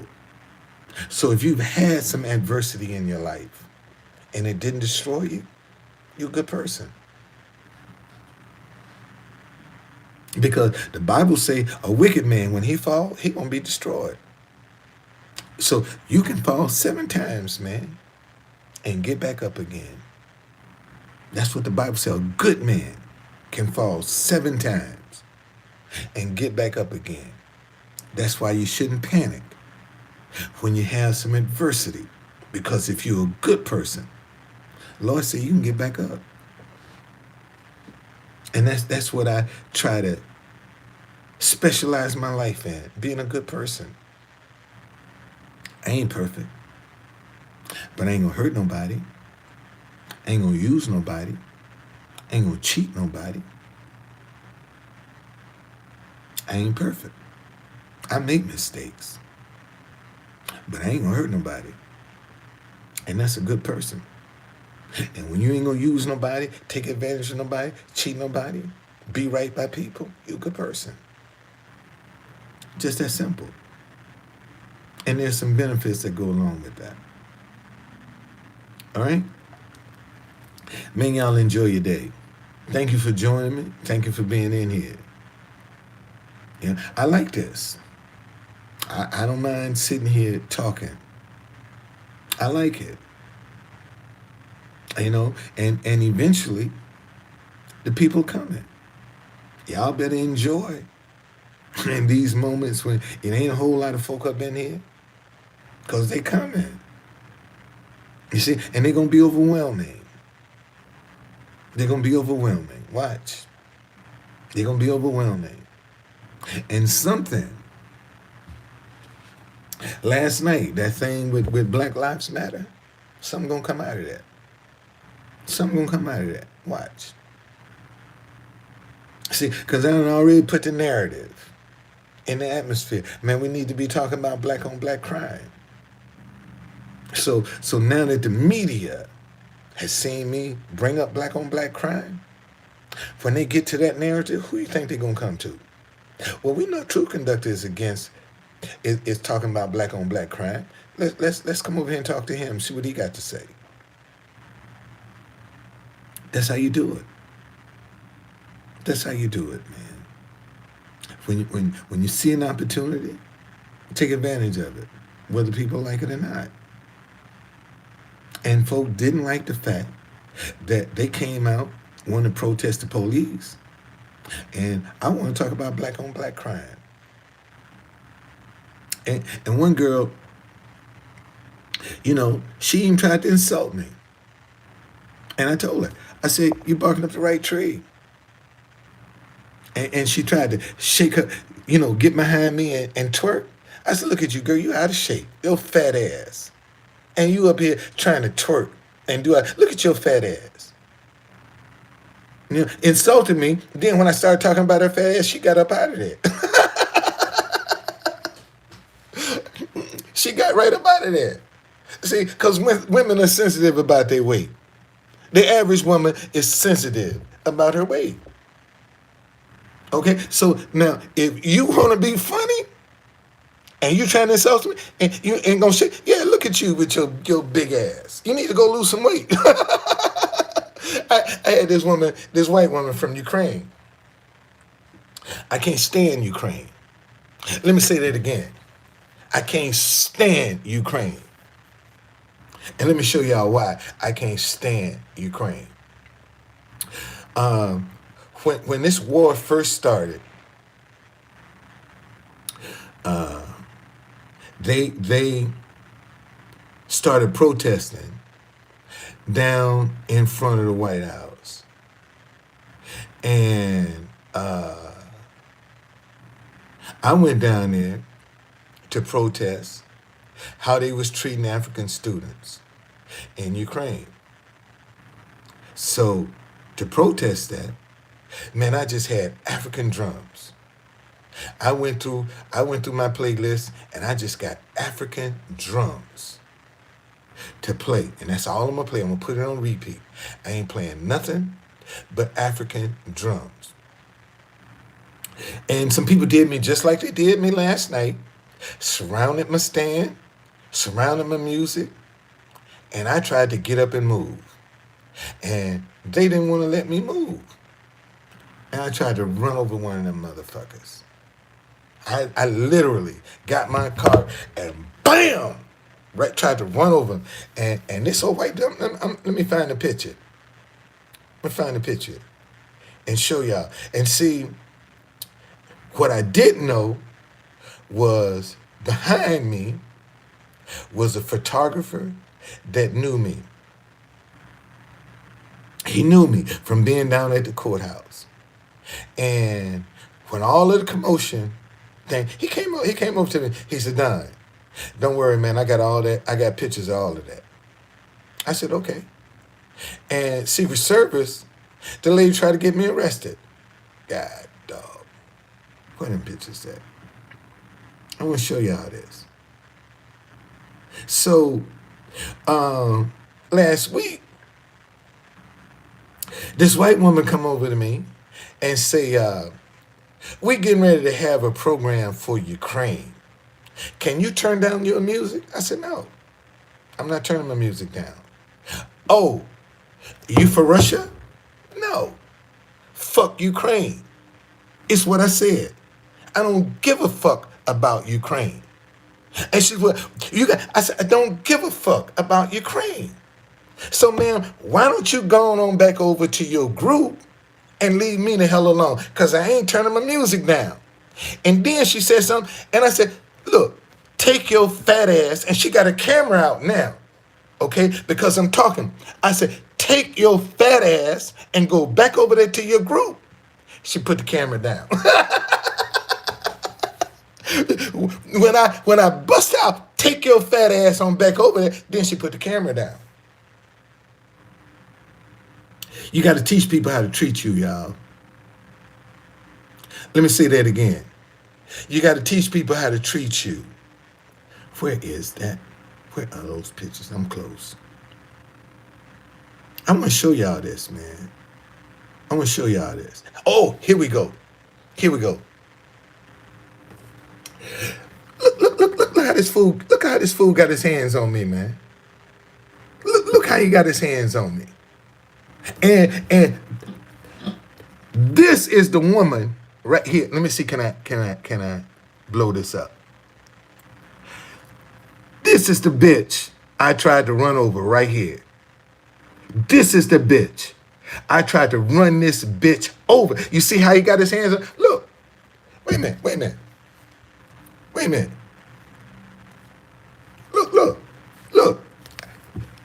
Look at this, y'all. Look. And they tried to get me arrested. Look. This is Ukraine. Look. They tried to get me arrested. Look. Look at this, y'all. This is Ukraine.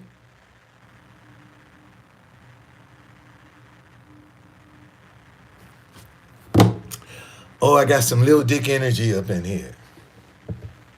I got some Lil Dick energy that just came up in here. And he retracted his statement. I just got some Lil Dick energy. You ain't the first person to talk about. Tell me something. Out of all the protests that you saw last night, did you see anybody talking about black on black crime other than me? Out of all the protests that you saw last night across the country, who talked about black on black crime? Who tried to bring that subject up? Me. But yet, I ain't the first one. I know I ain't the first one.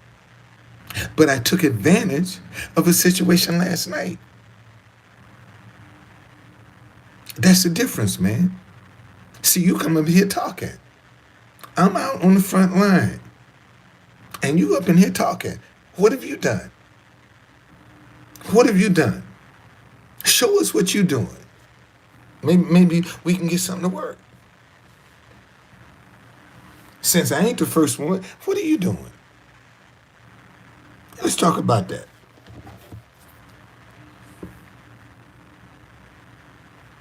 And see, look. See, that's how they had me surrounded, man. That's how they, look how they got me surrounded. I'm showing y'all. You see the flags in the background? Look how they got me surrounded. Fuck Ukraine. Fuck Ukraine. Ukraine is pimping the United States of America. The Ukraine has pimped us for our money. Notice they just fired all these people for corruption. What are they stealing? American money. Look at all the American money that's done went to waste over in Ukraine. They can't even account for it. $100 billion. Most of that money they can't even account for. And who paying for it? Our tax dollars. And we ain't supposed to be upset because some kids over there getting killed. And motherfucker, you done wasted $100 billion. And you can't account for it. You know, they talking about they need 30. What the fuck 36 tanks gonna do? You got $100 billion. You ain't got enough money to buy some tanks. Why we got to give you some tanks too? We done gave you $100 billion. And you still want more? What more can we give? I mean, think about that, America. We've given them $100 billion. $100 billion. And they still want more. Why? You can't make it off 100 billion?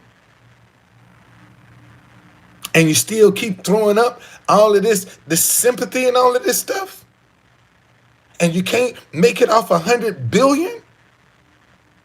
We got to pay for that, man. We got to pay for that. And we can't even account that, Marjorie Taylor Greene. I don't like her politics, but I can agree with her on one thing. We are being fucked by Ukraine. Let me say that again. We are being fucked as a country by Ukraine. Yes, we are. And people scared and they know we're being fucked. Because you can't, the country was already corrupt. And now you're going to give them $100 billion to a corrupt country? Come on, man. Come on, they already corrupt.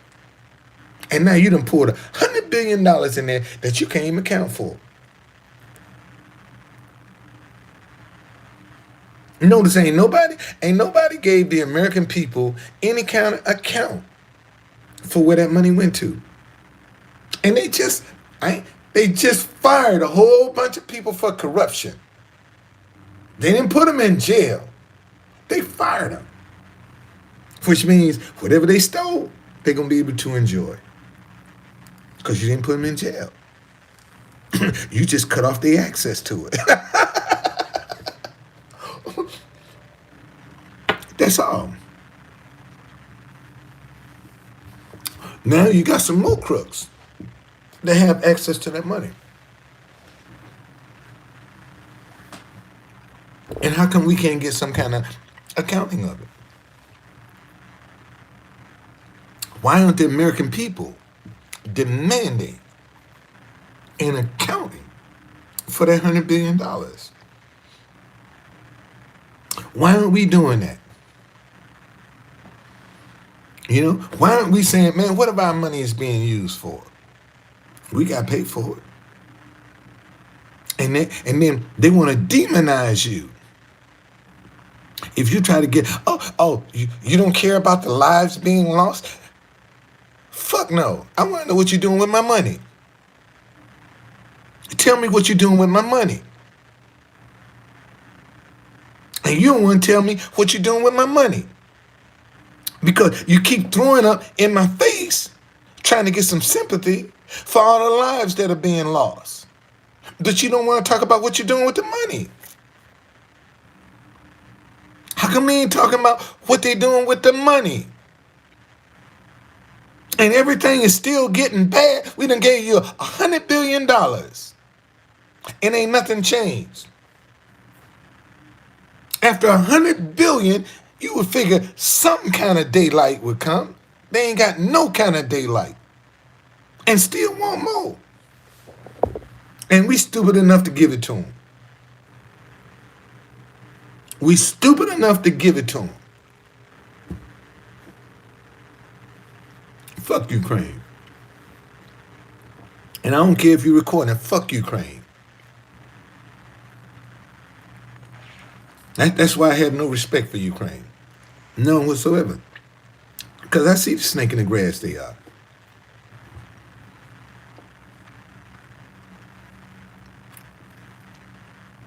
And then you're going to come some years down the road, see, when you get the truth, now you're going to be embarrassed. And you notice, and let me tell you what I noticed. The same people that are pushing this money for Ukraine are the same people that was pushing these vaccinations. Notice that's the same group. Same group supporting Ukraine are the same ones that was trying to get everybody vaccinated. And now we know the shit don't even work. They demonize folk, man, because they didn't get vaccinated. Folk were demonized, criticized, all because they didn't get the jab. And now we found out the fucking jab don't even work. And look how many people's lives were destroyed because they wouldn't get that jab. And the same people pushing the jab are the same ones pushing Ukraine. So if they was pushing one lie onto you, how come you think you can believe them now?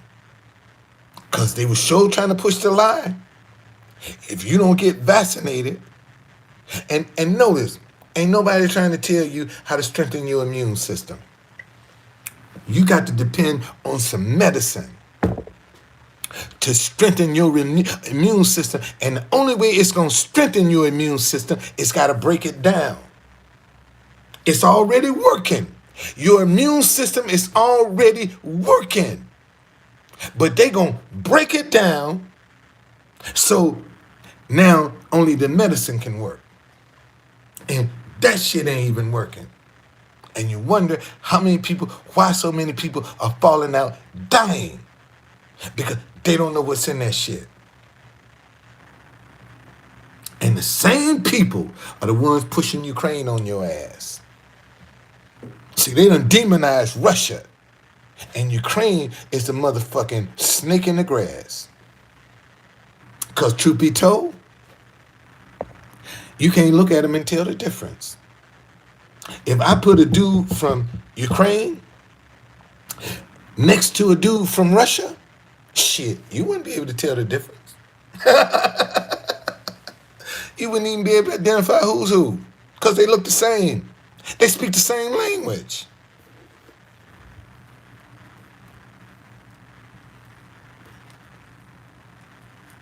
Hadn't thought about it like that, huh? Just the way it is, man. Anyway, let me enjoy the rest of my day, man. Thank y'all for joining me. God, dog. 281 minutes. How long is that? Let me see how long that is. Let's see how long that is. 281 minutes.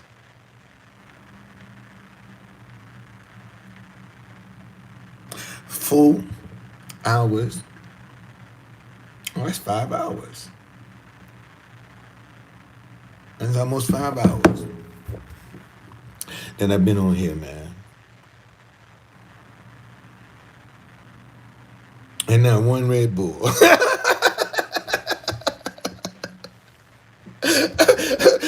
I've been on here almost 5 hours and not one Red Bull. At 70 years old. At 70 years old. 5 hours, ain't one Red Bull. Tell me my shit ain't working. Tell me my shit ain't working, buddy. You ain't seen me sip one Red Bull, and I've been on here almost 5 hours. Sure have. See, that's because you have to love what you do. When you love what you do, man, you don't need no stimulant. You only need a stimulant when you're doing it, you got an ulterior motive.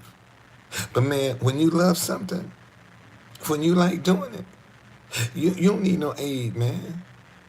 You'll re-energize yourself. I probably could sit here right here today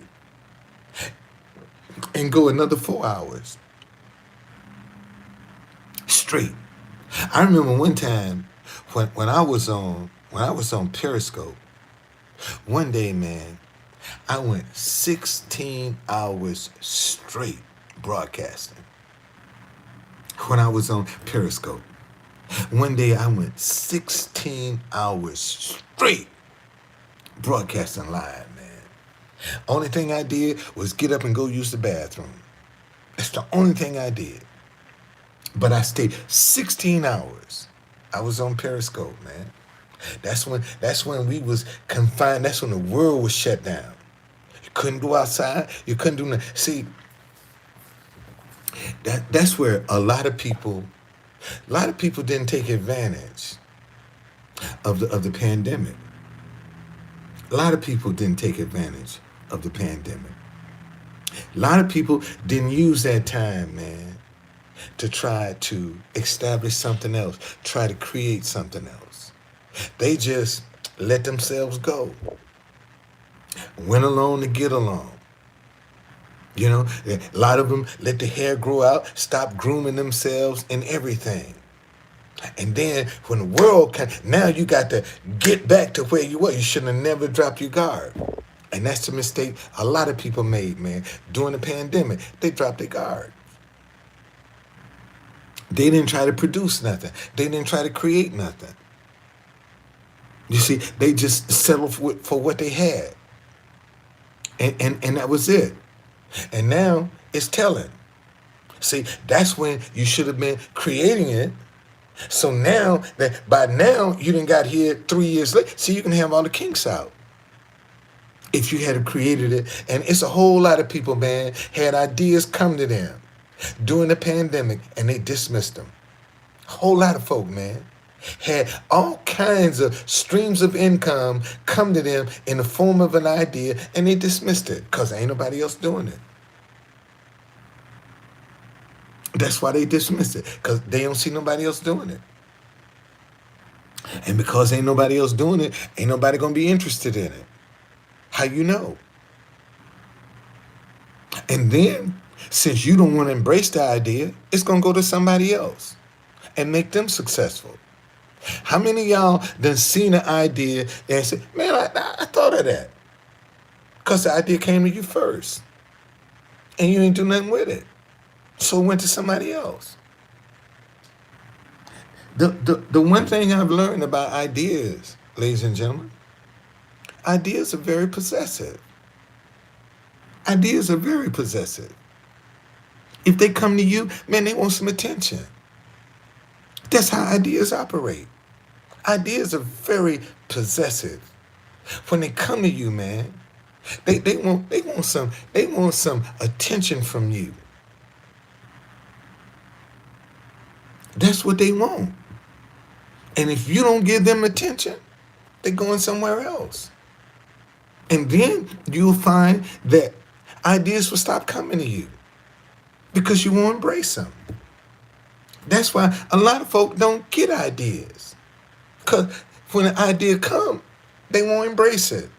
So they don't even waste their time no more. They go to somebody else. And you stagnant. You can't come up with no ideas because when ideas was trying to come to you, you wouldn't accept them. And now that you want them, they won't even come. Because when they was trying to come to you, you wouldn't accept them. See, that's the downside of not embracing your ideas. Because eventually, if you don't, they ain't coming to you no more. They're going to go to somebody else because they know if they come to you, they're wasting their time. So they don't even bother. And a lot of people don't even believe that, man. And give me credit. At least I got the stamina to outlast my trolls. At least say, damn, true conductor, you sure wore your trolls out because they was wearing my ass out earlier. Where they at? Where my trolls at? I am in here spelling nigga and all of that shit. Where they at? Where they at? You see how they gone? You see how they gone? Because they don't have the stamina. See, when you're doing wrong, when you're doing evil, when you're doing negativity, your stamina ain't gonna last long. But boy, you out here trying to be positive. You out here trying to uplift people. Shit, your stamina will last you as long as you don't get tired. Your stamina is gonna be there. And ask yourself, I'm 70 years old. I'm 70. I just turned 70 on January 19th. What's up, Gamer? Hey, man, did you see Gamer? Man, I put a video on YouTube playing Ireland's national anthem, and I dedicated it to you, Gamer. Did you see it? Yesterday, man, I did it yesterday in front of the White House, Gamer. It's on YouTube right now. It's on YouTube right now, man, where I played the national anthem of Ireland. And I said, man, I got a friend online called Gamer, John Paul, over in Ireland. And I'm going to play this, I'm dedicating this national anthem to him in front of the White House. Boy, you should let all your friends see that, buddy. You should let all your friends see that. That you got somebody sitting in front of the White House. Okay?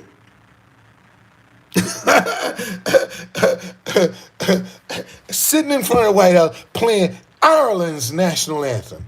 Everybody ain't got that pull, Gamer. Everybody don't have that kind of pull, Gamer. And you should be the one telling everybody, man, look at what my buddy over in D.C. doing. Played our national anthem in front of the White House.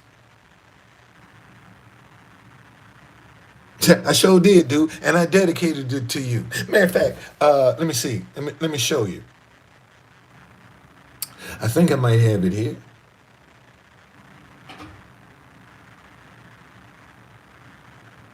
No, I don't have it on this phone. This phone don't have enough. I don't have enough memory on this phone. Thank you, man. I'm telling you, I sure did. I gave, and I told you I dedicated it to you, man. It's on there now, and I uploaded it yesterday while I was sitting down there in front of the White House. All right, I'm glad you came on, man, because I want to tell you that. Look for the video. All right, y'all. Man, thank y'all very much. Thank you. Okay. Thank y'all very much, man, for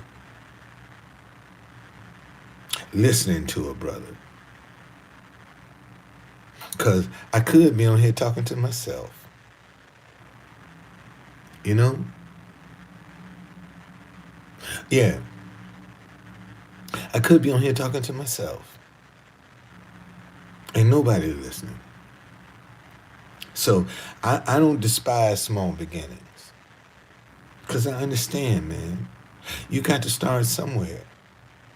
And unfortunately, see, most folk want to start their ideas off in a storefront. See, that's what most folk, man, when they got an idea, they want to take that idea and immediately put that idea in the storefront. You got people right now that can cook their asses off, but they won't start in their own kitchen cooking their food because they want to be in the storefront. And you can make the mistakes and learn in your own kitchen about what to do and what not. See, because when you get in a storefront and you start making mistakes, that can put you out of business. See, you can in your own kitchen, you can start developing recipes. Start testing stuff in your own kitchen to perfect it. So when you start doing volume, you can hit the ground running. See, why wait till you get in a storefront to start trying to create new menu ideas when you can do that in your own kitchen and perfect it? So when you do get in a commercial kitchen, man, you can hit the ground running. See, you ain't got to experiment and see, because you got it all, you got all the kinks worked out. And that's the mistake a lot of people make, man. They don't want to start small. You know, they want to be impressive to their friends. To show their friends they got it going on. Start small, man. Even when y'all think I'm lying, I had a 2015 Ford Transit, and I had a 2014 Mercedes Sprinter. I kept them jokers shining too. I kept them clean. And plus, I'm in my truth conductor outfit too. So every time somebody wanted to be impressive, man, they came to me. Hey, truth conductor. What they was calling me, Don. Don, you busy? I need you to pick these people up for me, man. I need them treated with some professional. Go take care of this job for me. That's what I did. See, when I got my vans repossessed, I used to help this African guy all the time. Every time he needed to be impressive with some of his clients, he called me. So after I got my trucks repossessed, man, I I was so embarrassed and ashamed, I didn't even want to go out. And finally, one day we crossed paths. He said, man, where you been? I said, Joe, man, I got my trucks repossessed. He said, how come you ain't tell me?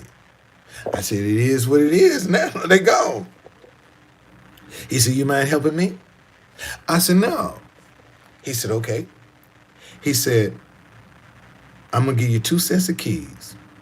One to a 12 passenger and one to a 15 passenger. Help me with my tours. And whichever van you need, go get it. I helped that dude. He got such rave reviews from the tours that I was doing for him. He said, I tell you what, take the 12 passenger and you keep it. You drive it.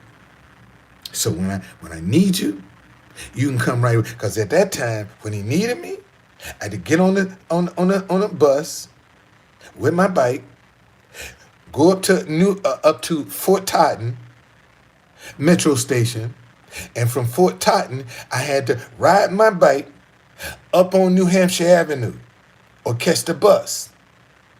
Whichever, if the bus wasn't there, man, I got on my bike. And I started making my way up on New Hampshire Avenue to pick up that van. And finally he said, just keep, for 2 years. Not only did I drive his van, I didn't have to put no gas in it, and I didn't have to do no maintenance. And I did his tours, and I did my tours. That's how I was able to survive. Because I did another man's tours so good, he gave me access to a vehicle. That's how I was able to survive.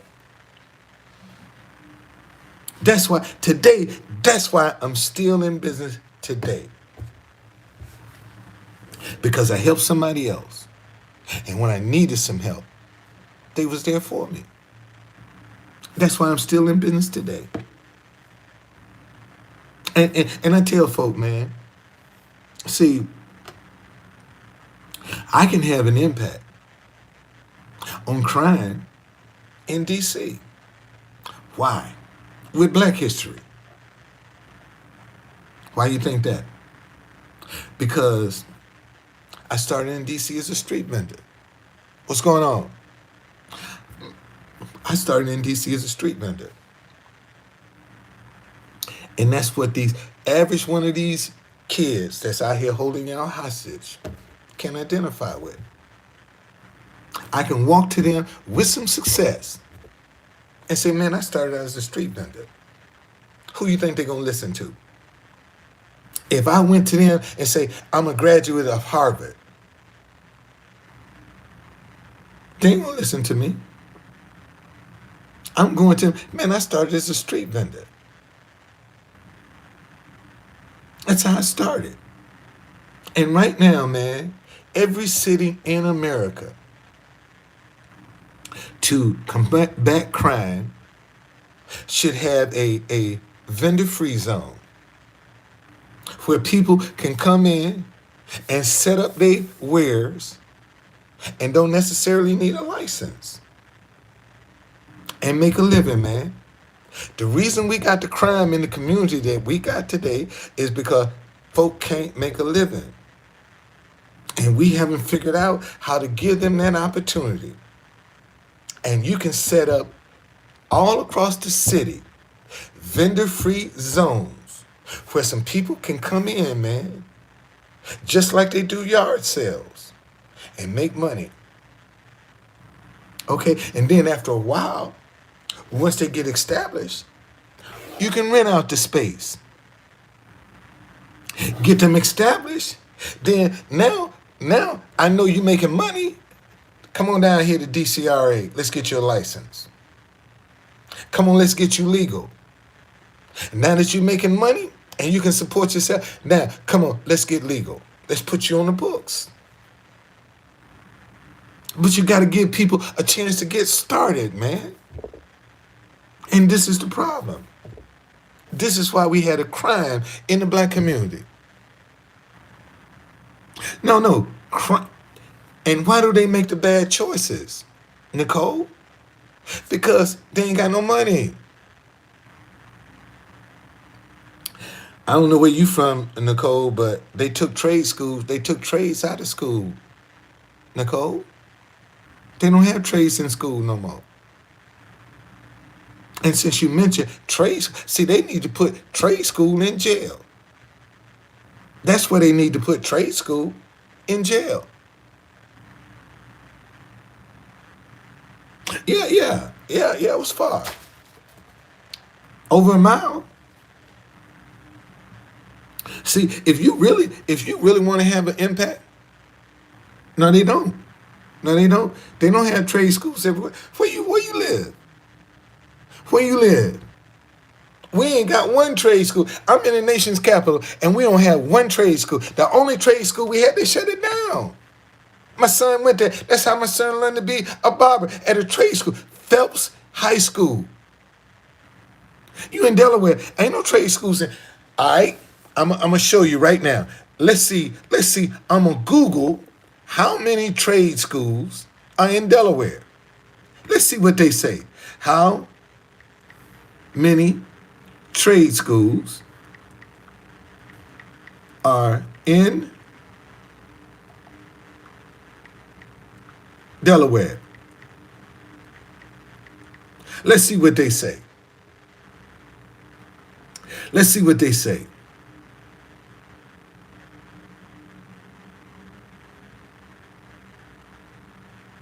See, they talk about trade. Trade schools don't even come up. Don't even come up.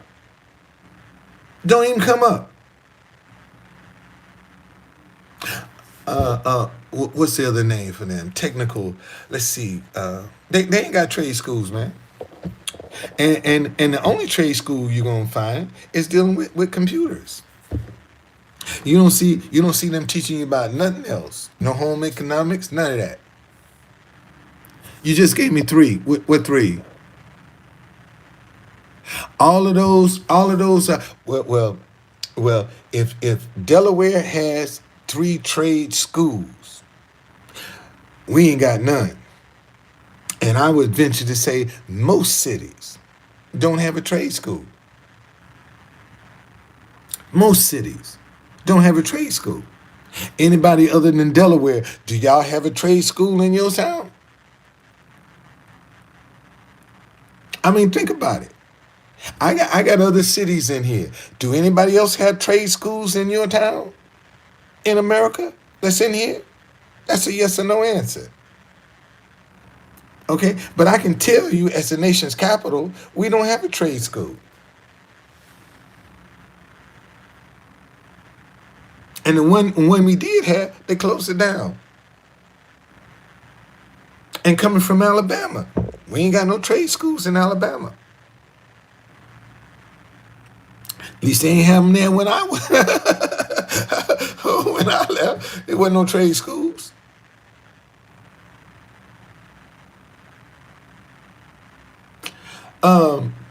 Well, see, this is the problem. We have a lot of kids out here that don't have a high school education, and I think One of the things we could do to curb crime, since these young boys want to go to jail to get some street cred, why don't we attach getting a trade to your freedom? If you don't come out with a trade, if you don't learn a trade, you ain't getting out. See, that should be one of the requirements for these young boys going to jail. And start at McDonald's and other jobs to get started. It's just as an excuse. Well, again, Nicole, you got the real. Listen, let's talk about the dope boy in the black community. Let's talk about the dope boy in the black community.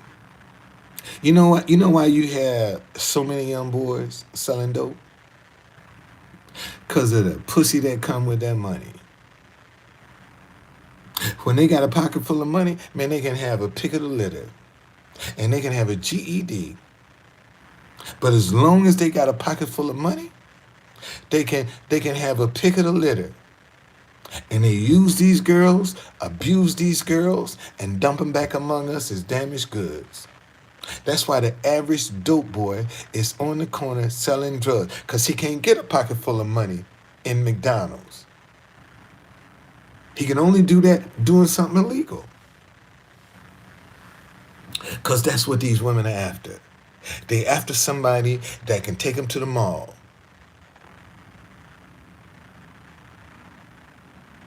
Okay? I have nothing but good things to say about McDonald's. I used to be a manager at McDonald's.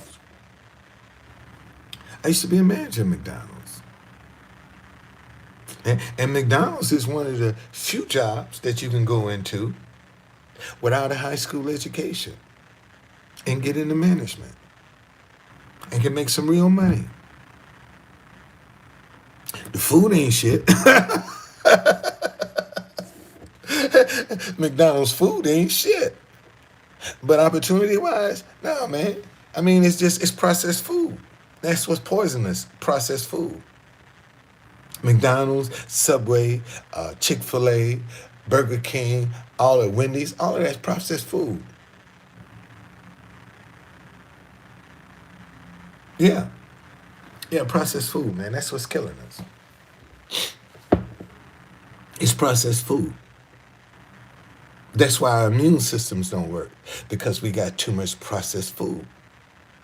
That's why people are snapping, because, they got so many toxins in their body from processed food. That's the reason, man. That's the reason. Okay? So we can find all kinds of reasons. Well, that's because we allow that. That's because we allow that. See, you got a lot of mamas, and this is a story that is not often talked about. We got a lot of mamas in the black community that hate their baby fathers. And they let these kids do any and everything they want to, because they hate their baby father. And they ain't got no discipline over it. They ain't trying to control them. They ain't trying to do nothing, because they hate their baby father. Well,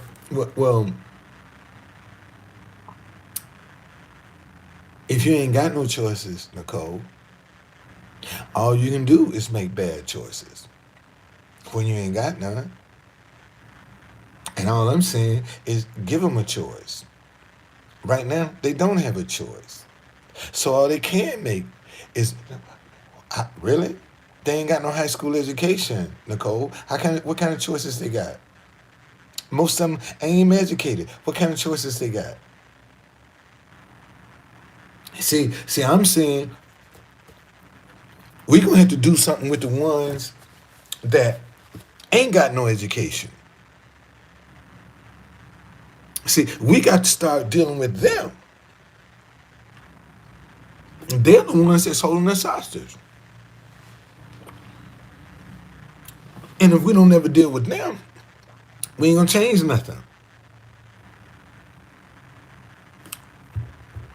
You're gonna have to give these people that don't have no hope, don't have no dream, don't have no aspiration, they want something for nothing.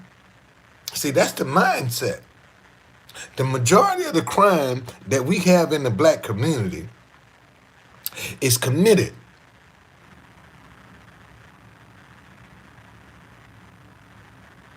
Uh, well, yeah, I'm a Republican. I'm a Republican. What's democratic about what I'm saying? Help people. Who you think? Who you think? Who you think? Who you think created all the black colleges for black folk? All the HBCUs. Who you think created them? I'm not giving excuses. I'm giving you solutions. See, if I didn't have an answer, that's an excuse. I'm telling you what we need to do.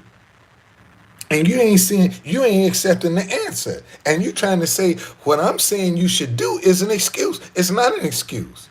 We have to become more accountable. Democrats ain't never really done nothing for black folk, but put them in jail. Who who who do you think started HBCUs? When the Democrats, it was Republicans. That's who helped black folk. That's who started HBCUs. That's who fought to get black kids into school was the Republicans, not Democrats. It was the Republican Party that was looking out for black people. Not this Republican Party. This Republican Party hate black folk.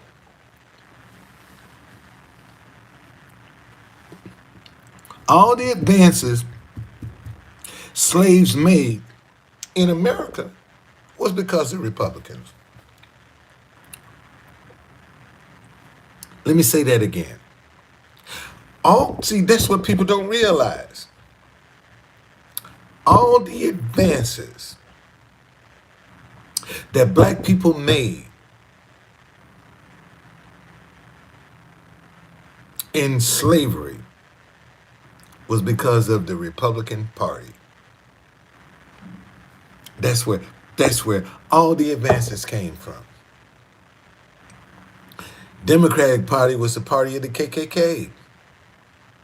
They ain't give a shit about black folk. You only got to switch in the late 50s and 60s. That's when black folks switched from the Republican. Martin Luther King was a Republican. He was a Republican. And most folk don't even realize that Martin Luther King was a Republican voter. And back in the day, the majority of the black people, the Republican Party is the party of black folk, not the Democratic Party. It was the Republican Party that was the party of black people.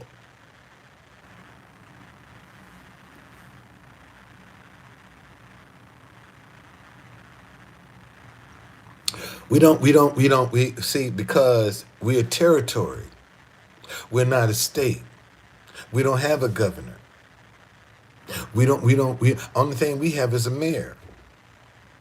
See, we ain't but 10 square miles. Y'all, if you don't know, the nation's capital is only 10 square miles by law.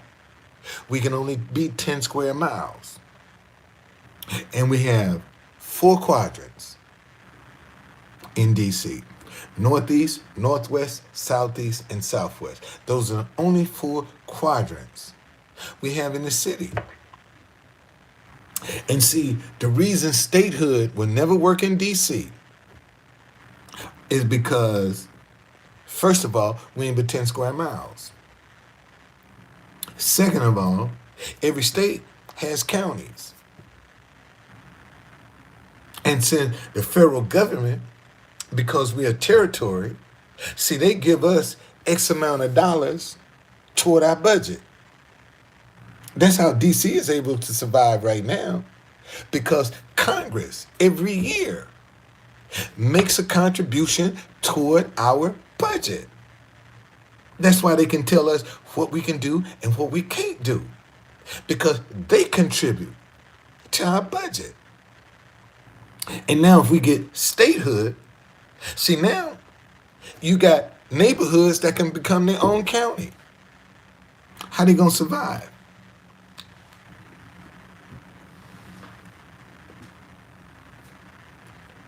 They can't police themselves. How they gonna survive? See, that's the can of worms statehood open up for the District of Columbia. Because we're only 10 square miles. Statehood wouldn't work for us. And see, and what they need to do is make DC residents should not have to pay income taxes. Man, if DC resident didn't have to pay income taxes, you wouldn't even be able to afford a house in DC. Man, in fact, if you didn't have no money, you wouldn't even be able to get in DC. That's the one thing that could turn this city upside down. Man, don't let DC residents pay income taxes. Shit. You wouldn't be able to find nothing for rent. It's very expensive. DC is very expensive. Okay, very expensive. And that's why you got so many people that's going out here resorting to all kind of means, man, to get some income. Just to survive. I saw an article where this woman was a police officer. They all surrounding areas. I saw this article where a woman was a police officer. And I guess she got fired. And she now makes $27,000 a month on OnlyFans. Can you imagine that, man? What if you made $20-some thousand a month? A month. That's a lot of money, man. And you got some young kids out here that are rappers that's got all this money, man. See, this how they fooling these kids. This how they fooling these kids. See, they showing these kids all these big houses, all these cars that they can have, and all these different places they can go. But they don't never tell them what it costs. See, they don't show them the expenses for this. And then these young kids get out here and caught up in this stuff, and now they gotta sell their soul to keep it. That's the problem, right there. Too many young people are selling their souls for materialism. Because that's how you prove success. All right? Man, I'm out of here. I see y'all. Been a good day. Thank you. Thank you. All right? For joining me. Man, I see y'all later.